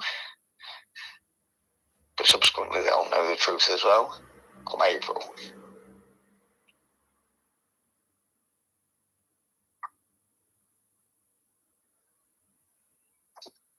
No, didn't think you'd correct me on that, did you, Amir? You didn't want to correct me. Not April, is it? It's come and gone. That was when, your last little hearing was. But we'll talk about August. Okay? I'll keep ringing all the way until August. And there won't be a line to reach after then. Okay? You're going to call me out for being a gooner, this, that, the other, whatever. Go and make little videos that gets about 3 likes and about 4 refollows because you've sent it on yourself and things. You know what I mean? Literally. You're on the line. Don't cross it, yeah?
You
know, some people have failed quite often.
Artemis 2 proved it can reach it.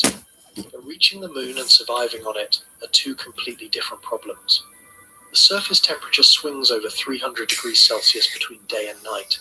Radiation bombards the ground at 200 times the dose you receive on Earth. Dust clings to everything with an electric charge and shreds machinery at the molecular level. Micrometeorites strike at up to 70 kilometers per second with no atmosphere to stop them. And your own bones start dissolving because gravity is too weak to maintain them. The moon is the closest world to Earth. It is also one of the most violent environments any human has ever tried to enter. If you enjoy deep dives into the real science behind space exploration, consider tapping that like button and subscribing. It genuinely helps the channel grow and lets us keep making content like this. Now, settle in, get yourself comfortable, let's begin.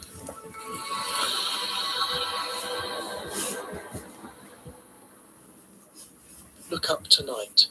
If the sky is clear and the timing is right, you will see the moon. You have seen it thousands of times. You know its shape.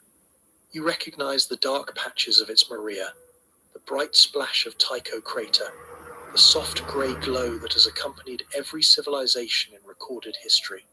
Children draw it in crayon before they can write their own names.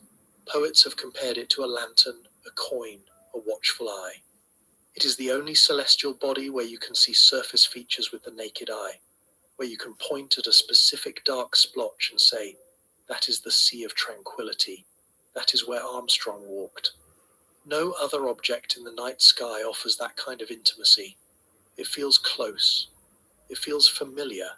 It feels like the most obvious next step for a species that has already put 12 people on its surface and just sent 4 more around it.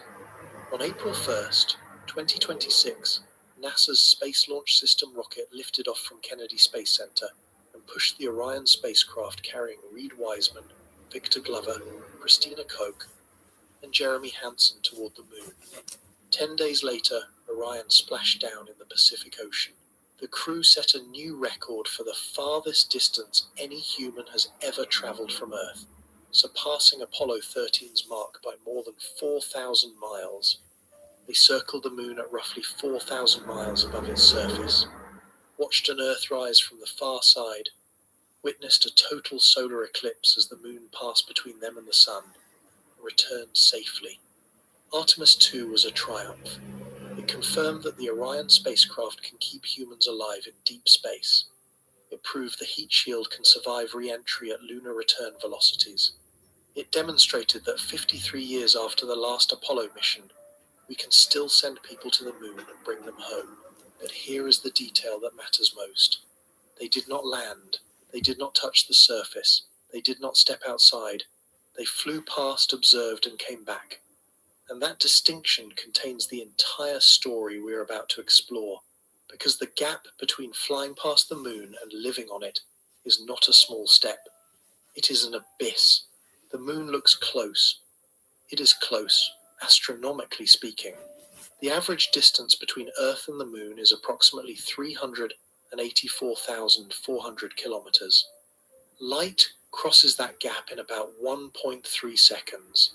Radio signals travel the same distance in the same time. When Apollo astronauts spoke to Mission Control, the delay was barely noticeable. Compare that to Mars, where a radio signal takes between 4 and 24 minutes depending on orbital position. Or Jupiter, where communication delays stretch to nearly an hour. The moon is practically next door. A spacecraft traveling at the speeds achieved during Apollo or Artemis can reach it in roughly 3 days. That is a long weekend. You could leave on a Friday and arrive on a Monday. This proximity creates an illusion. It makes the moon feel accessible. It makes a lunar base sound like an engineering project rather than a survival problem. It makes permanent human presence seem like a matter of funding and political will rather than a battle against physics. The illusion is wrong. And the reasons it is wrong begin the moment you consider what the lunar surface actually is. Strip away the romance. Forget the photographs of astronauts bouncing across grey plains. Forget the poetry of Earthrise. Forget the flag and the footprints. Look at the moon as an environment, a place where a human body must function, Where machines must operate, where systems must sustain life, what you find is one of the most aggressively hostile surfaces in the inner solar system. Start with the most fundamental problem. The moon has no atmosphere. Not a thin atmosphere, not a wispy atmosphere. For all practical purposes, no atmosphere at all. The lunar exosphere, as scientists technically classify it, contains roughly 100 molecules per cubic centimeter near the surface. Earth's atmosphere at sea level contains approximately 2.5 times 10 to the 19th molecules per cubic centimeter. The difference is not a factor of 10 or 100 or 1,000. It is a factor of roughly 100 quadrillion. The moon's exosphere is so sparse that individual gas molecules travel in ballistic arcs without ever colliding with each other. It is not an atmosphere in any meaningful sense. It is a vacuum decorated with occasional stray atoms of helium, neon, argon, and sodium. This absence defines everything else about the lunar environment. Every other hostile condition on the moon flows from this single fact. No atmosphere means no air pressure. Earth's atmosphere exerts a pressure of approximately 101 kilopascals at sea level. This pressure is what keeps your blood liquid, your lungs inflated, and your bodily fluids from boiling at body temperature. On the moon, the ambient pressure is effectively zero. A human exposed to this vacuum without a pressure suit would lose consciousness within roughly 10 to 15 seconds as the oxygen in their blood depleted. Their bodily fluids would begin to vaporize. Dissolved gases in the blood would form bubbles, a condition called ebulism. Swelling would occur across the body as water vapor expanded beneath the skin. Death would follow within 1 to 2 minutes, not from freezing or from explosion as popular culture sometimes suggests, but from asphyxiation and the cascading failure of biological systems that evolved to operate under atmospheric pressure. This is not speculation. NASA has documented accidental vacuum exposures in ground-based test chambers. In 1966, a technician at the Manned Spacecraft Center in Houston experienced a suit leak during a vacuum chamber test. The pressure dropped to near vacuum. He lost consciousness in about 14 seconds. He was repressurized in roughly 30 seconds and survived, but reported that the last thing he felt before blacking out was the sensation of water boiling on his tongue. That was on Earth, in a controlled facility, with emergency systems standing by. On the moon, there is no ambient pressure to restore. There is no atmosphere waiting outside the airlock to rush in and save you. The vacuum is permanent. It is the default state of the entire world. This also means there is no protection from the sun's unfiltered ultraviolet radiation at the surface level. On Earth, the ozone layer absorbs virtually all of the most dangerous ultraviolet wavelengths before they reach the ground. On the moon, the full spectrum of solar ultraviolet light hits every exposed surface at full intensity. Materials degrade faster, polymers break down, optical coatings on visors and camera lenses deteriorate. Even the pigments in markings and labels fade and crack under relentless ultraviolet bombardment over months and years.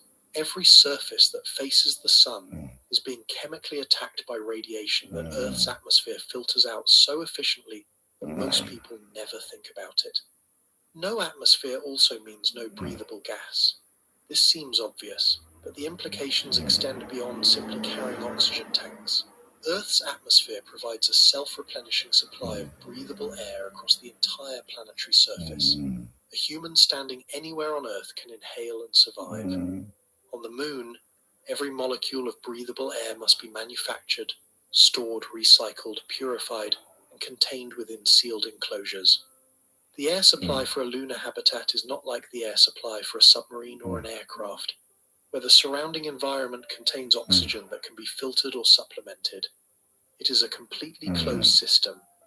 Every breath an astronaut takes consumes oxygen and produces carbon dioxide. Both must be tracked, managed, and balanced continuously. A failure in the carbon dioxide scrubbing system does not mean opening a window. It means a countdown to toxic atmospheric levels inside the habitat. No atmosphere also means no sound.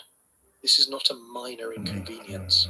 On Earth, sound is a survival tool. You hear a warning shout, You hear a machine grinding before it fails. You hear a leak, a crack, a creak, and a structure under stress. On the lunar surface, sound cannot travel between two astronauts standing 5 meters apart unless they use radio communication. If a piece of equipment is failing behind you, you will not hear it. If a fellow crew member is calling for help outside your line of sight, you will not hear them. If a meteorite strikes the habitat wall, the crew inside might feel the vibration through the structure, but the crew outside will perceive nothing at all. This silence is total. It is absolute. It strips away one of the most fundamental sensory channels that humans use to monitor their environment and respond to danger. Every outdoor operation on the moon must compensate for the complete absence of auditory awareness through visual monitoring, radio discipline, and sensor systems that replicate what your ears would normally provide for free. The absence of atmosphere creates another problem that sounds almost philosophical but has devastating physical consequences. There is no weather on the moon, no wind, no rain, no clouds, no convection. This means there is no mechanism for redistributing heat across the surface. On Earth, the atmosphere acts as a thermal blanket. It absorbs solar radiation, circulates warm and cool air, transports heat from the equator toward the poles, and moderates temperature extremes through water vapor, clouds, and ocean-atmosphere coupling. The difference between the hottest and coldest temperatures ever recorded on Earth's surface spans roughly 146 degrees Celsius, from roughly -89 in Antarctica to approximately 57 in Death Valley. That range exists across an entire planet with dramatically different climates and geographies. On the moon, a single location at the equator experiences a temperature swing of approximately 300 degrees Celsius every lunar day. During the daytime, when the sun beats down on the regolith for roughly 14 Earth days straight, equatorial surface temperatures climb to approximately 127 degrees Celsius. That is above the boiling point of water at sea level. Hot enough to cause severe burns on contact, hot enough to degrade seals, warp materials, and stress every joint and surface of any structure exposed to it. Then the sun sets, and for the next 14 Earth days, the same surface plunges to approximately -173 degrees Celsius. That is colder than any natural temperature ever recorded on Earth. Cold enough to make steel brittle, cold enough to shatter glass, cold enough to freeze carbon dioxide solid. To grasp what that swing means in practical terms, consider that your kitchen oven, at its maximum setting, reaches roughly 260 degrees Celsius. The temperature difference between the lunar day and the lunar night is larger than the difference between your freezer and the hottest setting on your oven. Now imagine a single structure, a single sheet of metal, a single window, a single seal between pressurized air and vacuum, being forced through that entire range every 4 weeks, not inside a laboratory under controlled conditions, on a surface where no technician can walk outside in shirt sleeves to inspect a crack or tighten a bolt. That is the thermal reality of the moon. The poles tell an even more extreme story. In the permanently shadowed craters near the lunar South Pole, regions that have not seen sunlight in billions of years, temperatures drop to approximately -233 degrees Celsius. NASA's Diviner Lunar Radiometer on the Lunar Reconnaissance Orbiter measured temperatures within the Hermite crater at the North Pole, reaching approximately -248 degrees Celsius. That is only 25 degrees above absolute zero, among the coldest naturally occurring temperatures measured anywhere in the solar system. These numbers are not abstractions, they are engineering realities. Every material used in a lunar habitat must survive this thermal cycling. Metals expand when heated and contract when cooled. Repeated cycling between 127 and -173 degrees causes thermal fatigue, microscopic cracking that accumulates over time and eventually leads to structural failure. Seals degrade. Lubricants freeze or evaporate depending on the temperature phase. Solar panels must endure the thermal shock of transitioning from extreme heat to extreme cold, and back again every 29.5 Earth days. On Earth, engineers design for thermal environments measured in tens of degrees of variation. Cars, bridges, buildings, and aircraft operate within a temperature range of perhaps 100 degrees Celsius across their entire service life, and usually far less. Lunar hardware must survive 3 times that range every single month. Not once, not occasionally, every month, for years. Without maintenance crews that can work comfortably in the open air, without a hardware store down the road, without the option of simply replacing a failed component by driving to a warehouse. The thermal environment creates another problem that most people never consider. Heat transfer on the moon works differently than on Earth. On our planet, heat moves through conduction, convection, and radiation. Convection, the transfer of heat through moving fluids, does enormous work in daily life. It is why a fan cools you down. It is why warm air rises and cold air sinks. It is why your house does not become an oven when you turn on the stove, because air circulates and distributes the heat. On the moon, convection does not exist outside a habitat. There is no air to circulate. Heat cannot be carried away from a surface by moving gas.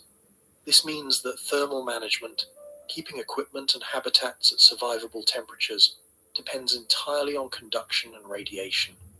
A piece of equipment in direct sunlight will heat up far faster than it would on Earth, because no air carries the heat away. A piece of equipment in shadow will cool down far faster for the same reason. The boundary between sunlight and shadow on the moon is brutally sharp. Step from shadow into direct sunlight, and the temperature difference can be over 200 degrees Celsius across a distance of centimeters. There is no gradual transition zone. No warm breeze blowing from the sunny side, just an instantaneous thermal cliff.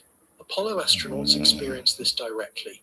Eugene Cernan, commander of Apollo 17, described how one side of his suit would feel scorching, while the other side felt frigid, depending on his orientation to the sun. The Apollo suits used a liquid cooling garment with water circulating through narrow tubes against the skin to manage body temperature. Even with that system, thermal comfort required constant adjustment and awareness of solar angle. And those were short excursions measured in hours, not the days, weeks, or months that a lunar base would demand. For an astronaut conducting extended surface operations, this thermal asymmetry is constant. The suit's thermal control system must continuously manage it, pumping heat from the hot side to the cold side, or radiating excess heat through specialized surfaces. A failure in this system does not mean discomfort. It means heat stroke on one side of the body and frostbite on the other. For a habitat, thermal management becomes one of the single largest engineering challenges and energy demands. During the 14-day lunar day, the habitat must reject enormous amounts of solar heat to prevent interior temperatures from climbing to lethal levels. During the 14-day night, it must generate and retain enough heat to prevent freezing while also maintaining power without solar energy. This is not like heating a house in winter or cooling one in summer. It is like doing both, at extreme levels, on a repeating 2-week cycle, with no grid to draw power from, no fuel station to refill from, and no repair technician to call. The lunar night deserves special attention because it represents perhaps the most underestimated challenge in lunar surface operations. 14 Earth days of total darkness. No sunlight means no solar power. Any habitat, rover, or piece of equipment that relies on photovoltaic panels must either shut down for 2 weeks or carry an alternative power source capable of sustaining full operations through the entire night. Batteries alone cannot realistically provide this. The mass of batteries required to power a crewed habitat for 14 days would be enormous, far exceeding what current or near-term launch vehicles could deliver economically. Consider the scale of the problem. A crewed lunar habitat requires power for life support, atmospheric processing, thermal regulation, lighting, communications, water recycling, food preparation, and scientific equipment. Estimates vary, but a minimal crew of 4 would likely require at least 40 to 60 kilowatts of continuous electrical power. Over 14 days, that translates to roughly 13,000 to 20,000 kilowatt hours of stored energy. The best lithium-ion batteries currently available store approximately 250 watt-hours per kilogram. To store 20,000 kilowatt hours would require 80,000 kilograms of batteries, 80 metric tons. That is roughly equivalent to the combined mass of the 4 heaviest modules on the International Space Station. Launching 80 tons of batteries to the lunar surface is not just expensive. It is logistically absurd with current launch infrastructure, and those batteries would need to be replaced after a few hundred charge cycles, meaning fresh batteries would need to arrive regularly for years. Nuclear power systems, specifically radioisotope thermoelectric generators or small fission reactors, offer a potential solution. NASA has been developing the Kilopower project, a small fission reactor designed to produce up to 10 kilowatts of electrical power on planetary surfaces. But these systems have never been operated on the lunar surface. They introduce their own engineering challenges, including radiation shielding for the crew, thermal management for the reactor itself, and the political and logistical complexities of launching nuclear material into space. A crewed habitat would likely need multiple kilopower units operating simultaneously, with redundancy built in for the inevitable maintenance requirements. Each unit must survive the same thermal cycling, dust exposure, and radiation environment that threatens everything else on the surface. The alternative is to locate habitats in regions that receive near-continuous sunlight.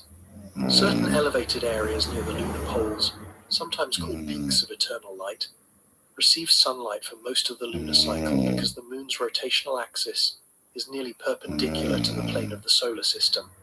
These locations could theoretically provide near constant solar power, but they are small, isolated, and limited in number. Some may be no larger than a few hundred meters across. Building a base on a mountain peak to chase sunlight constrains every other aspect of site selection, including access to water ice, terrain safety, scientific value, and operational flexibility. And even these favored peaks are not truly eternal. They experience brief periods of shadow during certain orbital configurations. A habitat relying solely on solar power at a peak of eternal light would still need battery backup for those dark intervals, and any expansion of operations beyond the peak itself would face the full 14-day night cycle of the surrounding terrain. The Apollo missions sidestepped nearly all of these problems through a simple strategy. They were short, brutally short, by the standards of what we now talk about when we discuss lunar bases. Apollo 11 spent approximately 21 hours on the surface. The longest Apollo mission, Apollo 17, lasted about 75 hours on the ground, just over 3 days. During that time, the astronauts operated in a narrow window of the lunar morning, when temperatures were rising but had not yet reached their peak. They carried everything they needed with them. They generated no waste that could not be left behind.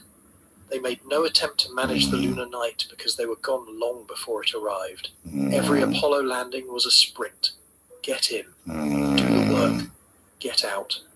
The astronauts accepted extraordinary risk for a brief duration and then returned to the safety of Earth's atmosphere, magnetic field, and gravitational embrace. That approach worked for exploration. It does not work for habitation. The current Artemis timeline reveals how seriously NASA takes this distinction. Artemis 2, the mission that just returned on April 10th, was a flyby, no landing. The next mission, Artemis 3, is planned for mid-2027 and will not land on the moon either. It will test lander rendezvous and docking procedures in Earth orbit, practicing the choreography that a future landing mission will require. The first crewed landing under the Artemis program, now designated Artemis 4, is targeted for early 2028. If it succeeds, 2 astronauts will spend approximately 1 week on the surface near the lunar South Pole. 1 week. 6 years of program development, tens of billions of dollars in investment, and the result is a surface stay roughly comparable in duration to the longest Apollo mission. That is not a criticism of the program. It is an acknowledgement of the problem. Even with 21st century technology, even with reusable landers and advanced spacesuits, and decades of accumulated engineering knowledge, a 1-week surface stay represents the current limit of what can be responsibly attempted. The Lunar Gateway Station, which was originally planned to serve as an orbital outpost supporting surface operations, was cancelled in March 2026. The path from a 1-week visit to a permanent base remains undefined, because the engineering challenges separating those two goals are not incremental, they are transformational. The difference between a 3-day visit and a 3-year stay is not simply a matter of multiplying consumables by a larger number. It is a qualitative shift in the nature of the problem. A 3-day mission can tolerate single-point failures because the crew can abort and return home. A 3-year base cannot tolerate single-point failures because there is no rapid return option for most emergency scenarios. A 3-day mission can carry all its water, food, and air from Earth. A 3-year base must either receive regular resupply launches, each costing hundreds of millions of dollars, or manufacture essential resources from local materials, a capability that has never been demonstrated at operational scale on any world other than Earth. A 3-day mission can ignore long-term material degradation. A 3-year base must contend with thermal cycling, radiation damage, dust accumulation, micrometeorite erosion, and the gradual failure of seals, bearings, electronics, and structural components in an environment that attacks every surface from every direction simultaneously. When something breaks, the crew fixes it themselves or it stays broken. Every component must either last for the duration, be repairable with tools and materials brought from Earth, or be manufacturable on-site from lunar resources using equipment that itself must survive the same hostile environment. This is the core deception of the moon's proximity, because it is close, because we have been there before, because we can see it from our backyards, because Artemis 2 just flew around it and came home safely. The moon feels achievable. It feels like a destination, a place you can go to and then be at. But being at the moon, in the sense of remaining there and staying alive, is not a matter of arrival. It is a matter of continuous, unrelenting, active survival against an environment that is trying to kill you through at least half a dozen independent mechanisms simultaneously. Think about what we have established so far. A human being on the lunar surface cannot breathe, cannot hear anything outside their suit, cannot survive 15 seconds of direct exposure, cannot touch the ground during the day without being burned, cannot remain outside during the night without freezing, cannot generate solar power for 2 weeks out of every 4, and cannot simply walk to a different location to escape any of these conditions, because they are the same everywhere on the entire surface of the moon. There is no temperate zone, there is no sheltered valley. The hostility is total and uniform, and we have only discussed vacuum temperature, invisible threats, the ones you can understand by looking at the moon through a telescope and noting the obvious absence of blue sky and white clouds. What comes next is worse, the threats that you cannot see, the ones that operate on timescales longer than a 3-day visit, the ones that Apollo never had to confront because the astronauts were not there long enough to encounter them. Radiation pouring through the surface from every direction in the galaxy. Dust so fine and so aggressive that it destroys equipment at the molecular level. And tiny fragments of rock traveling faster than any bullet ever fired on Earth, slamming into every exposed surface with no warning and no defense except the walls you brought with you. The moon is not a destination. It is a siege, and the siege has barely begun. The vacuum will kill you in seconds. The temperature will kill you in minutes. But radiation will kill you in a way that is far more insidious, because you will never feel it happening. You will not see it. You will not hear it. You will not smell it, or taste it, or sense it in any way that evolution equipped you to detect. It will pass through the walls of your habitat, through the fabric of your spacesuit, through your skin, through your muscles, and into the nuclei of your cells, where it will silently break the molecular bonds that hold your DNA together. And on the moon, this is happening every second of every day, from every direction, without pause, without mercy, and without any natural barrier to slow it down. On Earth, You are protected from cosmic radiation by two enormous shields that most people never think about. The first is Earth's magnetic field, the magnetosphere, generated by the churning liquid iron core thousands of kilometers beneath your feet. This field extends tens of thousands of kilometers into space, deflecting the vast majority of charged particles streaming in from the sun and from deep space. Without the magnetosphere, the solar wind and galactic cosmic rays would strip away the atmosphere over geological time and irradiate the surface continuously. The second shield is the atmosphere itself. It provides protection equivalent to roughly 10 meters of water stacked above your head. High-energy particles that make it past the magnetic field collide with atmospheric molecules and lose energy through cascading secondary interactions, so that by the time they reach the ground, the radiation dose is negligible. The combination of these two shields reduces the cosmic radiation dose at sea level to approximately 0.39 millisieverts per year. That is your baseline. That is what the normal feels like.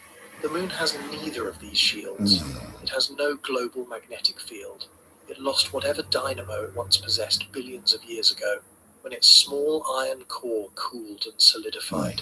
There are localized patches of remnant magnetism in the crust, fossil fields from an ancient era, but they are weak, scattered, and far too small to provide meaningful protection for a habitat or a crew. And it has, as we established, effectively no atmosphere. The exosphere is so thin that it provides zero shielding against incoming particles. This means that the lunar surface is exposed to the full, unfiltered flux of two distinct radiation sources that together create a continuous and inescapable hazard. The first source is galactic cosmic radiation. These are high-energy particles, primarily protons, but also heavier nuclei, including helium, carbon, iron, and other elements that originate outside the solar system. They are produced by supernovae, neutron star collisions, and other violent astrophysical events scattered across the galaxy. These particles have been accelerated to enormous energies, some approaching the speed of light, and they travel in all directions through interstellar space. When they reach the inner solar system, the sun's magnetic field provides some deflection, which is why galactic cosmic ray intensity varies with the 11-year solar cycle. During solar maximum, when the sun's magnetic field is strongest and most turbulent, fewer galactic cosmic rays penetrate to the inner solar system. During solar minimum, when the field is quieter, more get through. But in both cases, a significant flux reaches the moon. The second source is the sun itself. Solar energetic particles are bursts of high-energy protons and heavier ions, ejected during solar flares and coronal mass ejections. Unlike galactic cosmic rays, which provide a steady background, solar energetic particle events are episodic and unpredictable.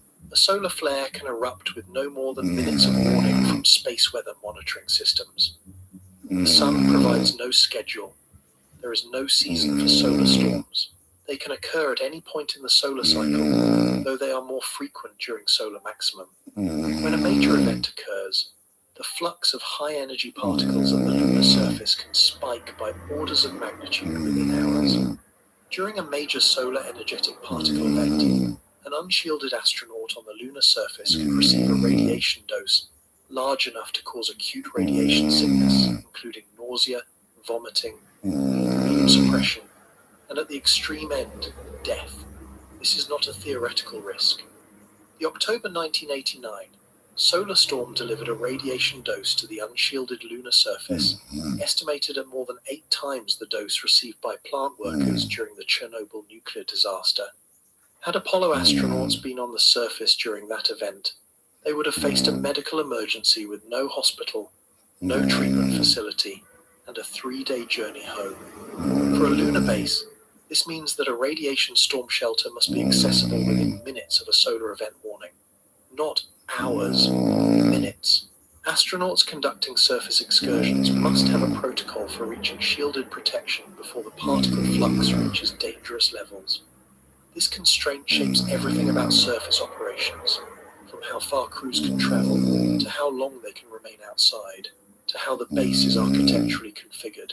Every rover must carry emergency shielding or be within sprint distance of a protected structure. The sun can turn from a benign light source into a lethal particle cannon without warning. And on the moon, there is nowhere outdoors to hide. The numbers on the continuous background exposure are sobering enough. In 2019, China's Chang'e 4 lander became the first mission to directly measure the radiation dose rate on the lunar surface using its Lunar Lander Neutron and Dosimetry instrument. The measurement came back at approximately 60 microsieverts per hour. To put that in perspective, the average radiation dose rate on Earth's surface is roughly 0.3 microsieverts per hour. The lunar surface reading was about 200 times higher. It was also approximately 2.6 times higher than the dose rate measured aboard the International Space Station, which orbits within the protective envelope of Earth's magnetosphere at an altitude of roughly 400 kilometers. 1 day on the moon delivers a radiation dose roughly equivalent to receiving a full-body computed tomography scan. Not once a year, not once a month, every single day you remain on the surface. Over a full year, the accumulated dose from galactic cosmic rays alone, which is approximately 110 millisieverts during solar maximum and roughly 380 millisieverts during solar minimum. NASA's current career dose limit for astronauts is designed to keep the risk of exposure-induced death from cancer below 3%. Since 2022, the limit has been set at 600 millisieverts over an entire career, applied universally regardless of age or sex. A single year on the lunar surface during solar minimum could consume nearly 2/3 of an astronaut's entire career radiation allowance. 2 years could exceed it. And that is assuming no solar energetic particle events occur during that period, which is statistically unlikely over a multi-year stay. The biological effects of this exposure are not confined to cancer risk. Research into the effects of galactic cosmic rays, particularly the heavy nuclei known as HZE particles, which stands for high atomic number and high energy, has revealed damage pathways that do not apply to the types of radiation commonly studied on Earth. When an HZE particle passes through living tissue, it does not simply deposit energy along a thin track the way a medical X-ray does. It creates a column of ionization that can be tens of nanometers wide, destroying every molecule in its path. Cells along the track are killed outright. Cells adjacent to the track receive secondary radiation from the ionization cascade and can sustain DNA damage that is far more difficult for the body's repair mechanisms to fix than the damage caused by low energy. Radiation. This type of damage is called clustered DNA damage, and it has been shown in laboratory studies to be more mutagenic and harder to repair than simple single-strand or double-strand breaks.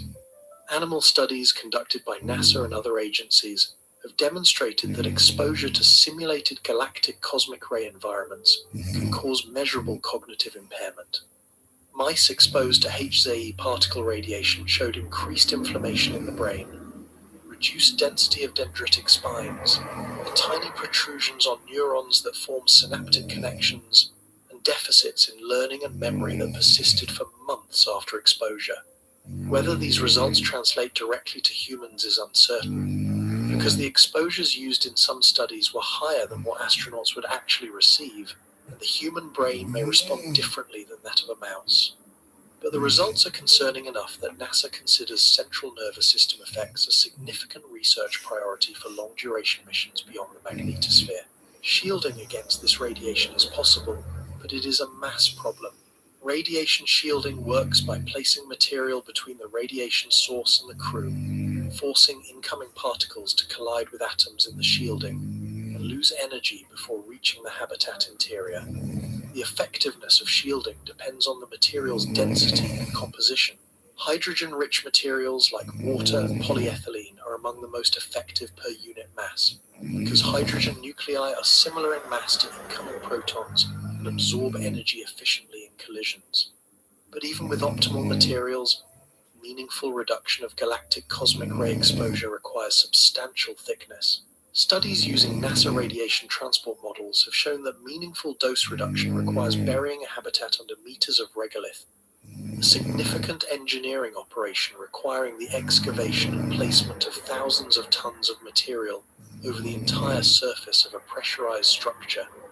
On a world where every piece of excavation equipment must itself be shipped from Earth or manufactured locally from materials that have never been processed at scale. And here is the catch that makes lunar radiation shielding fundamentally different from radiation protection on Earth or even in low Earth orbit. Galactic cosmic rays come from every direction. There is no single source you can point a shield at. On the International Space Station, Earth itself blocks roughly half the sky, which significantly reduces the total flux.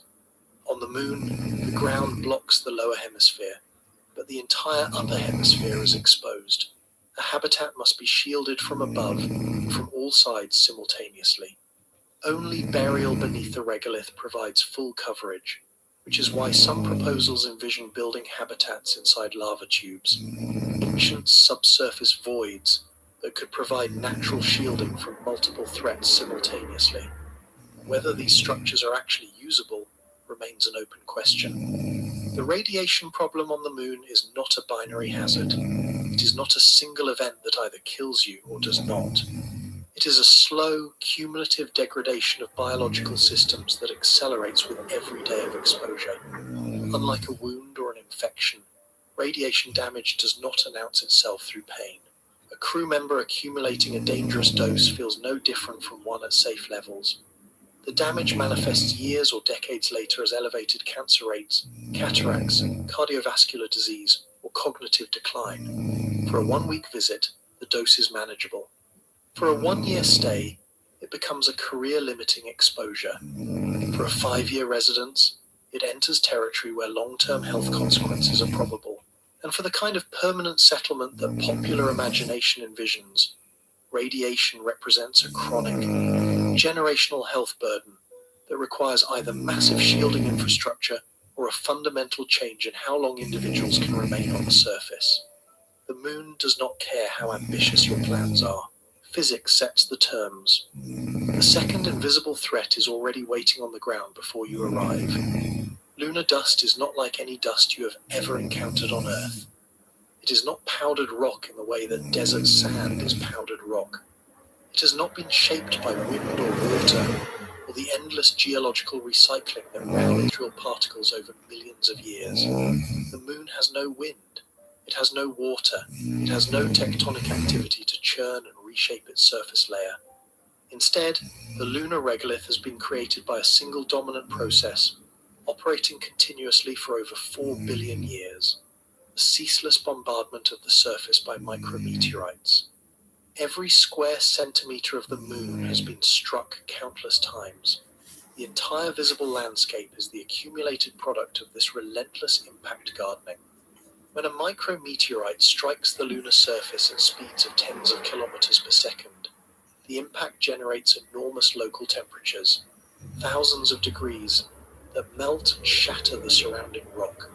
The result is a layer of fine particles called a regolith that blankets the entire Moon to a depth of several meters in younger regions and up to 15 meters or more in older terrain. These particles are angular, jagged, and sharp. They've never been tumbled by a river or abraded by wind. Every edge that formed during the impact that created them remains intact. Under an electron microscope, lunar dust particles look like tiny shards of broken glass, covered in even tinier glass beads formed when molten rock solidified in the vacuum. Many particles contain embedded fragments of metallic iron, created by the reduction of iron-bearing minerals during impact melting, a process called agglutination. These iron-rich glass-welded aggregates are unique to airless bodies and contribute to the dust's unusual magnetic and electrostatic behavior. This shape is the first problem. Angular particles are far more abrasive than rounded ones. When lunar dust comes into contact with a surface, it scratches, gouges, and scores the material far more aggressively than terrestrial dust of comparable size. Apollo astronauts discovered this immediately. After just a few hours of surface activity, the dust had scratched their visor coatings, abraded the outer layers of their spacesuits, and worked its way into joints and seals that were designed to be dust resistant. Harrison Schmitt, the geologist on Apollo 17, reported that the dust wore through 3 layers of Kevlar-like material on his boots during just 22 hours of surface excursions. 3 layers. In less than a day. Imagine what that abrasion rate means for equipment intended to operate for months or years. The second problem is electrostatic charge. On Earth, dust particles interact with water vapor and atmospheric molecules, which dissipate electrical charge and prevent particles from clinging aggressively to surfaces. On the Moon, the vacuum eliminates this mechanism entirely. Instead, the opposite happens. Solar ultraviolet light and the solar wind continuously strip electrons from dust particles on the sunlit side of the Moon, giving them a net positive charge. On the night side, the dust acquires a negative charge from the electron component of the solar wind that wraps around the terminator. These charges cause dust to cling to virtually every surface it contacts with remarkable tenacity. Apollo astronauts could not brush it off their suits. They could not blow it off because there was no air to blow. They could not shake it loose because the electrostatic attraction held particles against fabric, metal, and glass with a grip that mechanical agitation could not overcome. When the astronauts returned to the lunar module and repressurized the cabin, the dust that had accumulated on their suits became airborne in the confined interior. Every Apollo crew that walked on the surface reported respiratory irritation. Sneezing, nasal congestion, sore throats, and eye irritation were universal. Harrison Schmitt described symptoms resembling severe hay fever that lasted for hours. The cabin of the lunar module smelled, according to multiple crew members, like burnt gunpowder. All 12 people who walked on the Moon experienced these symptoms. All 12, and their total time outside the lunar module ranged from approximately 2.5 hours for Apollo 11 to about 22 hours for Apollo 17.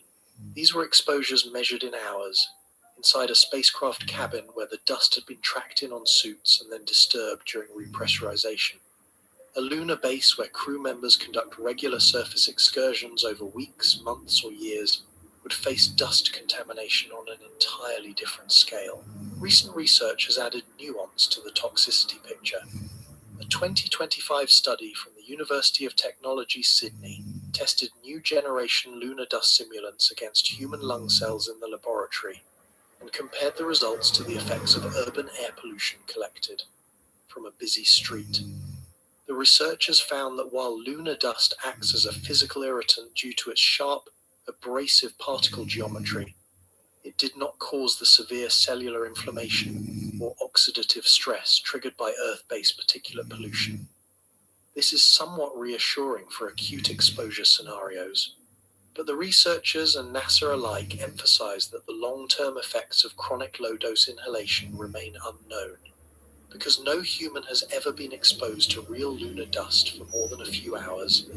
Simulants, no matter how carefully engineered, may not perfectly replicate the chemical reactivity of dust that has been bathed in solar wind and ultraviolet radiation for billions of years in a hard vacuum.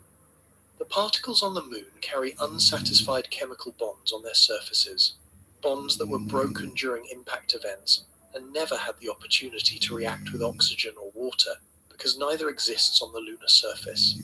When these reactive particles encounter the moist lining of a human lung, they may behave differently than a simulant whose surfaces have already reacted with terrestrial air.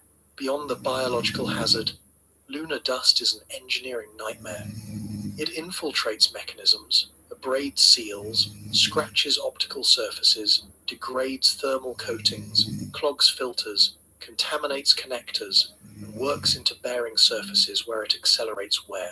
During Apollo, dust caused zipper failures, scratched camera lenses, eroded suit joints, and interfered with sample container seals. These were problems encountered during the shortest possible surface operations with equipment that would never be reused. For a lunar base, every seal, joint, optical window, and moving component must resist or exclude dust continuously for the entire operational lifetime of the facility. Any failure of dust mitigation becomes a cascading maintenance problem in an environment where maintenance itself is constrained by the same hostile conditions that caused the failure. NASA is developing mitigation technologies. Electrodynamic dust shields use oscillating electric fields to repel charged particles from surfaces. Specialized coatings are being tested that reduce dust adhesion. Advanced airlock designs aim to minimize the amount of dust brought into habitable volumes. But none of these technologies have been validated on the actual lunar surface under real operational conditions. They exist in laboratories and test chambers on Earth, where the environment cooperates in ways the moon never will. The third invisible threat comes from above, and it arrives at speeds that make rifle bullets look stationary.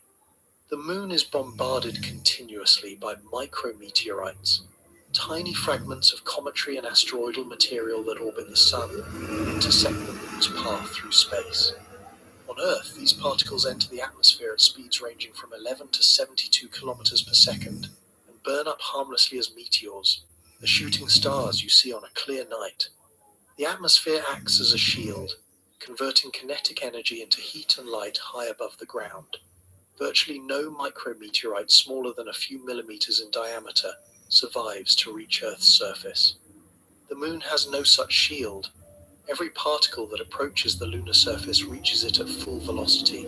A grain of dust weighing 1/1,000,000th of a gram, visible to the naked eye, strikes the surface at perhaps 20 kilometers per second. At that velocity, even a microscopic particle carries enough kinetic energy to crater metal, pit glass, and puncture thin materials. The kinetic energy of a moving object scales with the square of its velocity. A particle traveling at 20 kilometers per second has 400 times the kinetic energy of the same particle traveling at 1 kilometer per second. These are not gentle collisions.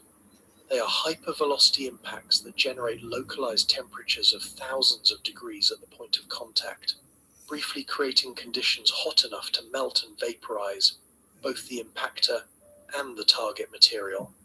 A 2025 analysis led by Daniel Yahalomi, using NASA's meteoroid engineering model, calculated the expected impact rates for a hypothetical lunar base with an exposed surface area comparable to the International Space Station.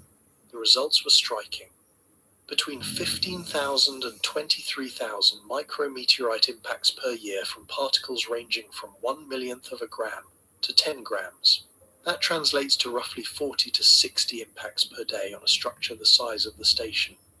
Most of these impactors are microscopic, too small to penetrate structural walls but large enough to erode surface coatings, pit windows, and degrade solar panels over time.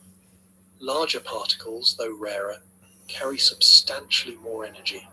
A 10-gram impactor traveling at 20 kilometers per second delivers the kinetic energy equivalent of roughly a stick of dynamite. The study found that impact rates vary by location on the moon, with the lowest bombardment occurring at the lunar poles and the highest near the sub-Earth longitude. The variation is roughly a factor of 1.6 between the most and least exposed regions. This is welcome news for Artemis planners, since NASA has targeted the South Pole for its initial base site. But even at the poles, the bombardment is relentless. It never stops. It cannot be predicted at the individual event level, and it accumulates. Micrometeorite impacts create a secondary hazard that is unique to airless bodies. When a high-velocity particle strikes the lunar surface near a habitat, the impact ejects a cone of secondary debris, tiny fragments of regolith launched at high speed by the energy of the collision. These secondary particles travel on ballistic trajectories in the vacuum, unimpeded by air resistance, and can strike surfaces at distances far from the original impact site. A micrometeorite that hits the ground 10 meters from a habitat could launch secondary fragments that pepper the habitat wall, the solar panels, the communication antenna, and any equipment or personnel in the area. The habitat itself does not need to be the direct target. The ground around it becomes a source of continuous secondary projectile generation. This means that every exposed surface on the moon is under constant erosion. Solar panels lose efficiency as their cover glass accumulates microscopic craters. One study estimated that unprotected solar cell cover glass could lose several % of its transmittance within the first year of exposure, directly reducing power output at a time when every watt matters for survival. Thermal coatings degrade as impacts alter their reflective properties, pushing thermal management systems toward their design limits. Optical instruments, cameras, sensors, and windows all suffer progressive damage. Spacesuits worn during surface operations are struck by micrometeorites and secondary ejecta with every excursion. Over weeks and months, this bombardment weakens materials that were engineered to specific performance tolerances on Earth. Designing for this environment requires a fundamentally different engineering philosophy than designing for Earth or even for low Earth orbit. In low orbit, the International Space Station faces a micrometeorite and orbital debris environment, but the station's Whipple shields, layered aluminium and Kevlar barriers designed to disrupt incoming particles before they reach the pressure hull, have proven effective for that threat level. On the Moon, the bombardment is constant, multi-directional, and accompanied by the secondary ejecta problem that orbital facilities never face. Shielding strategies must account not only for direct impacts from above, but for fragments launched from the surface at every angle. These three invisible threats, radiation, dust, and micrometeorites, share a common characteristic that distinguishes them from the vacuum and temperature hazards discussed earlier. They are cumulative. A 1-week exposure to any of them is survivable with current technology. A 1-month exposure introduces measurable degradation.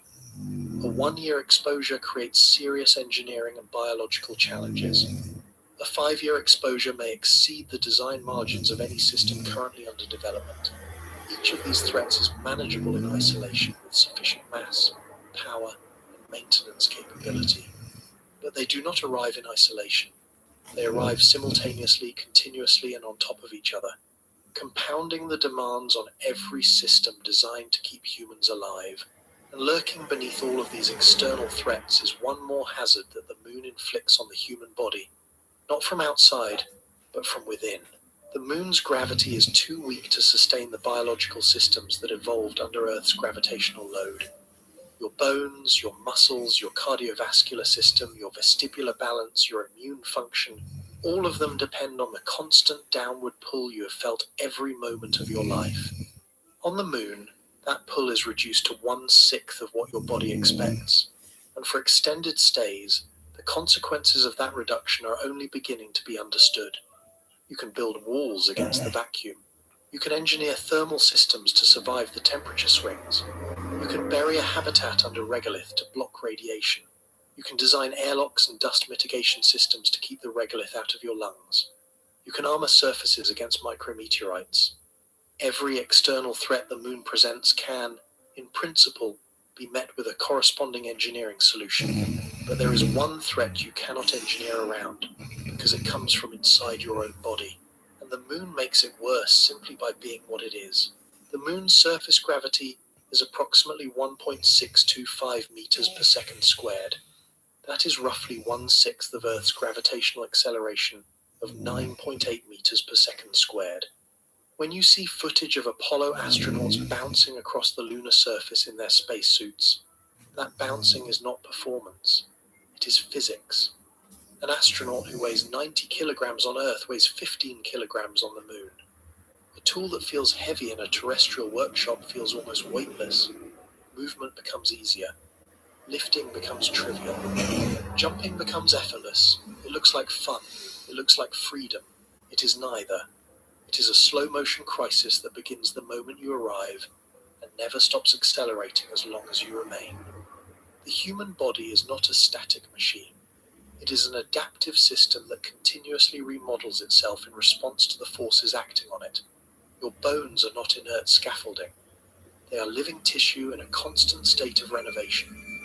Specialized cells called osteoblasts build new bone matrix, while another type called osteoclasts break down old or damaged bone tissue. On Earth, these two processes exist in a dynamic equilibrium maintained by the mechanical loading that gravity provides.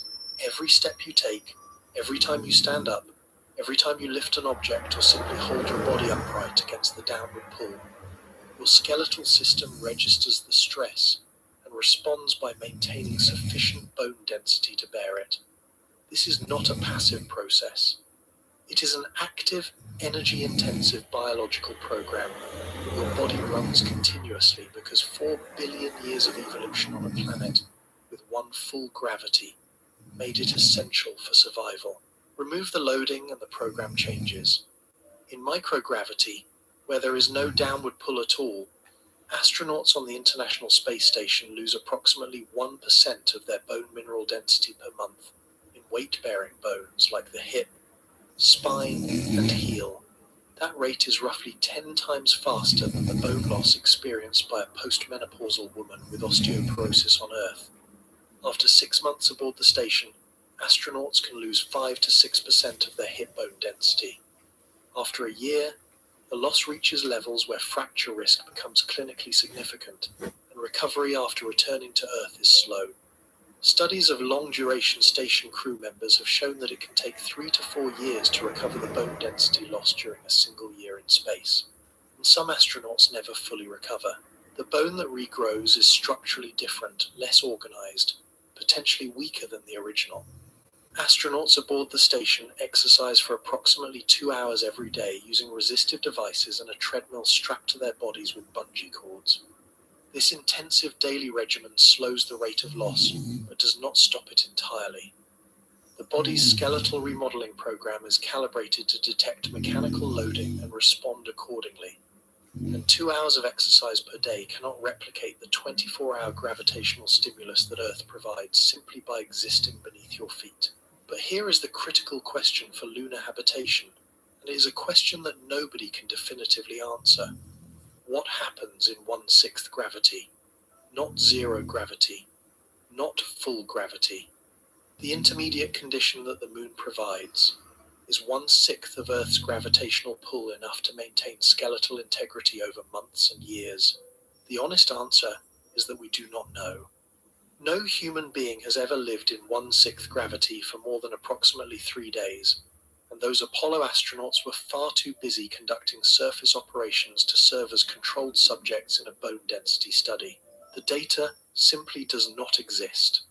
The closest we have come to answering this question involves mouse experiments conducted by the Japan Aerospace Exploration Agency aboard the International Space Station. Using a device called the Multiple Artificial Gravity Research System, or MARS, researchers housed mice at 3 gravitational levels: microgravity, simulated lunar gravity at 1/6 g, and simulated Earth gravity at 1 g, for approximately 35 days.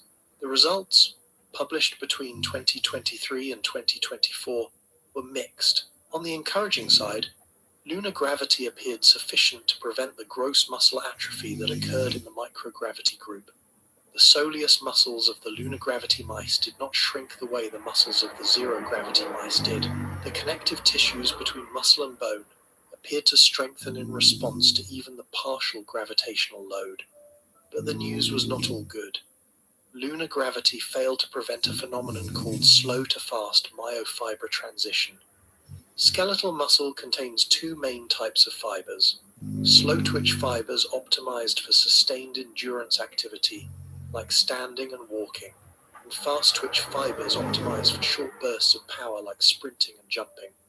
On Earth, the constant work of supporting your body against gravity maintains a healthy ratio of slow-twitch to fast-twitch fibers in your postural and weight-bearing muscles. In microgravity, muscles shift toward fast-twitch dominance because the sustained loading that maintains slow-twitch fibers disappears. The JAXA experiment showed that this shift also occurred in the lunar gravity mice. 1/6 g was not enough gravitational stimulus to prevent it. What does this mean for humans?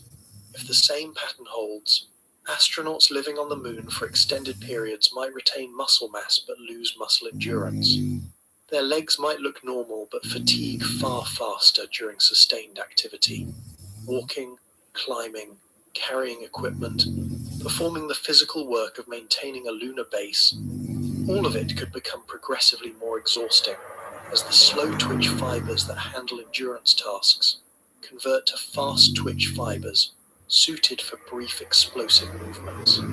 This would not be immediately dangerous, but over months and years it would erode the physical capability of the crew and and compromise their ability to perform emergency operations that require sustained effort. Bone tells a potentially darker story. The same JAXA experiments showed that microgravity caused significant upregulation of osteoclast activity, the cells that break down bone, while suppressing osteoblast activity, the cells that build it. Under artificial Earth gravity aboard the station, these changes were mostly reversed. Under lunar gravity, the reversal was partial. The bone remodeling balance shifted back toward normal, but not all the way. Markers of bone resorption were still elevated compared to the Earth gravity control group. If this pattern translates to humans, astronauts on the moon might experience a slower rate of bone loss than astronauts in zero gravity, but they might still lose bone at a rate substantially higher than they would on Earth. Over a 1-year stay, that could mean a clinically meaningful reduction in bone density. Over a 5-year stay, it could mean osteoporotic levels of bone fragility in otherwise healthy adults. And bone loss is not the only concern.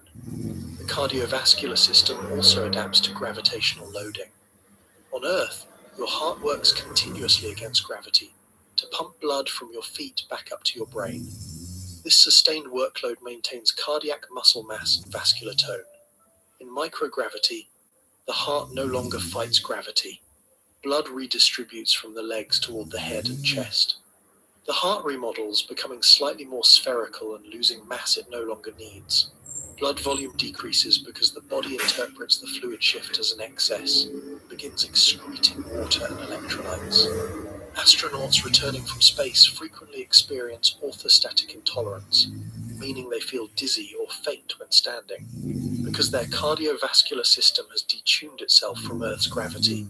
In 1/6 gravity, the heart still has to work, but only against 1/6 of the resistance it evolved to handle. Whether this reduced workload is enough to prevent cardiovascular deconditioning is unknown. The Apollo astronauts were not monitored for these effects because their stays were too short and the available medical instrumentation too limited.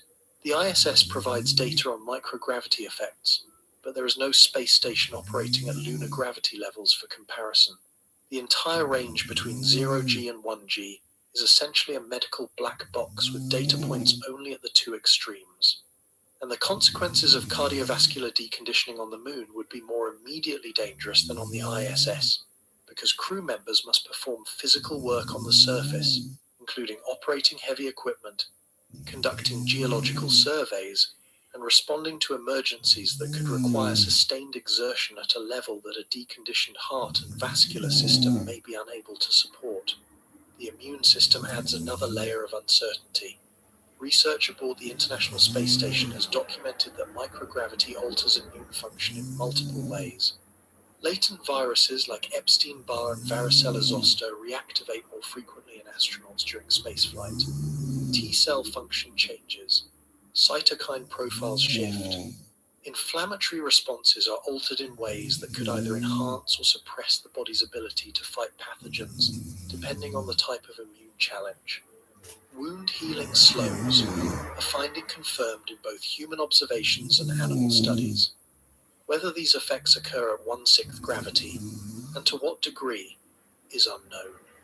But a suppressed or dysregulated immune system on the moon would be particularly dangerous because the isolated, confined environment of a lunar habitat is exactly the kind of setting where infectious disease can spread rapidly among a small crew with no access to a hospital, no possibility of patient evacuation within less than 3 days, and no fresh medical supplies beyond what the base already carries.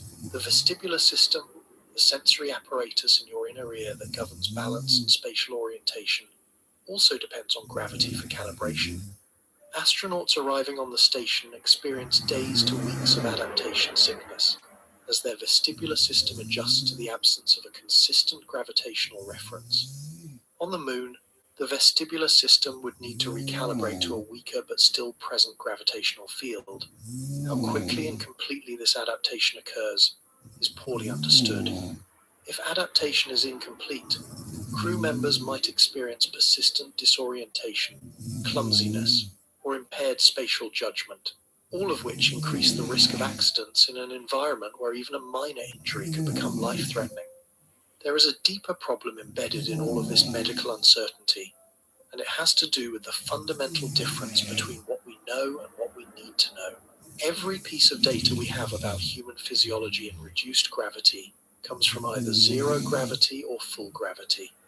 We have decades of data from the International Space Station and its predecessors on how the body responds to weightlessness. We have centuries of medical knowledge about how the body functions on Earth. What we do not have is a single data point for any gravitational level in between these two extremes derived from human subjects over durations longer than a few days. The entire spectrum from 0 to 1G is medically uncharted. This means that every estimate of health effects at lunar gravity is an interpolation. We are drawing a line between two known points and guessing where the unknown values fall. But biological systems are not linear. They do not always respond to stimuli in neat proportional increments. It is entirely possible that there are threshold effects, gravitational levels below which certain biological programs fail to activate, above which they function normally, and the threshold might be different for bones, muscles, the heart, the immune system, and the brain. Lunar gravity might be above some of those thresholds and below others. We will not know until humans live at 1/6 G for months or years and are thoroughly monitored throughout. That experiment has never been conducted. It cannot be conducted on Earth. It can only be conducted on the Moon, which means that the first long-duration residents of a lunar base will themselves be the test subjects in an experiment whose outcome is genuinely uncertain. This biological vulnerability intersects with a second fundamental problem that distinguishes the Moon from every other environment humans have inhabited. On the Moon, every element of survival depends on systems that must function correctly every second of every day, and every one of those systems can fail. Consider what a human being needs to survive for a single day. Breathable air with the correct oxygen and nitrogen ratio, carbon dioxide removal, pressure compatible with lung function, temperature between roughly 18 and 26 degrees Celsius, clean water, adequate food, radiation protection, waste management, lighting, communication, medical supplies. On Earth, the planet provides most of these for free. The atmosphere delivers breathable air and pressure. The magnetic field and ozone layer provide radiation protection. The hydrological cycle delivers water. The biosphere produces food. Humans have exploited these planetary services for 300,000 years without building any of them from scratch. Even in extreme terrestrial environments like Antarctica or submarines, the background environment still provides atmosphere, pressure, and radiation protection. The crew always has the option of walking outside and breathing. On the Moon, none of this exists. Every single survival requirement listed above must be provided by engineered systems contained within a sealed pressure vessel. If the oxygen generation system fails, there is no air outside to supplement it. If the carbon dioxide scrubbing system fails, toxic levels accumulate within hours. If the pressure hull is breached, the habitat atmosphere vents to vacuum. If the water recycler fails, the crew begins consuming reserves with no resupply closer than Earth. If the thermal regulation system fails during the lunar night, interior temperatures begin dropping toward negative 170 degrees. If it fails during the lunar day, temperatures begin climbing toward 127 degrees. Every failure is a clock that starts counting down toward an emergency, and every emergency plays out in an environment that offers zero ambient support. This total dependence creates a systems reliability problem of extraordinary difficulty. In engineering, reliability is typically expressed as the probability that a system will function without failure over a given period. A system with a reliability of 99% over 1 year has a 1 in 100 chance of failing during that year. That sounds acceptable until you consider that a crude lunar habitat might contain hundreds of critical subsystems, any one of which could fail in a way that threatens crew survival. If you have 200 independent subsystems, each with 99% annual reliability, the probability that at least one of them fails during a single year is approximately 86%, near certainty. Real engineering deals with this through redundancy. the practice of having backup systems that can take over when primary systems fail. The International Space Station uses this approach extensively. Critical systems like life support, power generation, and attitude control have multiple redundant pathways. If one oxygen generator fails, another can compensate. If one power channel goes down, others carry the load. The station's environmental control and life support system has been through numerous failures and repairs over its 2-decade operational life, each one handled by a combination of onboard spares, crew expertise, and rapid resupply from Earth. That combination has kept the station continuously inhabited since November of 2000. But it works because of where the station is, not because the technology is infallible. On the Moon, every kilogram of redundant equipment must be transported from Earth at a cost that currently runs into tens of thousands of dollars per kilogram for delivery to the lunar surface.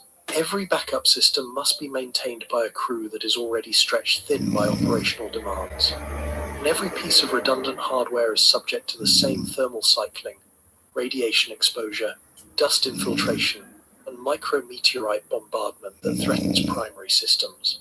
The supply chain compounds this problem. The International Space Station orbits approximately 400 kilometers above Earth's surface. A resupply mission can reach it within hours of launch. Crew members can return to Earth within hours if an emergency requires evacuation. The Moon is 1,000 times farther away. Resupply missions require approximately 3 days of transit, plus the time required to prepare and launch the mission, which under optimal conditions takes weeks, and under realistic conditions takes months. If a critical component fails on a lunar base and no replacement is available on site, the crew must survive with degraded capability until a replacement can be manufactured, launched, transited, and landed. That is not hours. That is weeks at absolute minimum and realistically months. This logistics reality means that a lunar base must carry spare parts and backup equipment sufficient to cover every plausible failure scenario between resupply missions. If resupply occurs every 6 months, the base must carry 6 months of spare capacity for every critical system. Every spare component adds mass to the initial deployment, which adds cost, which limits how much other equipment can be delivered. It is a vicious circle in which every kilogram allocated to safety is a kilogram not allocated to capability, and vice versa. The alternative to resupply dependence is in situ resource utilization, the concept of manufacturing essential materials from local lunar resources. In principle, the Moon offers raw materials that could reduce dependence on Earth. The regolith contains oxygen bound in mineral oxides, roughly 43% by mass. Water ice may exist in permanently shadowed craters near the poles, deposited by cometary impacts over billions of years. Metals including iron, aluminium, and titanium are present in the regolith in various mineral forms. In theory, a sufficiently advanced processing facility could extract oxygen for breathing, water for drinking and radiation shielding, metals for construction, and even produce rocket propellant for return missions. In practice, none of these processes have been demonstrated at operational scale on the lunar surface. Extracting oxygen from regolith requires heating the material to approximately 900 degrees Celsius or treating it with chemical reagents, both of which demand significant energy and specialized equipment. The equipment itself must be designed to operate in vacuum, survive thermal cycling, resist dust contamination, and function reliably for years without the kind of hands-on maintenance that terrestrial chemical plants routinely require. Water ice extraction from permanently shadowed craters presents its own challenges. The craters are among the coldest places in the solar system. Equipment must operate in permanent darkness at temperatures approaching negative 230 degrees. Access to these craters requires traversing terrain that receives no sunlight, which means no solar power for operations, and no thermal energy from the sun to keep equipment warm. The ice may be mixed with regolith in concentrations as low as a few %, requiring enormous volumes of material to be processed for modest water yields. The exact distribution and concentration of water ice remains poorly constrained despite orbital measurements from several missions. NASA's Lunar Reconnaissance Orbiter, India's Chandrayaan missions, and other probes have provided evidence that water ice exists in these regions, but the data describes surface or near-surface signatures. The subsurface distribution, the physical form of the ice, whether it exists as discrete chunks, mixed frost, or thin coatings on regolith grains, and the actual extractable yield per ton of processed material remain uncertain until a surface mission conducts direct sampling and assaying. Plans exist. Hardware is under development. But the gap between orbital detection and industrial extraction is vast, and it cannot be bridged by optimism alone. Even the most optimistic in-situ resource utilization scenarios envision years of development and testing before any process reaches the reliability needed to support human survival. During that development period, the base remains entirely dependent on supplies from Earth. The transition from full Earth dependence to partial self-sufficiency is itself a high-risk engineering challenge, requiring robust fallback capability in case any local production system fails. There is another dimension to the total dependence problem that is less obvious but potentially more dangerous. It is the issue of cascading failure. On the Moon, survival systems are not independent. They are interconnected in ways that create complex failure pathways. Consider a scenario in which the power system experiences a partial failure during the lunar night, reducing available electrical power by 40%. This forces the thermal regulation system to operate at reduced capacity, which causes interior temperatures to drop. The lower temperature reduces the efficiency of the water recycling system, which increases water consumption from reserves. The increased draw on water reserves triggers a rationing protocol that affects food preparation and personal hygiene. The rationing protocol increases psychological stress on the crew, which can lead to errors in judgment that affect operational decisions. A single partial failure in the power system has now degraded thermal management, water recycling, food supply, crew hygiene, crew morale, and operational safety. None of these downstream effects were directly caused by the power failure. They were caused by the interconnected dependence of every system on every other system in a closed environment with no external backup. The International Space Station has experienced cascading failures of this kind. In 2020, a small air leak was detected in the Russian Zvezda module. The leak was initially too small to identify. Over months, the crew conducted extensive diagnostics while the station slowly lost atmosphere, requiring additional nitrogen deliveries from resupply missions. The slow leak consumed crew time, diverted attention from science operations, stressed the air supply system, and created an ongoing background anxiety that affected crew scheduling and mission planning. On the station, this was manageable because resupply was frequent and crew return was always an option. On the Moon, a similar slow leak could not be addressed by simply scheduling an additional nitrogen delivery. It would require identifying and repairing the breach using only materials and tools available on site.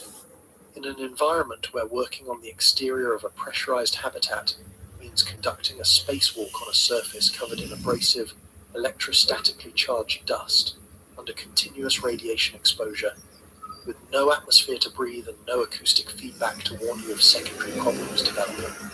The system's perspective reveals something about the Moon, that the individual hazards, taken one at a time, tend to obscure.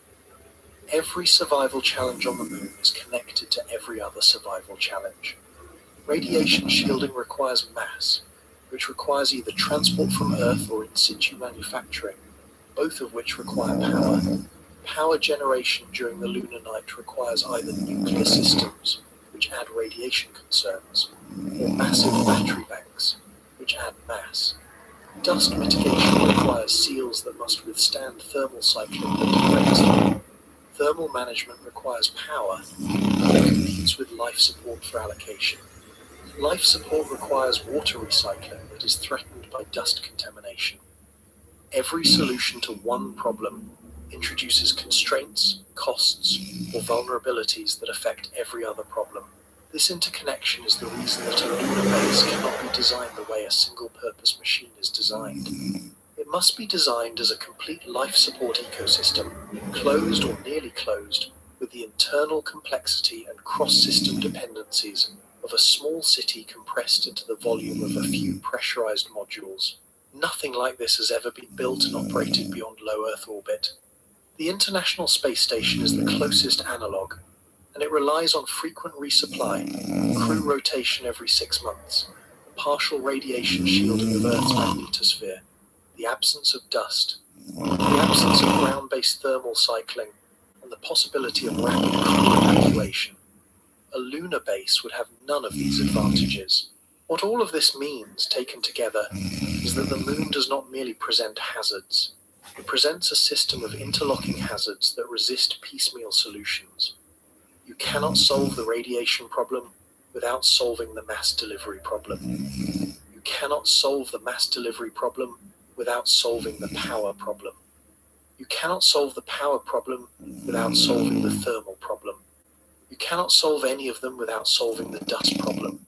And beneath all of them, the low gravity is slowly reshaping the bodies of the crew in ways that no one has ever measured over the timescales that permanent presence would require.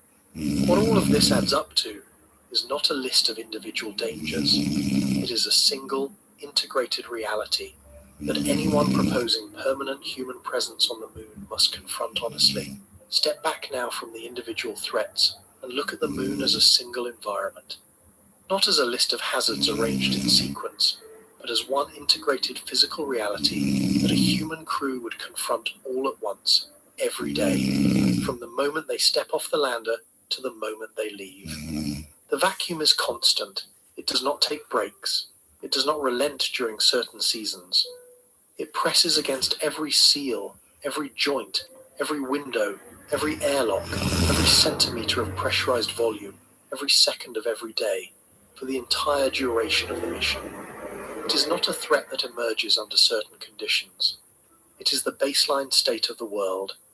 Everything a crew breathes, every molecule of nitrogen and oxygen that keeps their lungs inflated and their blood oxygenated, exists only because an engineered enclosure is holding it against the vacuum's pull.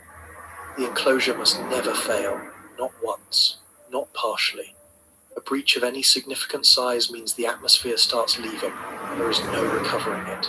There is no replacement reservoir in the surrounding environment. The air that escapes is gone. While the vacuum presses inward, the temperature oscillates through a range that would destroy most terrestrial engineering materials within a few cycles if they were not specifically designed to endure it. The habitat's thermal management system must handle this oscillation continuously, rejecting heat during the day and generating heat during the night, switching between these two operational modes every 2 weeks, while maintaining interior conditions within a narrow band that human physiology requires. This thermal management system requires power.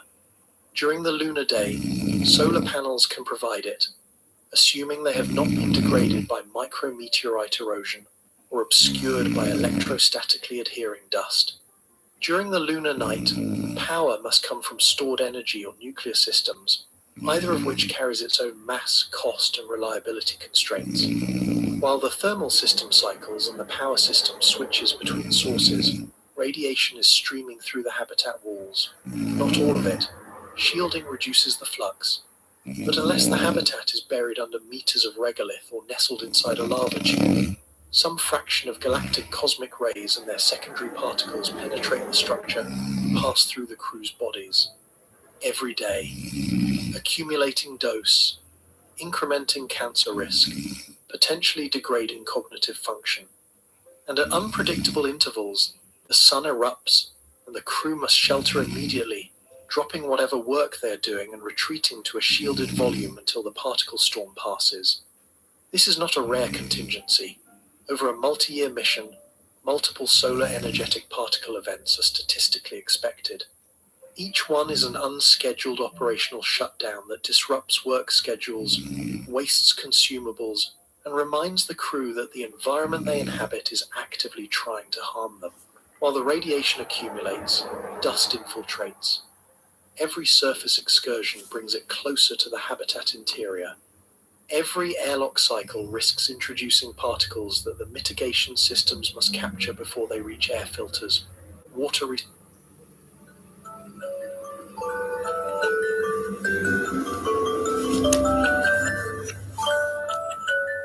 sprinklers, mechanical bearings, and human lungs.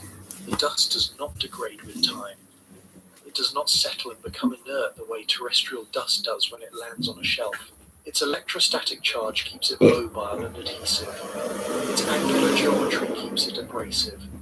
Its reactive surface chemistry keeps it chemically active. It is a contaminant that requires active, continuous, energy-consuming management for as long as the base operates. While the dust infiltrates and the radiation accumulates and the thermal system cycles and the vacuum presses, the crew's bodies are quietly adapting to a gravitational environment that provides only 1/6 of the mechanical stimulus their physiology evolved to require. Their bones may be thinning. Their muscle fiber composition may be shifting. Their cardiovascular fitness may be declining. Their immune response may be changing. These processes are slow enough that a 1-week visit would not reveal them. But over months and years, they represent a progressive biological departure from the terrestrial baseline that every crew member's body was built to maintain. The crew may feel fine. They may perform their duties capably. But their bodies are changing in ways that will not become fully apparent until they attempt to return to Earth's full gravity, or until a medical emergency on the surface reveals that their physiological reserves have eroded below safe margins. All of this happens simultaneously, not one threat at a time, not in sequence, all at once. The vacuum does not pause while the crew deals with a dust contamination event. The radiation does not stop during the lunar night when power is scarce. The temperature does not moderate during a solar storm when the crew is confined to a shelter. The gravity does not strengthen when a crew member needs to perform emergency maintenance on a failing life support system. Every threat operates on its own timeline, according to its own physics, indifferent to the operational state of the habitat or the physical and psychological condition of the crew. The moon does not negotiate. It does not accommodate. It simply is what it is, and always has been. This integrated reality is what separates the moon from every other environment humans have successfully inhabited.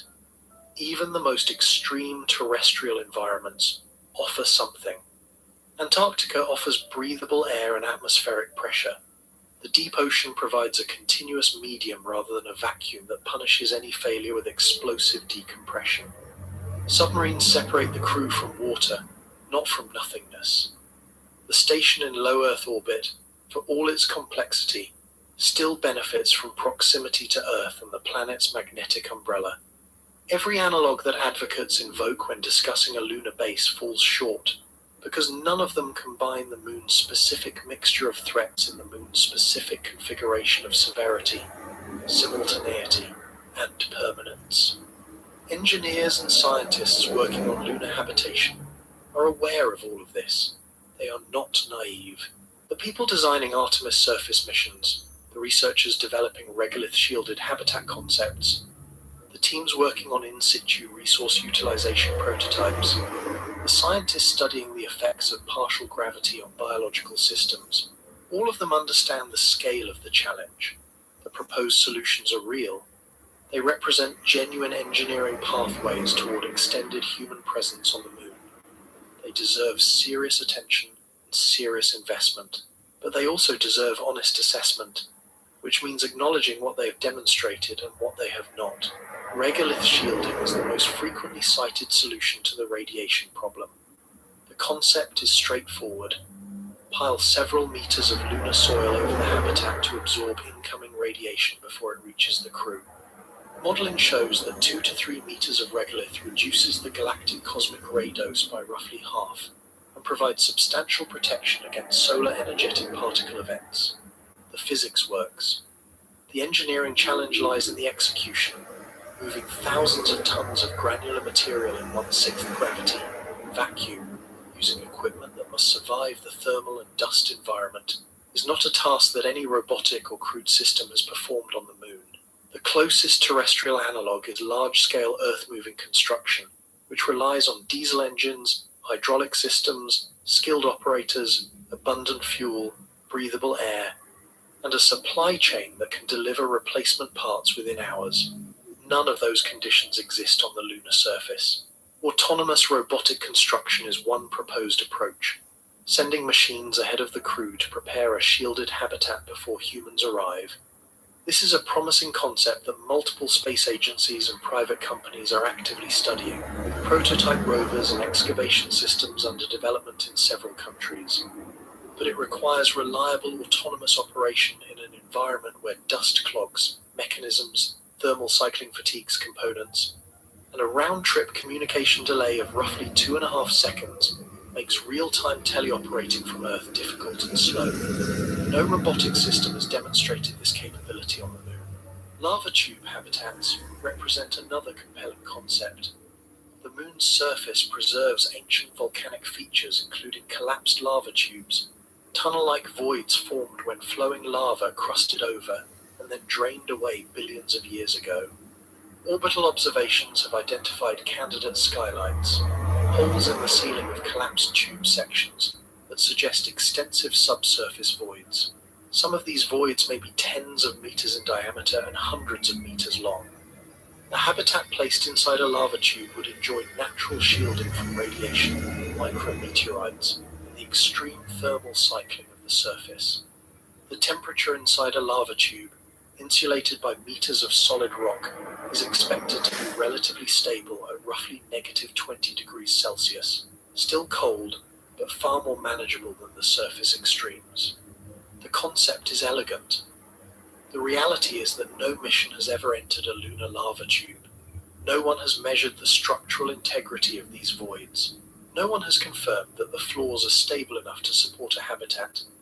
No one has assessed the dust environment inside a tube, or determined whether the confined geometry creates problems for communications, access, or emergency egress that surface sites would not present. Lava tubes may prove to be an excellent solution. They may also prove to be inaccessible, structurally unsound, or operationally impractical. The data required to distinguish between these outcomes does not yet exist. Three-dimensional printing with regolith is another concept that receives enthusiastic attention in architectural and engineering studies. The idea is to use the abundant raw material of the lunar surface as feedstock for additive manufacturing, building habitat walls, landing pads, roads, and other infrastructure directly from local material. Several research groups have demonstrated sintering of regolith simulants using concentrated solar energy or microwave heating, producing solid blocks or structural elements in laboratory conditions on Earth. The European Space Agency has partnered with architectural firms to produce prototype structures using simulated lunar soil. Some of these demonstrations have produced impressive results. Walls and domes with structural integrity comparable to terrestrial concrete. The technology is real and advancing, but scaling it to the point where a printer can autonomously construct a multi-room, pressure-tight, radiation-shielded habitat on the lunar surface is a fundamentally different proposition from producing sample blocks in a terrestrial lab. The printer must operate in vacuum. It must manage thermal extremes that cause the feedstock to behave differently than it does in a climate-controlled laboratory. It must handle feedstock that is electrostatically charged, abrasive, and variable in composition depending on where it was excavated. It must produce structures that can hold atmosphere against vacuum without leaking through microscopic cracks or pores in the printed material. The structure must then be fitted with airlocks, windows, utility penetrations, and connections to life support systems, none of which can be printed from regolith. No three-dimensional printing system has been tested on the lunar surface. The gap between laboratory demonstration and operational deployment on the Moon is wide. Closing it will require years of robotic precursor missions and iterative testing under actual lunar conditions. Nuclear power systems, particularly small fission reactors, offer the most credible solution to the lunar night power problem. A fission reactor does not depend on sunlight. It can operate continuously for years, providing steady electrical power and potentially waste heat for thermal management. NASA's Kilo Power Project and its successor efforts have produced promising test results on Earth. The technology is mature compared to many other proposed lunar systems, but deploying a nuclear reactor on the lunar surface introduces unique constraints.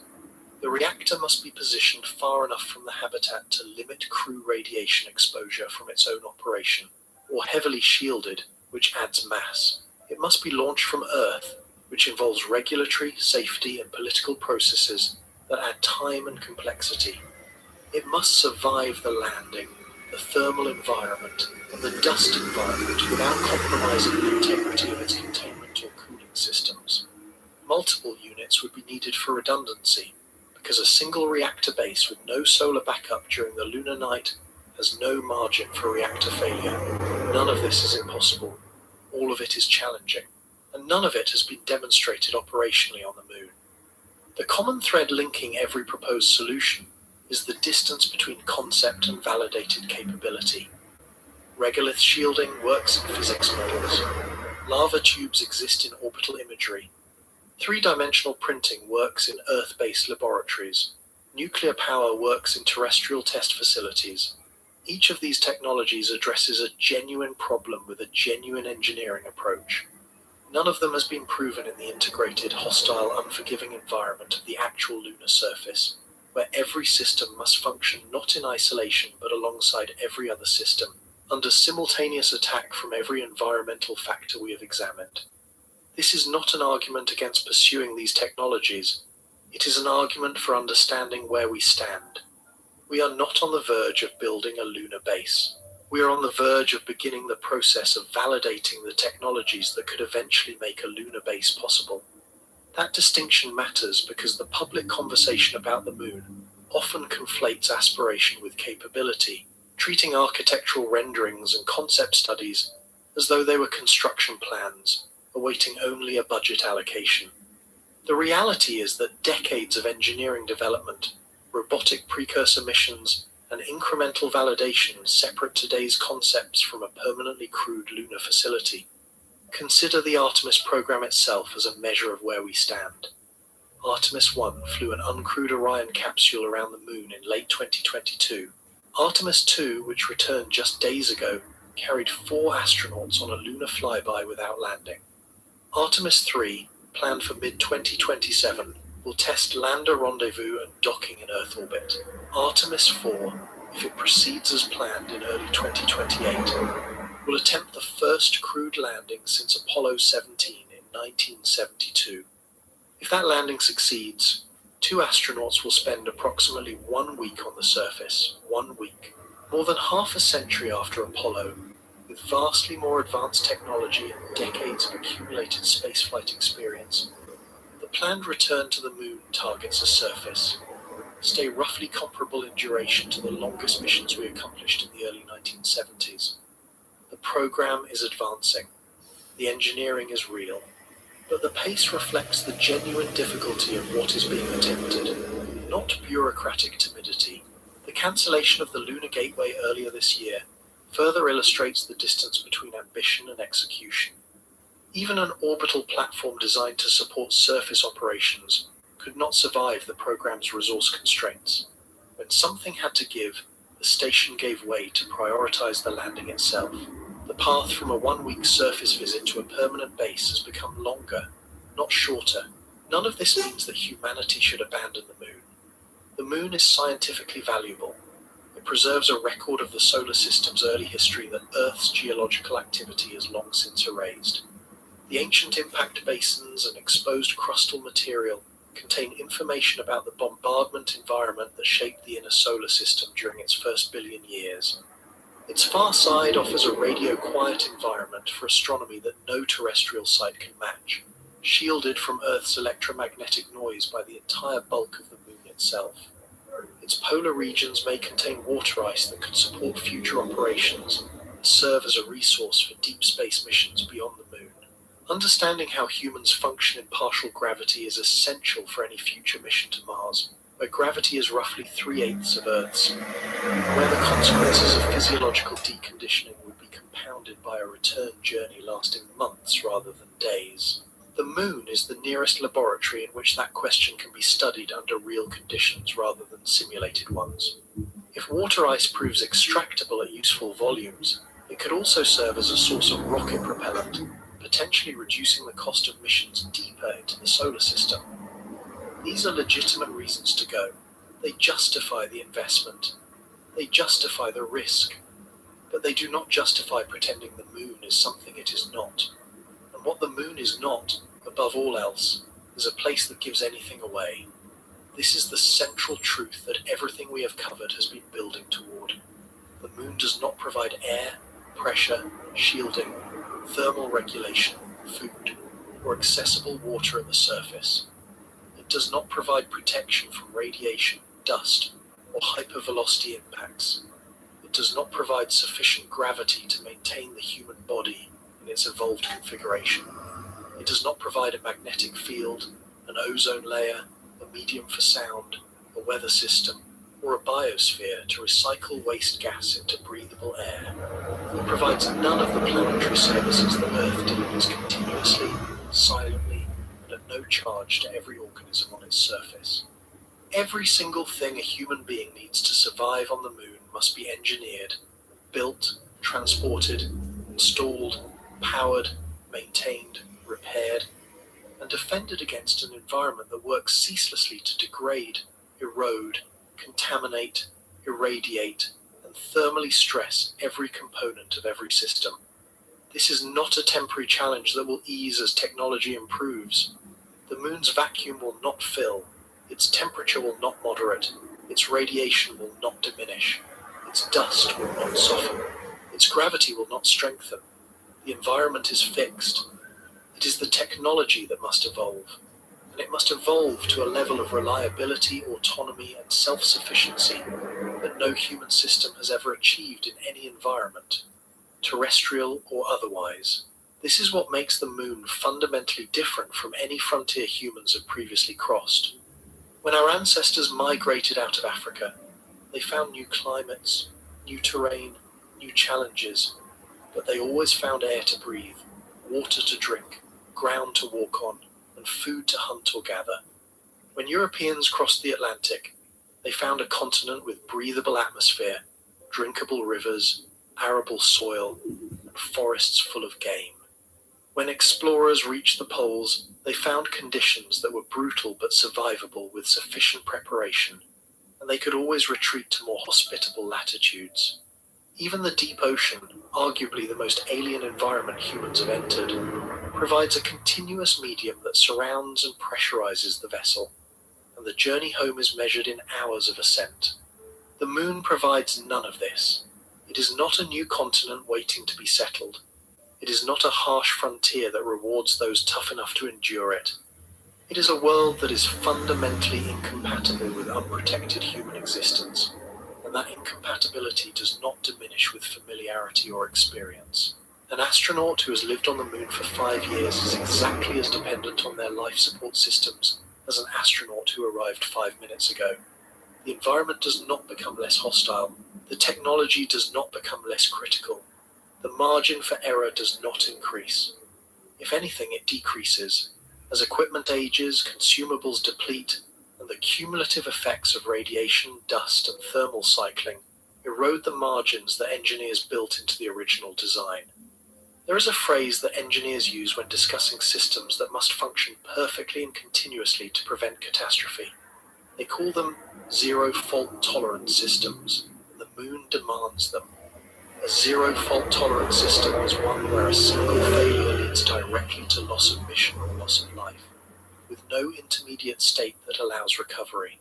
On Earth, very few systems operate this way because the environment provides fallback options. A building that loses its heating system in winter is uncomfortable but survivable because the outside air, while cold, is still breathable, and the temperature is still compatible with human life. A hospital that loses power switches to generators, and if those fail, patients can be evacuated to another facility. On the moon, the entire habitat is a zero-fault tolerance system with respect to pressure integrity. A breach that exceeds the capacity of the atmospheric supply system to compensate is not an inconvenience. It is a life-threatening emergency with minutes of margin, and unlike a terrestrial emergency, there is no external emergency response. No fire department arrives. No rescue helicopter is dispatched. No neighboring facility opens its doors. The crew must identify the breach, locate its source, and and repair it using only the tools, materials, and skills available inside their own pressurized volume, while wearing emergency breathing equipment, while the atmosphere they depend on leaks into the void outside. This zero-fault tolerance applies not just to dramatic failures like hull breaches, but to the slow, grinding attrition that the environment imposes on every system. A seal that is 99% effective at excluding dust is still admitting 1% of the dust that contacts it. Over months, that 1% accumulates. Over years, it degrades the systems it contaminates. The failure may not be sudden. It may be the kind of gradual deterioration that only becomes apparent when a system is needed at full capacity during an emergency and delivers less than expected. The moon, then, is not simply a dangerous place. Many places are dangerous. The moon is a place that requires perfection. Continuous, sustained, uninterrupted perfection in the design, construction, deployment, operation, and maintenance of every system that stands between a human crew and death. And perfection is not something that engineering delivers. Engineering delivers reliability. It delivers redundancy. It delivers margins of safety that can absorb expected variations and foreseeable failures. But it does not deliver perfection, because materials fatigue, components wear, software encounters unforeseen states, and humans make mistakes. The gap between the reliability that engineering can provide and the perfection that the moon demands is the space in which every lunar habitation effort must operate. Narrowing that gap is the work of decades. It is the work that Artemis is beginning. It is the work that every robotic impersonation, every technology demonstration, every material science experiment, and every biological study of partial gravity effects contributes to. The harsh truth is not that the moon is hostile. Anyone who has studied the lunar environment for more than a few minutes already knows that. The harsh truth is that the moon is hostile in a way that offers no natural compensation, no ambient safety net, no environmental grace. It does not reward courage, it does not yield to persistence, it does not soften over time. It simply presents its conditions every minute of every day and waits for the technology to match them. If the technology matches, humans can survive there. If it falls short by any margin in any system, for any duration longer than the backup capacity can cover, the moon will do what it has always done to unprotected matter on its surface. It will irradiate it, bake it, freeze it, blast it with microscopic projectiles, coat it in clinging abrasive dust, and leave it sitting in silence, vacuum, under a sky that is always black. That is the moon. Not the moon of poetry or mythology or childhood wonder, the physical moon, the real one, the one that Artemis II just circled at 4,000 miles and came home from the landing, the one that 12 human beings touched briefly, decades ago, and then left, the one that every nation with a space program speaks of returning to, as though return were the hard part. Return is the easy part. We have demonstrated return. What we have not demonstrated, and what no one has yet demonstrated, is staying. It is 239,000 miles away. You can see it tonight. It looks close. It looks peaceful. It looks like a place you could go, and in a sense you can. You can go there the way Apollo went, the way Artemis is going. You can visit. You can collect samples. You can plant instruments and photograph the view and fly home and tell the story. But living there, building there, raising the first generation of human beings who call the moon home, that is a different undertaking entirely. It is not a journey to a destination. It is a confrontation with an environment that provides nothing, demands everything. It is the most difficult, sustained engineering challenge our species has ever contemplated. Not because any single problem is unsolvable, but because every problem must be solved simultaneously, sustainably, and without interruption, on a world that will never, not once, not ever, meet you halfway. That is the harsh truth about how hostile the moon really is. And understanding it is not the end of the conversation about going. It is where the real conversation begins. 2006, NASA launched the fastest spacecraft ever to leave Earth. It crossed the orbit of the Moon in just 9 hours. It passed Mars in a few months. Then it kept going. For 9.5 years, it flew through the emptiest corridor in our solar system at over 36,000 miles per hour. When it finally reached Pluto, humanity celebrated. We had touched the edge of our cosmic neighborhood. But here is what nobody told you. If that same spacecraft turned toward the nearest star beyond our sun and never stopped, it would not arrive for another 78,000 years. The distance to Pluto nearly broke our patience. The distance to Proxima Centauri breaks something deeper. It breaks the way your brain understands far away. If you enjoy having your sense of scale completely dismantled, do me a favor and hit that like button and subscribe. It genuinely helps this channel keep making these deep dives, and I appreciate every single one of you who sticks around. Now, get yourself nice and comfortable. Let's begin.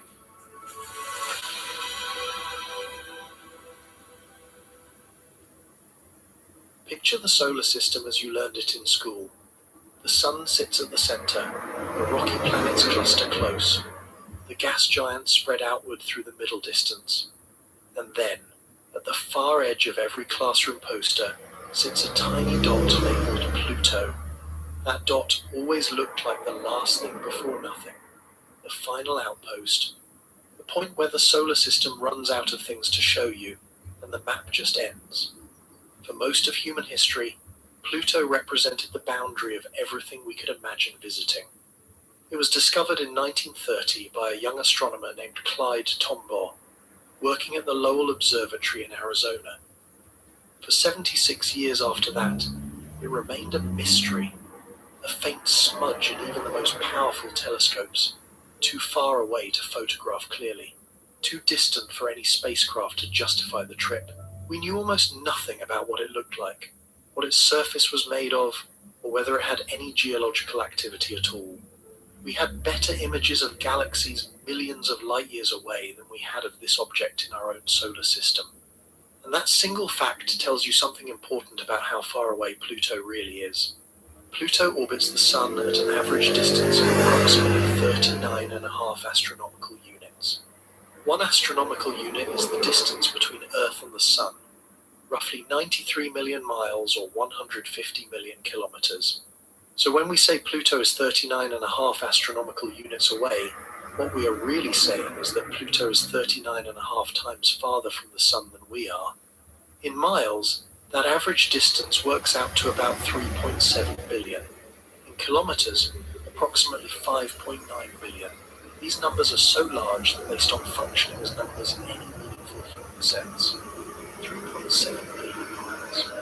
Your brain registers the words, nods politely, and then discards the information because it has no frame of reference for a quantity that enormous.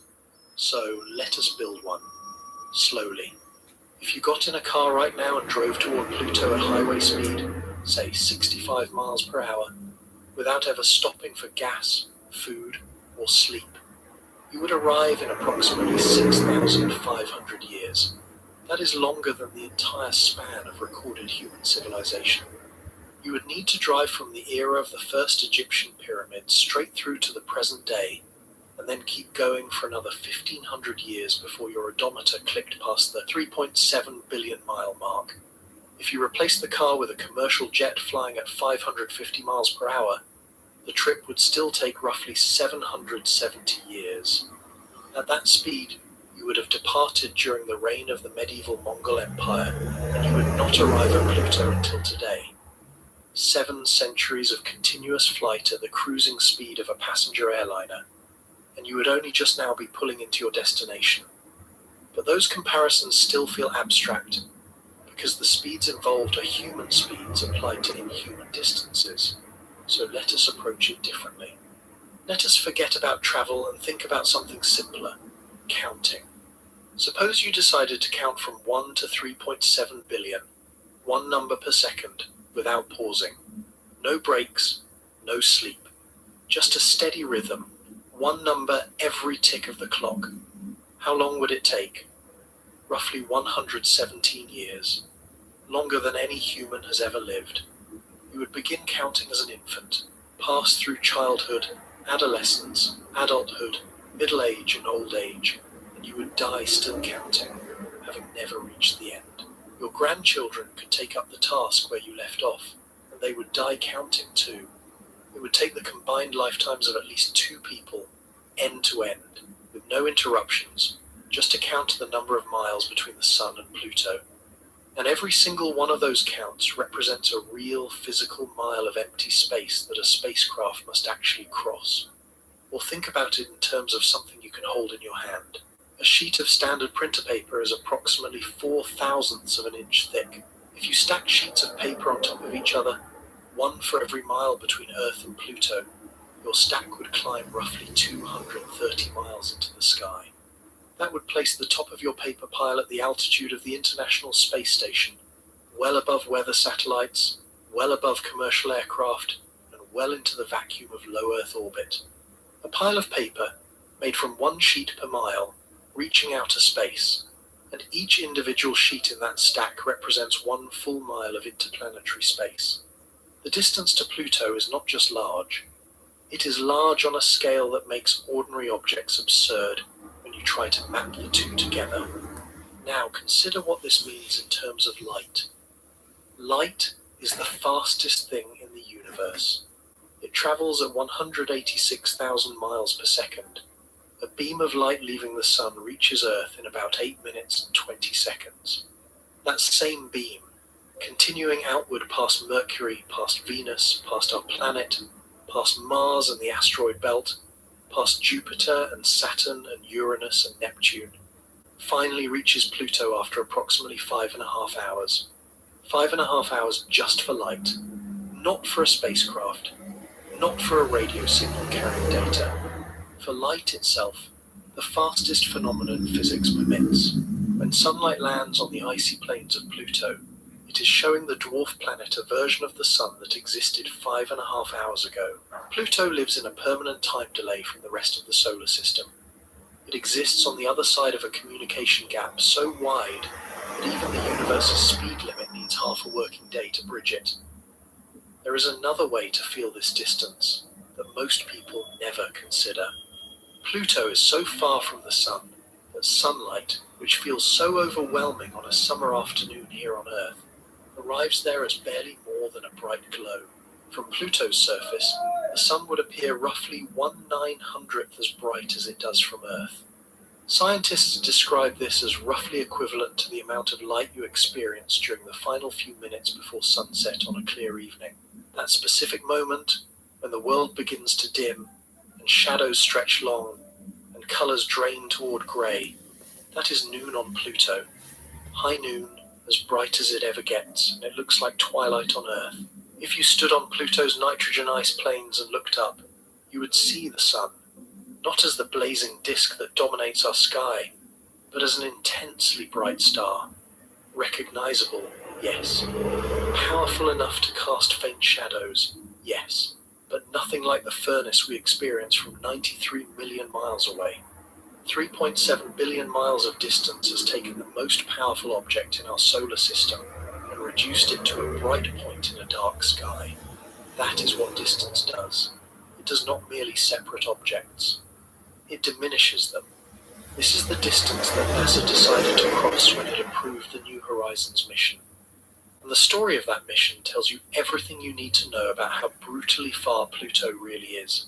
New Horizons launched on January 19th, 2006, from Cape Canaveral, Florida.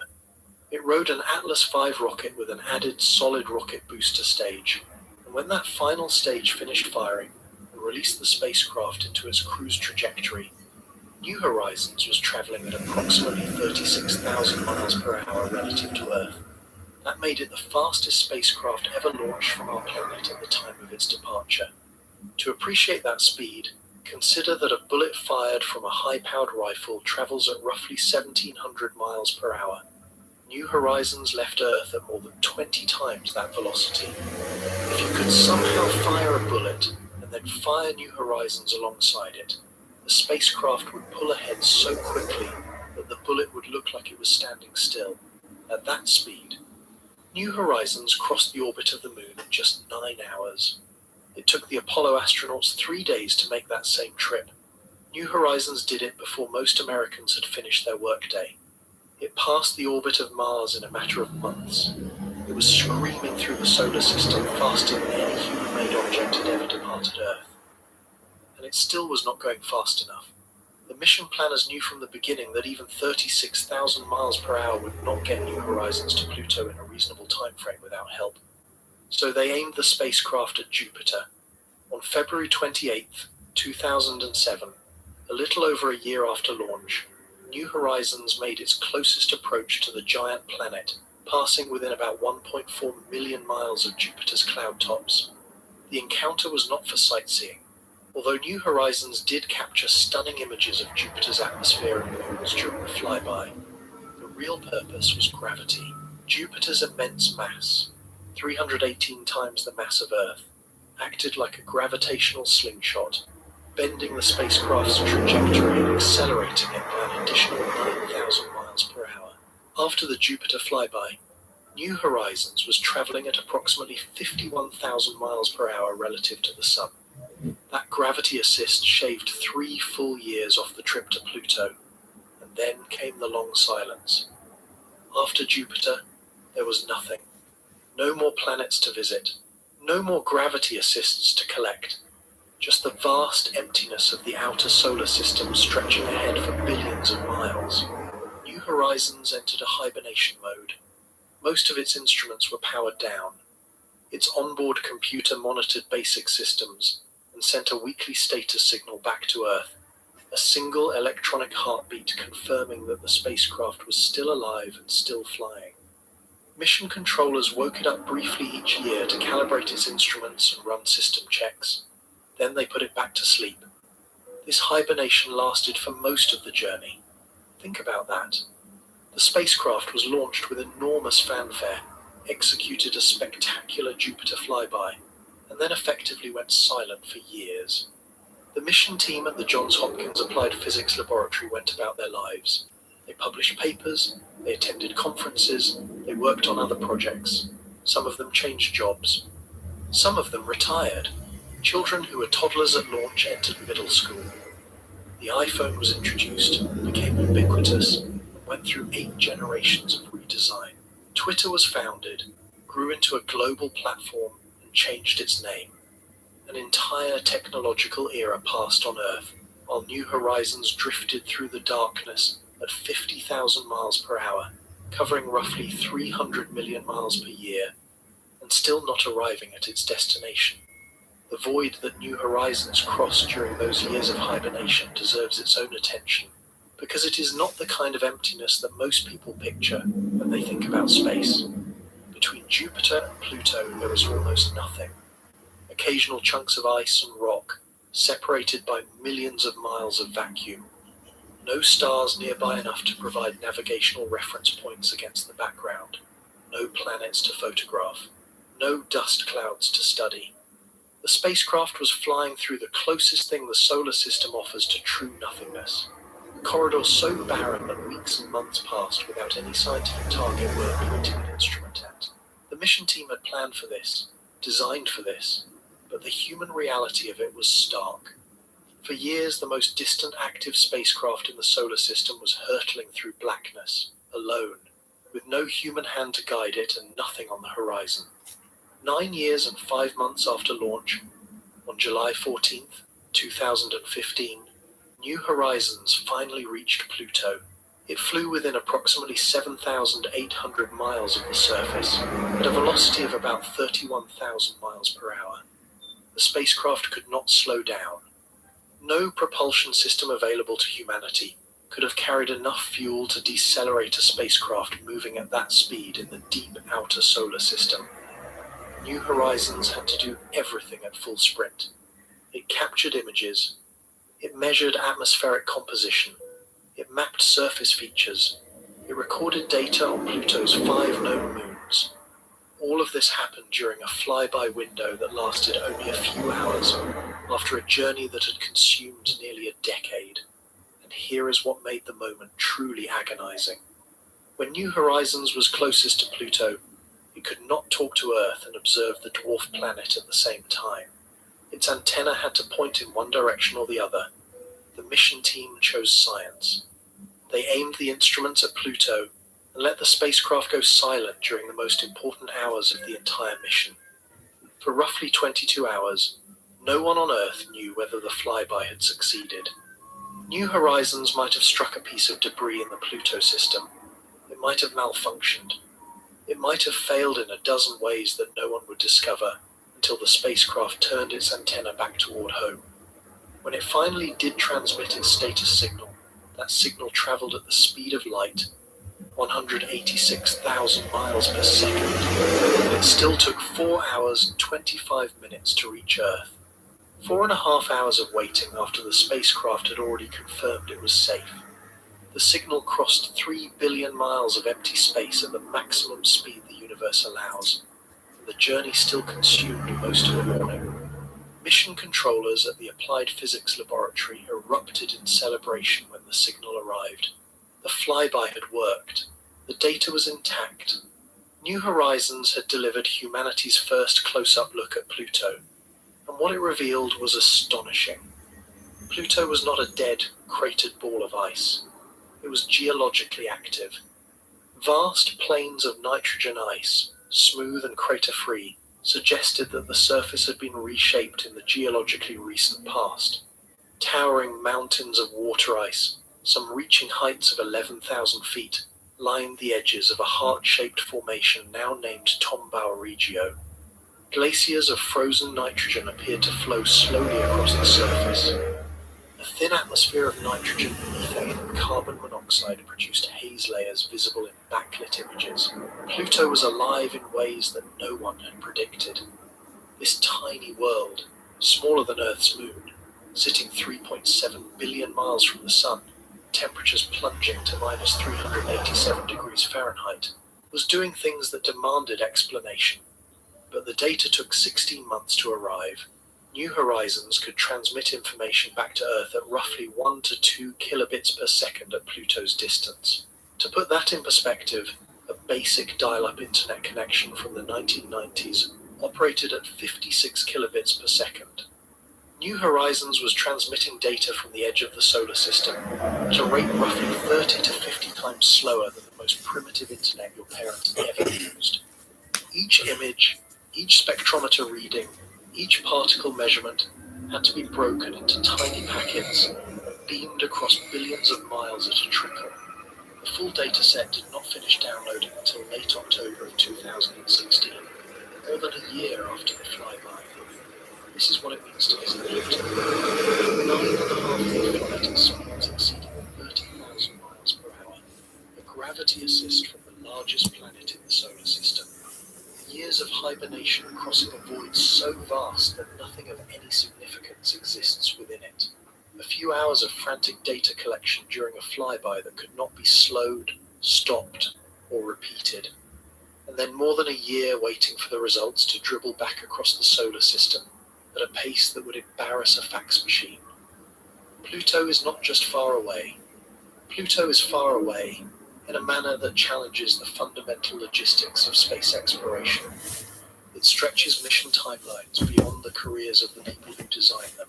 It makes communication so slow that simple commands require round-trip waiting times approaching 9 hours. It demands a spacecraft that can survive a decade of solitary flight without maintenance, without repair, without any human intervention at all. And it sits in a region of the solar system so sparsely populated with sunlight that solar panels are useless. New Horizons carries a radioisotope thermoelectric generator, a device that converts heat from decaying plutonium into electricity, because at Pluto's distance, the sun is too faint to power conventional systems. And Pluto is not even at the edge of anything. This is the part that begins to crack the illusion. Pluto orbits within the Kuiper Belt, a vast ring of icy bodies stretching from about 30 astronomical units from the Sun out to approximately 55 astronomical units. The Kuiper Belt contains hundreds of thousands of objects larger than 12 miles across, and potentially trillions of smaller ones. It is the source of most short-period comets that occasionally grace Earth's night sky. Pluto is the largest known object in this region. which is partly why Clyde Tombaugh found it first, but it is far from alone. Eris, Makemake, Haumea, and hundreds of other dwarf planets and icy bodies orbit in the same general zone. New Horizons, after passing Pluto, went on to fly by one of these objects, a small Kuiper Belt body named Arakoth, on January 1st, 2019. At a distance of approximately 43 astronomical units from the Sun, the Kuiper Belt is enormous, but it is still part of the solar system. It is still under the gravitational influence of the Sun. Objects within it still orbit our star, even if those orbits take hundreds of years to complete. Beyond the Kuiper Belt lies a hypothetical structure called the Oort cloud, a vast spherical shell of icy debris that may extend outward to 100,000 astronomical units or more. If the Oort cloud exists as models predict, the Sun's gravitational influence stretches far beyond Pluto, far beyond the Kuiper Belt, into a region so remote that objects there take millions of years to complete a single orbit. Pluto, in other words, is not the edge. It is not even close to the edge. It is a familiar landmark near the start of a much larger suburban sprawl that still belongs to our star. The Kuiper Belt is the Sun's outer yard. The Oort cloud, if it exists, is the fence at the far boundary of the property, and beyond that fence lies the real distance. The gap between our Sun and the next nearest star, a gap so staggeringly enormous that everything you have just known about Pluto, every mile, every year, every agonizing hour of waiting for signals to cross 3 billion miles of space, shrinks to almost nothing. We flew to Pluto, and it took 9.5 years. We celebrated as if we had reached the edge of the possible, and in many ways, we had. Pluto represents one of the most extreme achievements in the history of human exploration. No crewed spacecraft has ever traveled anywhere close to that distance. No robotic mission has ever returned data from a more remote, targeted flyby. The New Horizons team pushed technology, patience, and mission planning to their absolute limits to make that encounter happen. But Pluto is not the edge of the possible, it is the edge of the familiar. It is the last destination we can point to on a solar system map and say, we have been there. Beyond it lies a distance so radically different in scale that comparing it to Pluto is like comparing a puddle to the Pacific Ocean. And the destination waiting on the far side of that distance is not some hypothetical object in deep space. It is the nearest star beyond our Sun. It has a name. It has planets. And it is so incomprehensibly far away that the journey to Pluto, the journey that consumed a decade of flight, 3 billion miles of empty space, and 4.5 hours of light speed signal travel, would not even register as a rounding error on the trip. That star is called Proxima Centauri, and what comes next will permanently change the way you think about distance. You now understand Pluto. You understand the 9.5 years of flight. You understand the 3.7 billion miles. You understand the 5.5 hours of light travel time, the 4.5 hour communication delay, and the 16 months it took just to download the pictures. Pluto has settled into your mind as something genuinely far away, something at the very edge of what human engineering can reach. That feeling is correct. Everything you felt about Pluto's distance is real. But what comes next is going to take that feeling and crush it. There is a star called Proxima Centauri. It is the nearest star to our Sun. Not the nearest bright star. Not the nearest interesting star. The nearest star, period. Out of the roughly 400 billion stars in the Milky Way galaxy, Proxima Centauri is the one that happens to be closest to us. If you were drawing a map of the Sun's immediate stellar neighborhood, Proxima Centauri would be the first dot placed after our own. It is our next-door neighbor in the most literal cosmic sense available, and it is 4.24 light-years away. That number sounds small, 4.24. It fits comfortably in a sentence. It does not look intimidating on a page. Compared with the vast scales of the galaxy, where stars can be tens of thousands of light-years apart, 4.24 light-years seems almost modest, almost reachable. Your brain hears it, and files it alongside Pluto's distance as another entry in the category of things that are far away. But here is where your brain makes a catastrophic error. It assumes those two entries belong in the same category. They do not.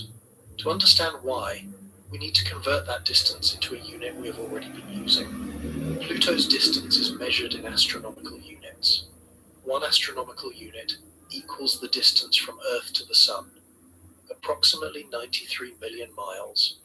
Pluto orbits at an average of 39.5 astronomical units from the Sun. We spent the first stretch of this story establishing what that distance feels like. Now, let us ask a simple question. 10. How many astronomical units is 4.24 light years? 1 light year equals approximately 63,241 astronomical units. Multiply that by 4.24. The answer is roughly 268,000 astronomical units. Let that settle for a moment. Pluto is 39.5 astronomical units from the Sun. Proxima Centauri is approximately 268,000 astronomical units from the Sun. Divide the second number by the first. Proxima Centauri is roughly 6,800 times farther away than Pluto. Not 6 times farther, not 68 times farther, not even 680 times farther.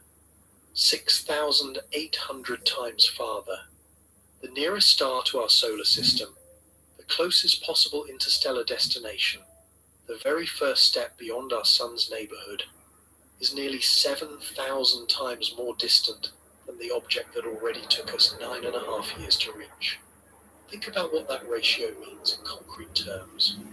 If you compress the entire distance from the Sun to Pluto into a single inch on a ruler, the distance to Proxima Centauri would stretch to 567 feet. Pluto would sit 1 inch from the Sun. Proxima Centauri would be almost 2 football fields away. You would need binoculars to see the far end of that distance from where the Sun was sitting. And remember, that single inch already represents 3.7 billion miles of real space. That single inch already consumed nearly a decade of New Horizons operational life. That single inch already pushed human engineering to its limits. Now multiply it by 6,800. This is not a gradual increase. This is not a smooth ramp from one distance to a slightly larger one. This is a cliff. The gap between Pluto and Proxima Centauri is not an extension of the solar system distance. It is a completely different kind of distance altogether. It belongs to a different category, operates on a different scale, and obeys a different set of practical constraints. Everything we know about how to reach places in the solar system, every gravity assist, every orbital mechanic trick, every fuel budget and mission timeline, applies comfortably to the space between the Sun and Pluto. None of it transfers meaningfully to the void between the Sun and Proxima Centauri. Before we explore what that void means for travel, let us understand what Proxima Centauri actually is. It is not a star like our Sun. It is a red dwarf, the most common type of star in the Milky Way. Red dwarfs make up more than 70% of all stars in the galaxy, but they are so dim that not a single one is visible to the naked eye from Earth. Proxima Centauri has a mass of roughly 12.5% of the Sun's mass. Its diameter is about 1/7 of the Sun's diameter, making it only about 50% larger than the planet Jupiter. It burns at a surface temperature of approximately 3,100 Kelvin. Compared with the Sun's 5,700 Kelvin, it is so faint that despite being the closest star to our solar system, it was not discovered until 1915, when the Scottish astronomer Robert Innes identified it at the Union Observatory in South Africa. You could stare at the night sky for an entire lifetime and never notice the star that happens to be closest to us. That is how dim it is. Proxima Centauri is part of a larger system. It belongs to the Alpha Centauri star system, a triple star arrangement located in the southern constellation of Centaurus. The two main components are Alpha Centauri A and Alpha Centauri B. Alpha Centauri A is a yellow star very similar to our Sun in size, mass, temperature. Alpha Centauri B is slightly smaller, an orange star that orbits Alpha Centauri bright enough to appear as a single brilliant point of light to the naked eye, making Alpha Centauri the third brightest star visible in Earth's sky. They sit approximately 4.35 light-years from Earth. Proxima Centauri orbits this pair at an enormous distance, roughly 13,000 astronomical units from Alpha Centauri A and B, taking about 550,000 years to complete a single orbit.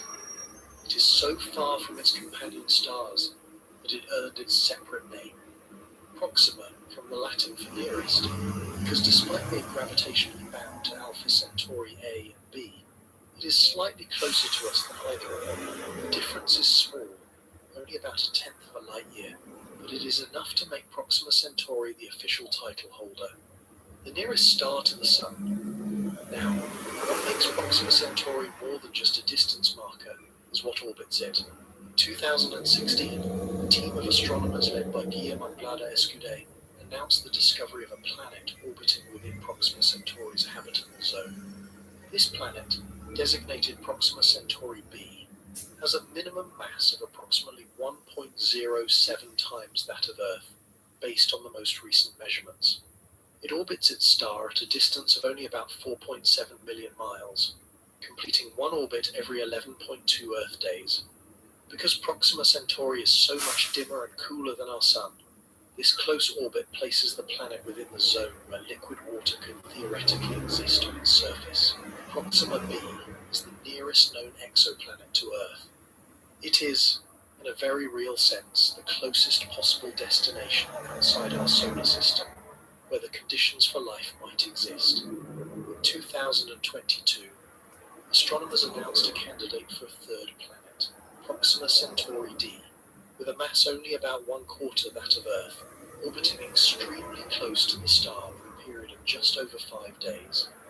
In 2025, the Near-Infrared Planet Searcher instrument, known as NIRPS, installed at the La Silla Observatory in Chile, independently confirmed the existence of both Proxima b and Proxima d.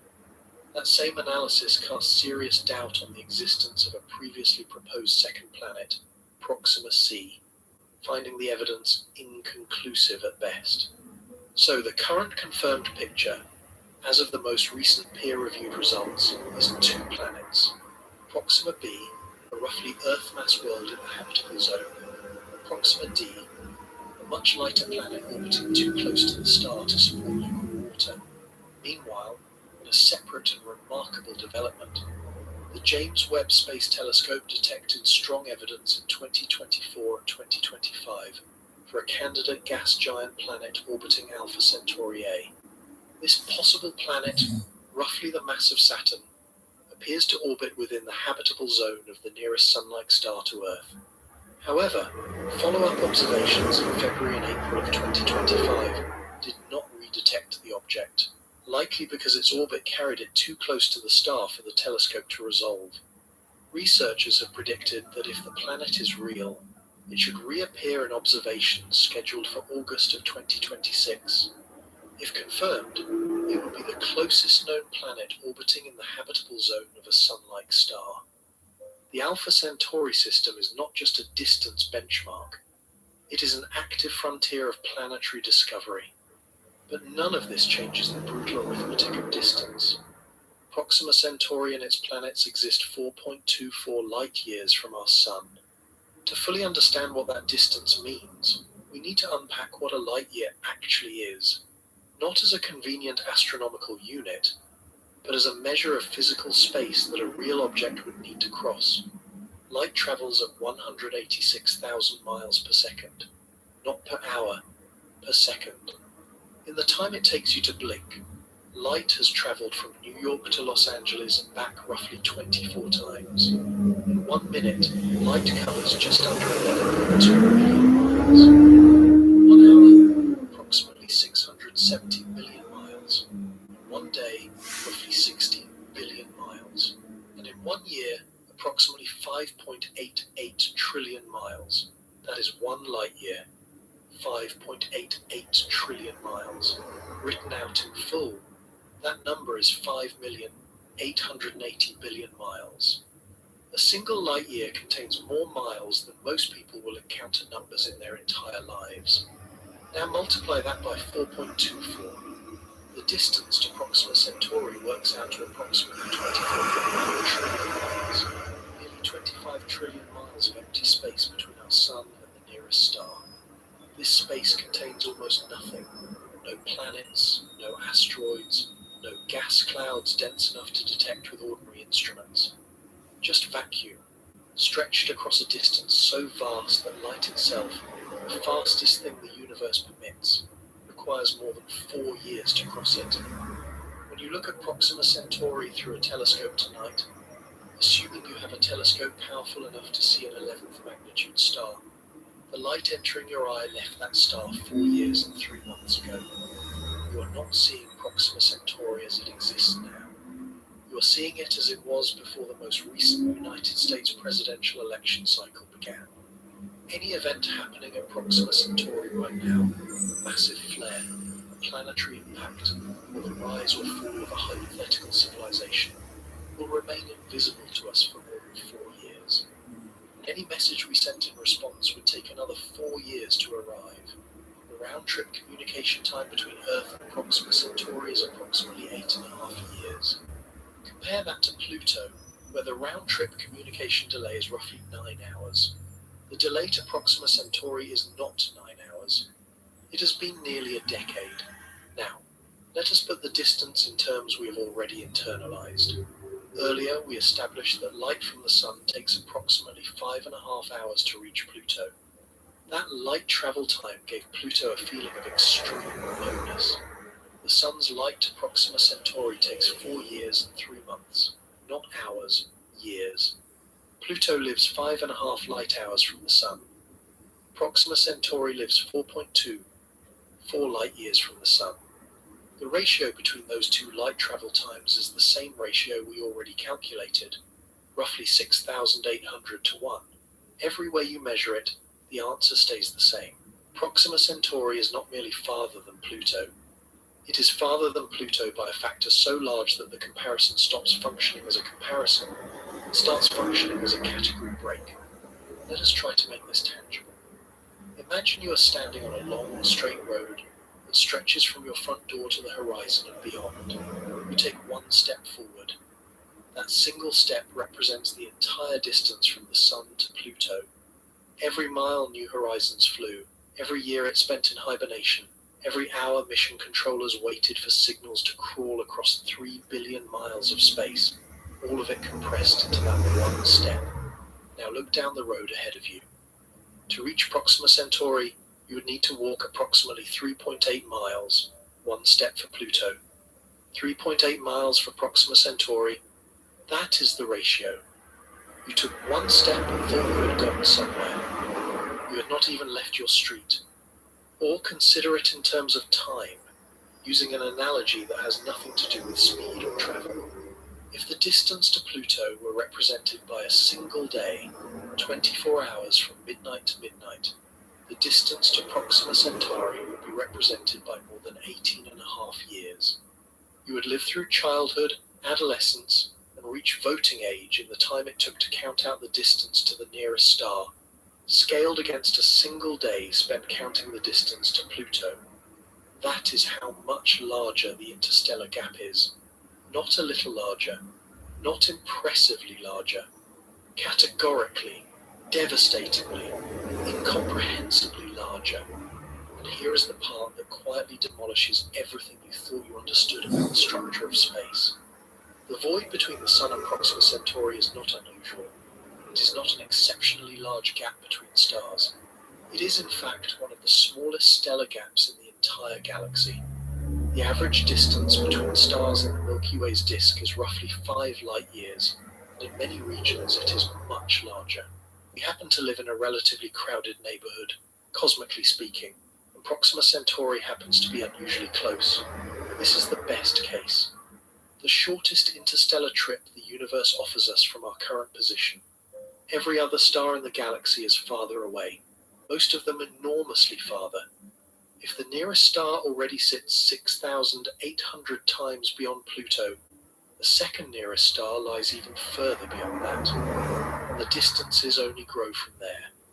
The next nearest star system after Alpha Centauri is Barnard's star, approximately 6 light-years away.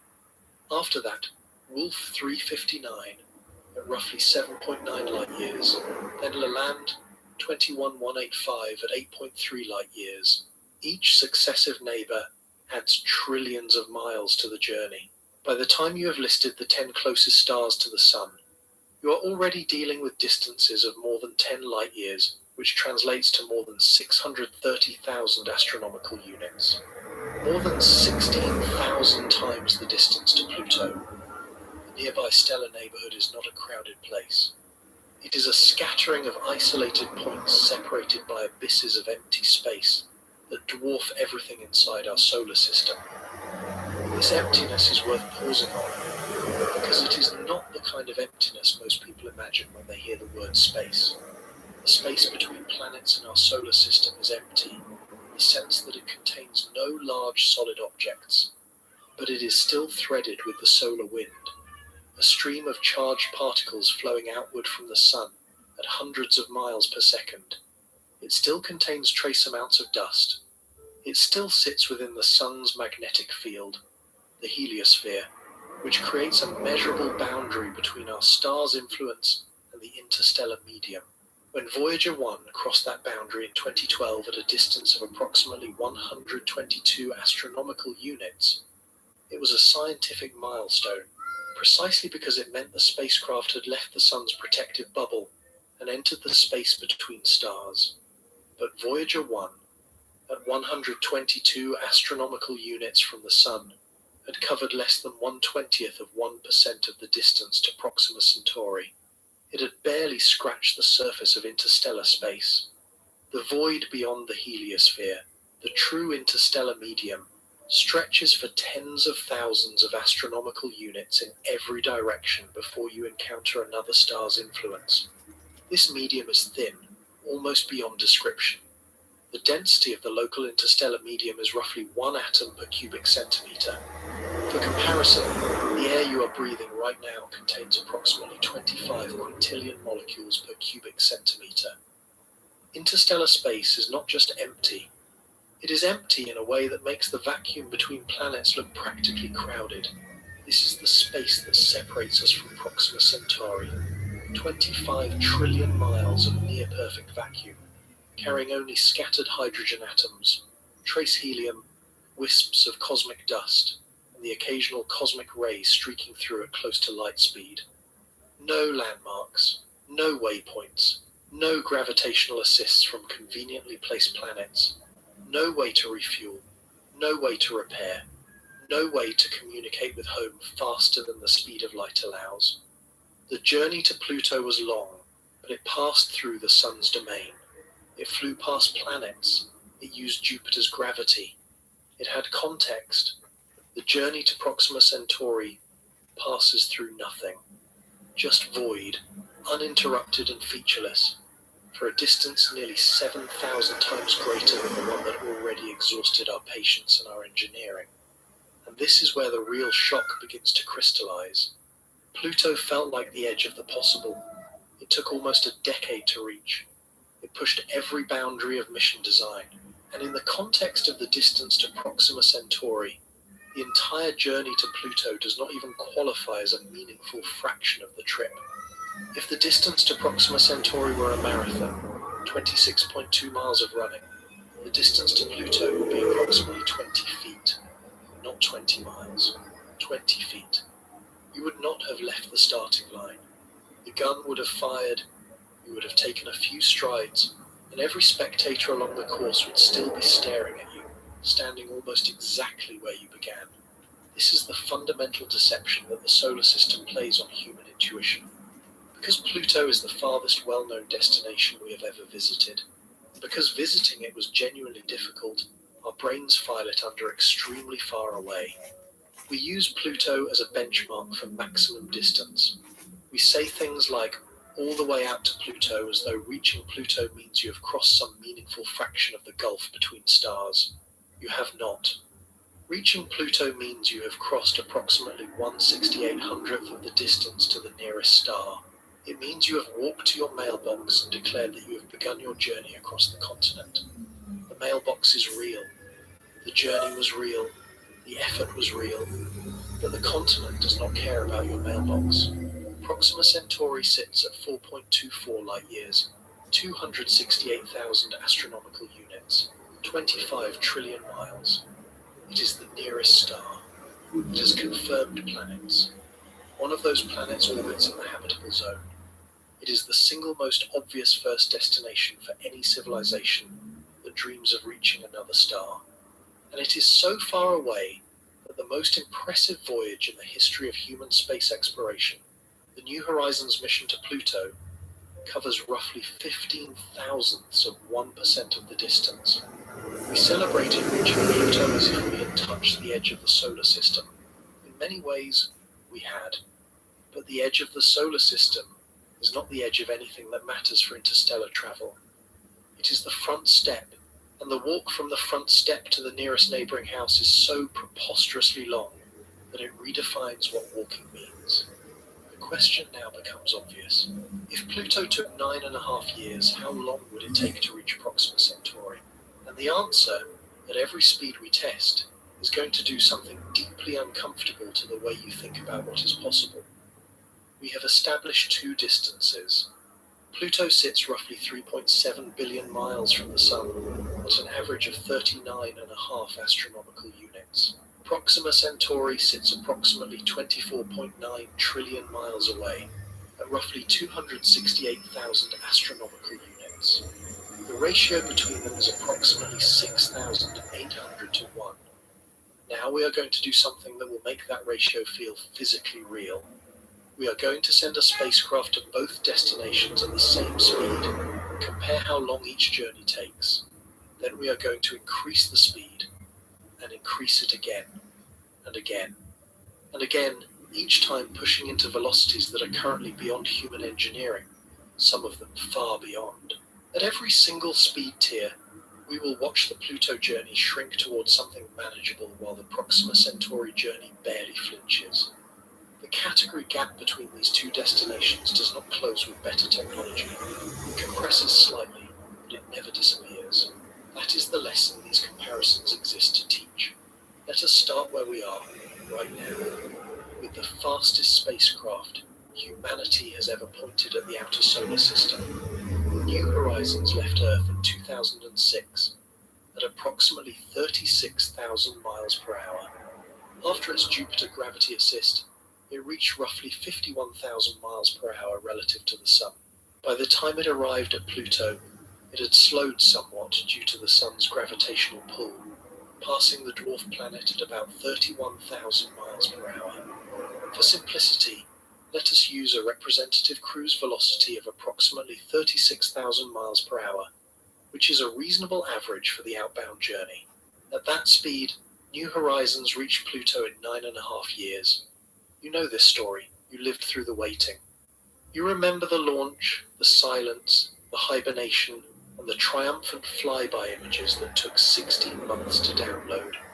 9.5 years felt long. It was long.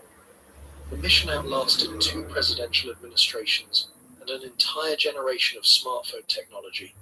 Now, point that same spacecraft at Proxima Centauri. Same speed, same trajectory, same 36,000 miles per hour, sustained indefinitely through the interstellar void with no gravity assists and no deceleration. How long does the trip take? Approximately 78,000 years. Not 78 years, not 780 years, 78,000 years. If New Horizons had launched toward Proxima Centauri at the same time it actually launched toward Pluto, January of 2006, it would arrive at the nearest star around the year 80,000. The entire recorded history of human civilization spans roughly 5,000 years. New Horizons would need to fly for more than 15 times that span. Every empire that has ever risen and fallen, every language that has ever been spoken and forgotten, every war and peace and revolution and renaissance, stacked end to end 15 times over, and the spacecraft would still be in transit. The Egyptian pyramids were built approximately 4,500 years ago. New Horizons would pass through 17 full pyramid-to-present intervals before reaching Proxima Centauri. 9.5 years to Pluto, 78,000 years to Proxima Centauri. Both numbers are generated at the same speed. The only difference is the distance. That difference is so enormous that it transforms a decade-long mission into a journey that would outlast every civilization Earth has ever produced. Now, let us consider the Voyager spacecraft. Voyager 1, launched in 1977, is currently the most distant human-made object in existence. It is traveling away from the Sun at approximately 38,000 miles per hour, slightly faster than New Horizons at equivalent distances due to its gravity assists from both Jupiter and Saturn. In 2012, Voyager 1 crossed the heliopause and entered interstellar space at a distance of about 122 astronomical units from the Sun. It was the first human-made object to leave the Sun's protective bubble. NASA has estimated that if Voyager 1 were heading toward Proxima Centauri, which it is not, the trip would take over 73,000 years. The result is essentially the same. Marginal differences in speed between our fastest spacecraft produce marginal differences in travel time across interstellar distances. Whether the trip takes 73,000 years or 78,000 years is irrelevant. Both numbers represent a duration so far beyond any human framework that they are functionally identical.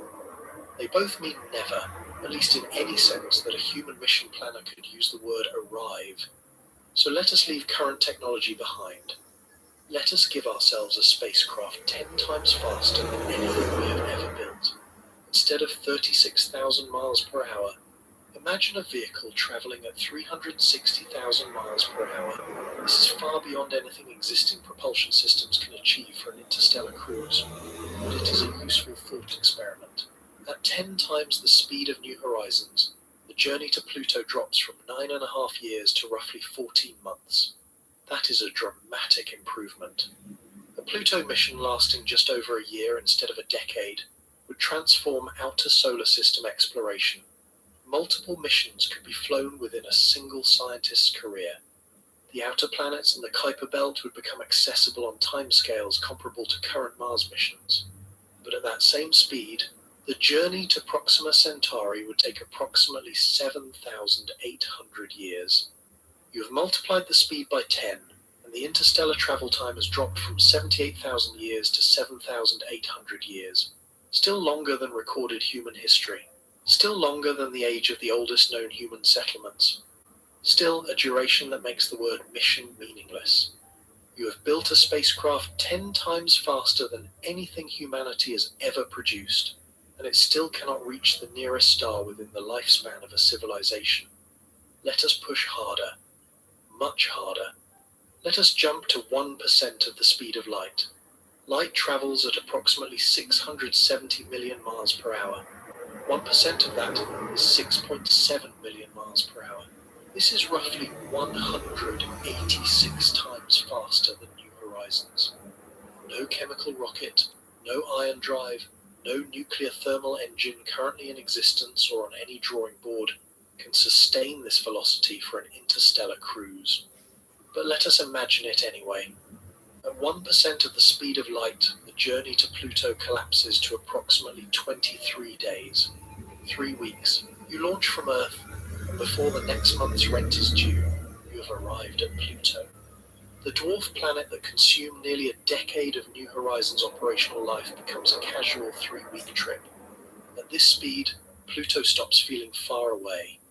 It starts feeling like a destination you could visit on a long vacation. The entire outer solar system, from Jupiter to the Kuiper Belt, becomes a navigable space. Missions to Neptune and Uranus could be completed in days rather than years. The solar system, at 1% of light speed, becomes small, but at 1% of the speed of light, the journey to Proxima Centauri takes 424 years. You have accelerated to a velocity nearly 200 times faster than any spacecraft ever built, a velocity that would require revolutionary breakthroughs in propulsion technology, and the nearest star still demands a journey lasting more than 4 centuries. Christopher Columbus sailed to the Americas in 1492. 424 years after that is 1916. The spacecraft launched at 1% of light speed during the Age of Exploration would not arrive at Proxima Centauri until the middle of World War I. The passengers, if there were any, would have been dead for dozens of generations. Their descendants, if the ship somehow sustained a breeding population, would have no living memory of Earth, no cultural connection to the civilization that built the vessel. The ship would arrive as an artifact, not a mission. 4 centuries of transit time does not merely challenge human patience. It exceeds the lifespan of most nations, most languages, and most political systems. Notice what is happening. At 1% of light speed, Pluto has become trivially close. 23 days. A commute. And Proxima Centauri remains brutally, punishingly far, 424 years. Speed increase demolished the solar system journey and barely dented the interstellar one. The category gap between these two destinations is not narrowing, it is revealing itself. Let us push to 10% of the speed of light, 67 million miles per hour. This is the realm of speculative physics. No existing or near-term technology can accelerate a crude spacecraft to this velocity. Even the most ambitious theoretical proposals, such as nuclear pulse propulsion or antimatter drives, face extraordinary engineering challenges at this speed. But let us grant it anyway, because the math is what matters here. At 10% of light speed, Pluto is reached in approximately 2.3 days, 55 hours. You launch on Monday morning and arrive at Pluto on Wednesday afternoon. The journey that defined a generation of planetary science, the mission that took 9.5 years and required a gravity assist from the largest planet in the solar system, now fits inside a long weekend. Pluto has become a day trip. At this velocity, you could visit Pluto, collect your data, and be home within a week if you could decelerate and return at the same speed. The entire concept of Pluto as a distant object ceases to exist. It becomes a neighborhood errand, and at 10% of light speed, the journey to Proxima Centauri takes 42.4 years. Let that sink in. You are traveling at 67 million miles per hour. You are moving at a speed so extreme that it could carry you from Earth to Pluto in less time than it takes to binge a television series. The nearest star still requires 42 years. A person who departed Earth at age 25 would arrive at Proxima Centauri at age 67. Assuming the spacecraft could somehow sustain this speed for the entire journey, they would spend their entire working life in transit. They would depart as a young adult and arrive as a retiree. Their children, if born on board, would grow up having never seen a sky, never breathed unrecycled air, never stood on solid ground. This is assuming 10% of light speed, a velocity so far beyond current capability that no credible engineering timeline exists for achieving it with a human-carrying vehicle. This is the speed at which the category break becomes emotionally undeniable. At 10% of light speed, the solar system has effectively been conquered. Every planet, every moon, every dwarf planet, an asteroid can be reached in hours or days. The entire gravitational domain of our sun becomes a compact, accessible neighborhood, and the nearest star still sits 42 years away. You have solved the solar system, and you have not even begun to solve interstellar space. They are different problems. They require different timescales, and the gap between them is not a matter of incremental improvement. It is a wall. Let us go further. 20% of the speed of light, 134 million miles per hour. This is the velocity that the Breakthrough Starshot project proposed for its fleet of tiny laser-propelled nanocrafts, announced in 2016, with $100 million in initial funding from the entrepreneur Yuri Milner and endorsed by the physicist Stephen Hawking.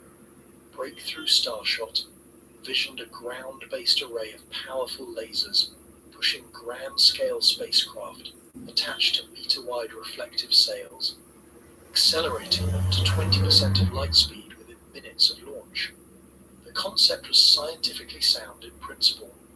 Photon pressure on a reflective surface can indeed accelerate a sufficiently light object to relativistic speeds if enough energy is applied. The engineering challenges, however, proved daunting. The laser array would need to deliver roughly 100 gigawatts of power. The sail material would need to survive that energy flux without melting. The nanocrafts would need to carry functional cameras and transmitters weighing only a few grams. And at 20% of light speed, even a collision with a grain of interstellar dust could be catastrophic. As of 2025, the Breakthrough Starshot project was reported to be on indefinite hold, having spent roughly $4.5 million of its initial budget on about 30 research contracts. No prototype had been launched. No laser array had been built. The vision remained compelling, but the technology remained distant. Researchers at institutions, including the California Institute of Technology, continued working on related light sail experiments, successfully measuring radiation pressure on ultra-thin membranes in laboratory settings in 2025. The science is progressing, but the gap between a laboratory demonstration and an interstellar mission remains vast. But let us grant the speed anyway. 20% of light speed. At that velocity, Pluto is reached in approximately 28 hours. One day, 4 hours. We launch in the morning, sleep through the night, and wake up at Pluto. The most remote targeted flyby in human history has been reduced to an overnight trip on Proxima Centauri. 21 years. Still 21 years. At a speed so extreme that the entire Pluto mission compresses into a single day, the nearest star still demands more than 2 decades. A child born on launch day would be old enough to legally drink alcohol in most countries before the spacecraft arrived. 21 years is manageable compared to 78,000. Certainly, it fits within a human lifetime. It is the first speed on our list where the word arrive stops sounding like a joke for the interstellar journey. But 21 years is still an enormous commitment. And remember, this assumes a crewless nanocraft the size of a postage stamp, not a crewed vessel. Scaling this technology to carry humans with life support, radiation shielding, food, water, and living space would require a spacecraft many orders of magnitude heavier than a gram-scale chip. The energy required to push a crewed vessel to 20% of light speed is not merely larger than what Breakthrough Starshot proposed. It exists in a different universe of engineering. No one has even begun to outline a credible path to that capability. Let us make one final leap. 50% of the speed of light, 335 million miles per hour, half the speed limit of the universe. This velocity is so extreme that relativistic effects begin to matter. Time dilation, mass increase, and the energy requirements dictated by Einstein's special relativity start to impose constraints that no amount of engineering cleverness can circumvent. The energy required to accelerate even a modest mass to 50% of light speed is staggering. For a single kilogram of payload, the relativistic kinetic energy at half-light speed is approximately 14 quadrillion joules. That is roughly equivalent to the energy released by 3.3 million tons of TNT, or about 220 times the energy of the atomic bomb dropped on Hiroshima, for a single kilogram. A crewed vessel massing thousands of tons would require energy outputs comparable to the total energy consumption of entire civilizations, and this is only part of the energy problem. These numbers describe the kinetic energy of the payload alone. They do not account for the fuel required to generate that energy, and fuel is where the mathematics becomes truly merciless. The Tsiolkovsky rocket equation, the foundational formula governing all rocket propulsion, dictates that the mass of fuel a spacecraft must carry grows exponentially with the desired change in velocity. Double the target speed. You do not merely double the fuel, you square the fuel ratio, sometimes worse, depending on the efficiency of the engine. For a conventional chemical rocket attempting to reach even 1% of light speed, the required fuel-to-payload ratio is so enormous that the mass of propellant would exceed the mass of the observable universe. That is not an exaggeration. It is a mathematical consequence of the exponential relationship between velocity and fuel mass applied across interstellar scales. Chemical rockets are simply the wrong tool. They cannot do this, not with better engineering, not with larger fuel tanks. The physics forbids it. More advanced propulsion concepts reduce this ratio but do not eliminate it. Nuclear thermal propulsion, which heats hydrogen fuel using a fission reactor, offers roughly twice the exhaust velocity of chemical rockets. Nuclear pulse propulsion, the concept behind the 1950s Project Orion, which would have detonated nuclear bombs behind a spacecraft to push it forward, could theoretically achieve exhaust velocities 10 to 20 times higher than chemical engines. Even fusion propulsion, still entirely theoretical for spacecraft applications, would push exhaust velocities higher still. But none of these technologies escape the fundamental exponential relationship. Every increase in target cruise speed demands a disproportionately larger increase in fuel mass. At 10% of light speed with a fusion drive, a spacecraft carrying 100 tons of payload would need thousands of tons of fuel, possibly tens of thousands. Depending on the specific impulse of the engine and whether the mission includes deceleration at the other end, the mass of the fuel becomes the dominant engineering problem, dwarfing every other consideration. You are not building a spacecraft at that point. You are building a flying fuel tank with a tiny payload attached.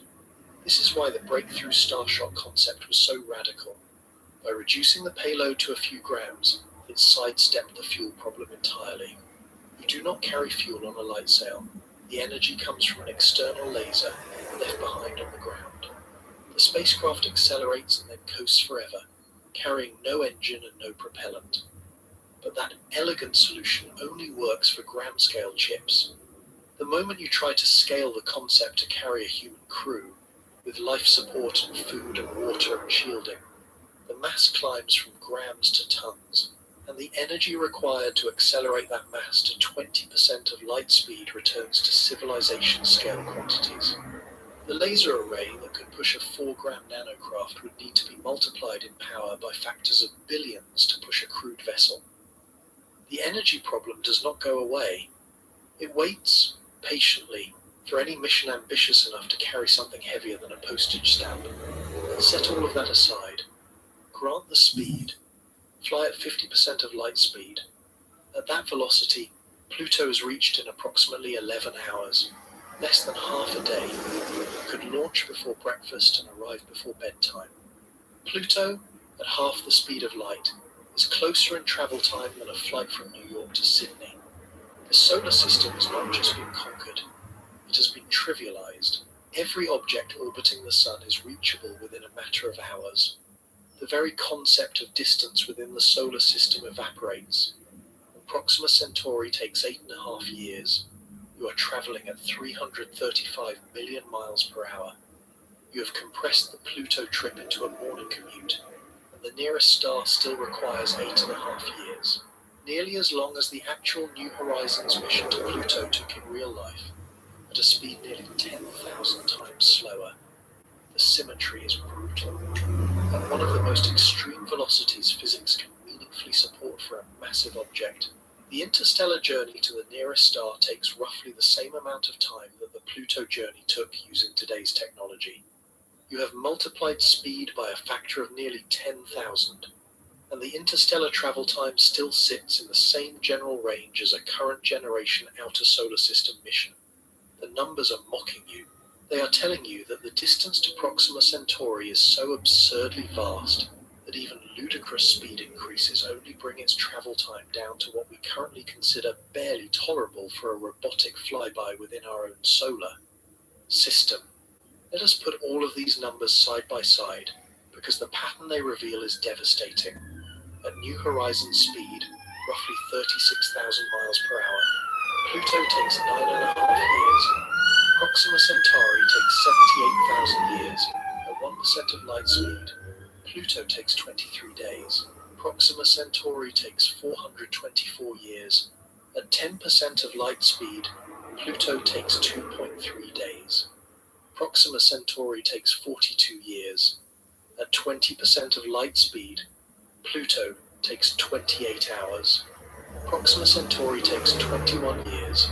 At 50% of light speed, Pluto takes 11 hours. Proxima Centauri takes 8.5 years. Watch what happens to the Pluto column. It drops like a stone. 9.5 years, 23 days, 2.5 days, 28 hours, 11 hours. Each speed increase crushes the Pluto travel time into something smaller, more manageable, more human. Pluto goes from an extreme decade-long mission to an overnight layover to a half-day hop. The distance to Pluto is large by everyday standards, but small enough that dramatic speed increases can domesticate it. This is what happens when you apply faster technology to a distance that, while enormous in human terms, is still fundamentally a solar system distance. The problem yields. The numbers bend. The destination becomes accessible. Now watch the Proxima Centauri column. 78,000 years, 424 years, 42 years, 21 years, 8.5 years. Yes, it shrinks. Nobody is denying that faster speeds produce shorter travel times, but the rate of shrinkage is completely different. At 1% of light speed, the Pluto trip has already been reduced to a matter of weeks, practically trivial. At that same speed, Proxima Centauri still demands more than 4 centuries. You have to push all the way to 10% of light speed before the interstellar journey even drops below a single human lifetime. 10% of light speed is not a technology challenge. It is a civilization-scale engineering problem that no one alive today knows how to solve for a meaningful payload. The pattern reveals a mathematical truth that no amount of optimism can overcome. Speed improvements reduce travel time linearly. Double the speed, halve the time. But the distance to Proxima Centauri is not double the distance to Pluto. It is 6,800 times the distance. To compensate for a factor of 6,800 through speed alone, you would need to travel 6,800 times faster than the speed that already felt fast enough for a Pluto mission. New Horizons traveled at 36,000 miles per hour. Multiplied by 6,800, you get approximately 245 million miles per hour, or about 36% of the speed of light. That is the speed you would need to reach Proxima Centauri in the same 9.5 years that New Horizons took to reach Pluto. More than a third of the speed of light, sustained for nearly a decade, for a journey to the nearest star, and we have not yet discussed slowing down at the other end. This is the trap. Inside the solar system, distance is a problem that better engines can solve. Build a faster rocket, use a bigger gravity assist, accept a longer coast phase, and you will get there. The timescales remain within human institutional memory. Space agencies can plan missions, fund them, build them, launch them, and receive results within the career spans of the people who conceived them. Pluto pushed that model to its limits, but did not break it. The New Horizons team waited a long time, but they waited within the structures and lifespans of normal human activity. Interstellar distance does not work that way. It is not a larger version of the solar system distance. It is a qualitatively different thing. The speeds required to cross it in human-relevant timeframes do not merely exceed current technology.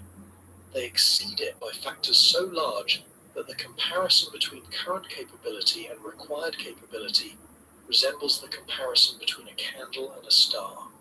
Both produce light, both involve combustion, but no amount of candle improvement will ever produce a star. The gap is not one of degree, it is one of a kind, and even if someone solved the propulsion problem tomorrow, the difficulties would only begin.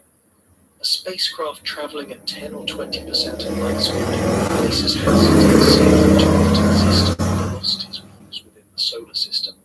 A grain of sand weighing 1 milligram, encountered at 10% of light speed, would release kinetic energy equivalent to several hundred pounds of TNT. The interstellar medium, thin as it is, contains enough hydrogen atoms and dust grains to pose a continuous bombardment hazard at relativistic speeds. Shielding against these impacts adds mass. Added mass requires more energy to accelerate. More energy requires a larger power source. A larger power source adds more mass. The cycle feeds on itself, and every potential solution creates a new problem. Navigation becomes a different discipline entirely. Within the solar system, spacecraft can use well-mapped gravitational fields, precisely known planetary positions, and regular communication with mission controllers on Earth. In interstellar space, there are no landmarks, no reference points between the Sun and Proxima Centauri. The spacecraft must navigate autonomously across 25 trillion miles of featureless void, correcting its own course using onboard star trackers and inertial sensors, with no possibility of real-time guidance from Earth. Communication delays of 4 years each way make ground-based mission control a concept that barely applies. Any crisis must be resolved by the spacecraft itself, or it is not resolved at all. And deceleration, the problem everyone forgets, may be the hardest challenge of all. Getting to Proxima Centauri fast is one thing. Stopping when you get there is another entirely. A spacecraft traveling at 20% of light speed that does not decelerate will fly past Proxima Centauri in a matter of hours and continue into the void beyond. To enter orbit, or even to slow down enough for a meaningful encounter, the spacecraft must shed an enormous amount of kinetic energy. This requires either carrying fuel for a deceleration burn, which dramatically increases the mass that must be accelerated in the first place, or using some exotic method like magnetic sail braking against the interstellar medium, a concept that exists only in theoretical papers. Breakthrough Starshot, notably, planned only for a flyby, not a stop. Its nanocrafts would have screamed past Alpha Centauri at 20% of light speed, captured a few hours of data, and continued into deep space forever. Even the most ambitious interstellar concept ever seriously funded did not attempt to solve the problem of arriving. The Speed Gauntlet teaches a single unforgiving lesson. You cannot close the gap between Pluto and Proxima Centauri by building faster ships. This not in any way resembles the incremental progress that characterizes normal engineering. The Pluto problem, the Proxima Centauri problem, are not the same problem at different scales. They are different problems entirely. One is a logistics challenge that our species has already solved. The other is a physics and engineering challenge that our species has not yet begun to solve in any practical sense. The two destinations sit on opposite sides of a divide so deep that increasing speed by a factor of 100 collapses one journey to triviality, while leaving the other measured in lifetimes. Every time you make Pluto feel closer, you expose just how far away the stars actually are. Every speed increase that domesticates the solar system reveals the interstellar gulf in sharper and harsher relief. The numbers are not hiding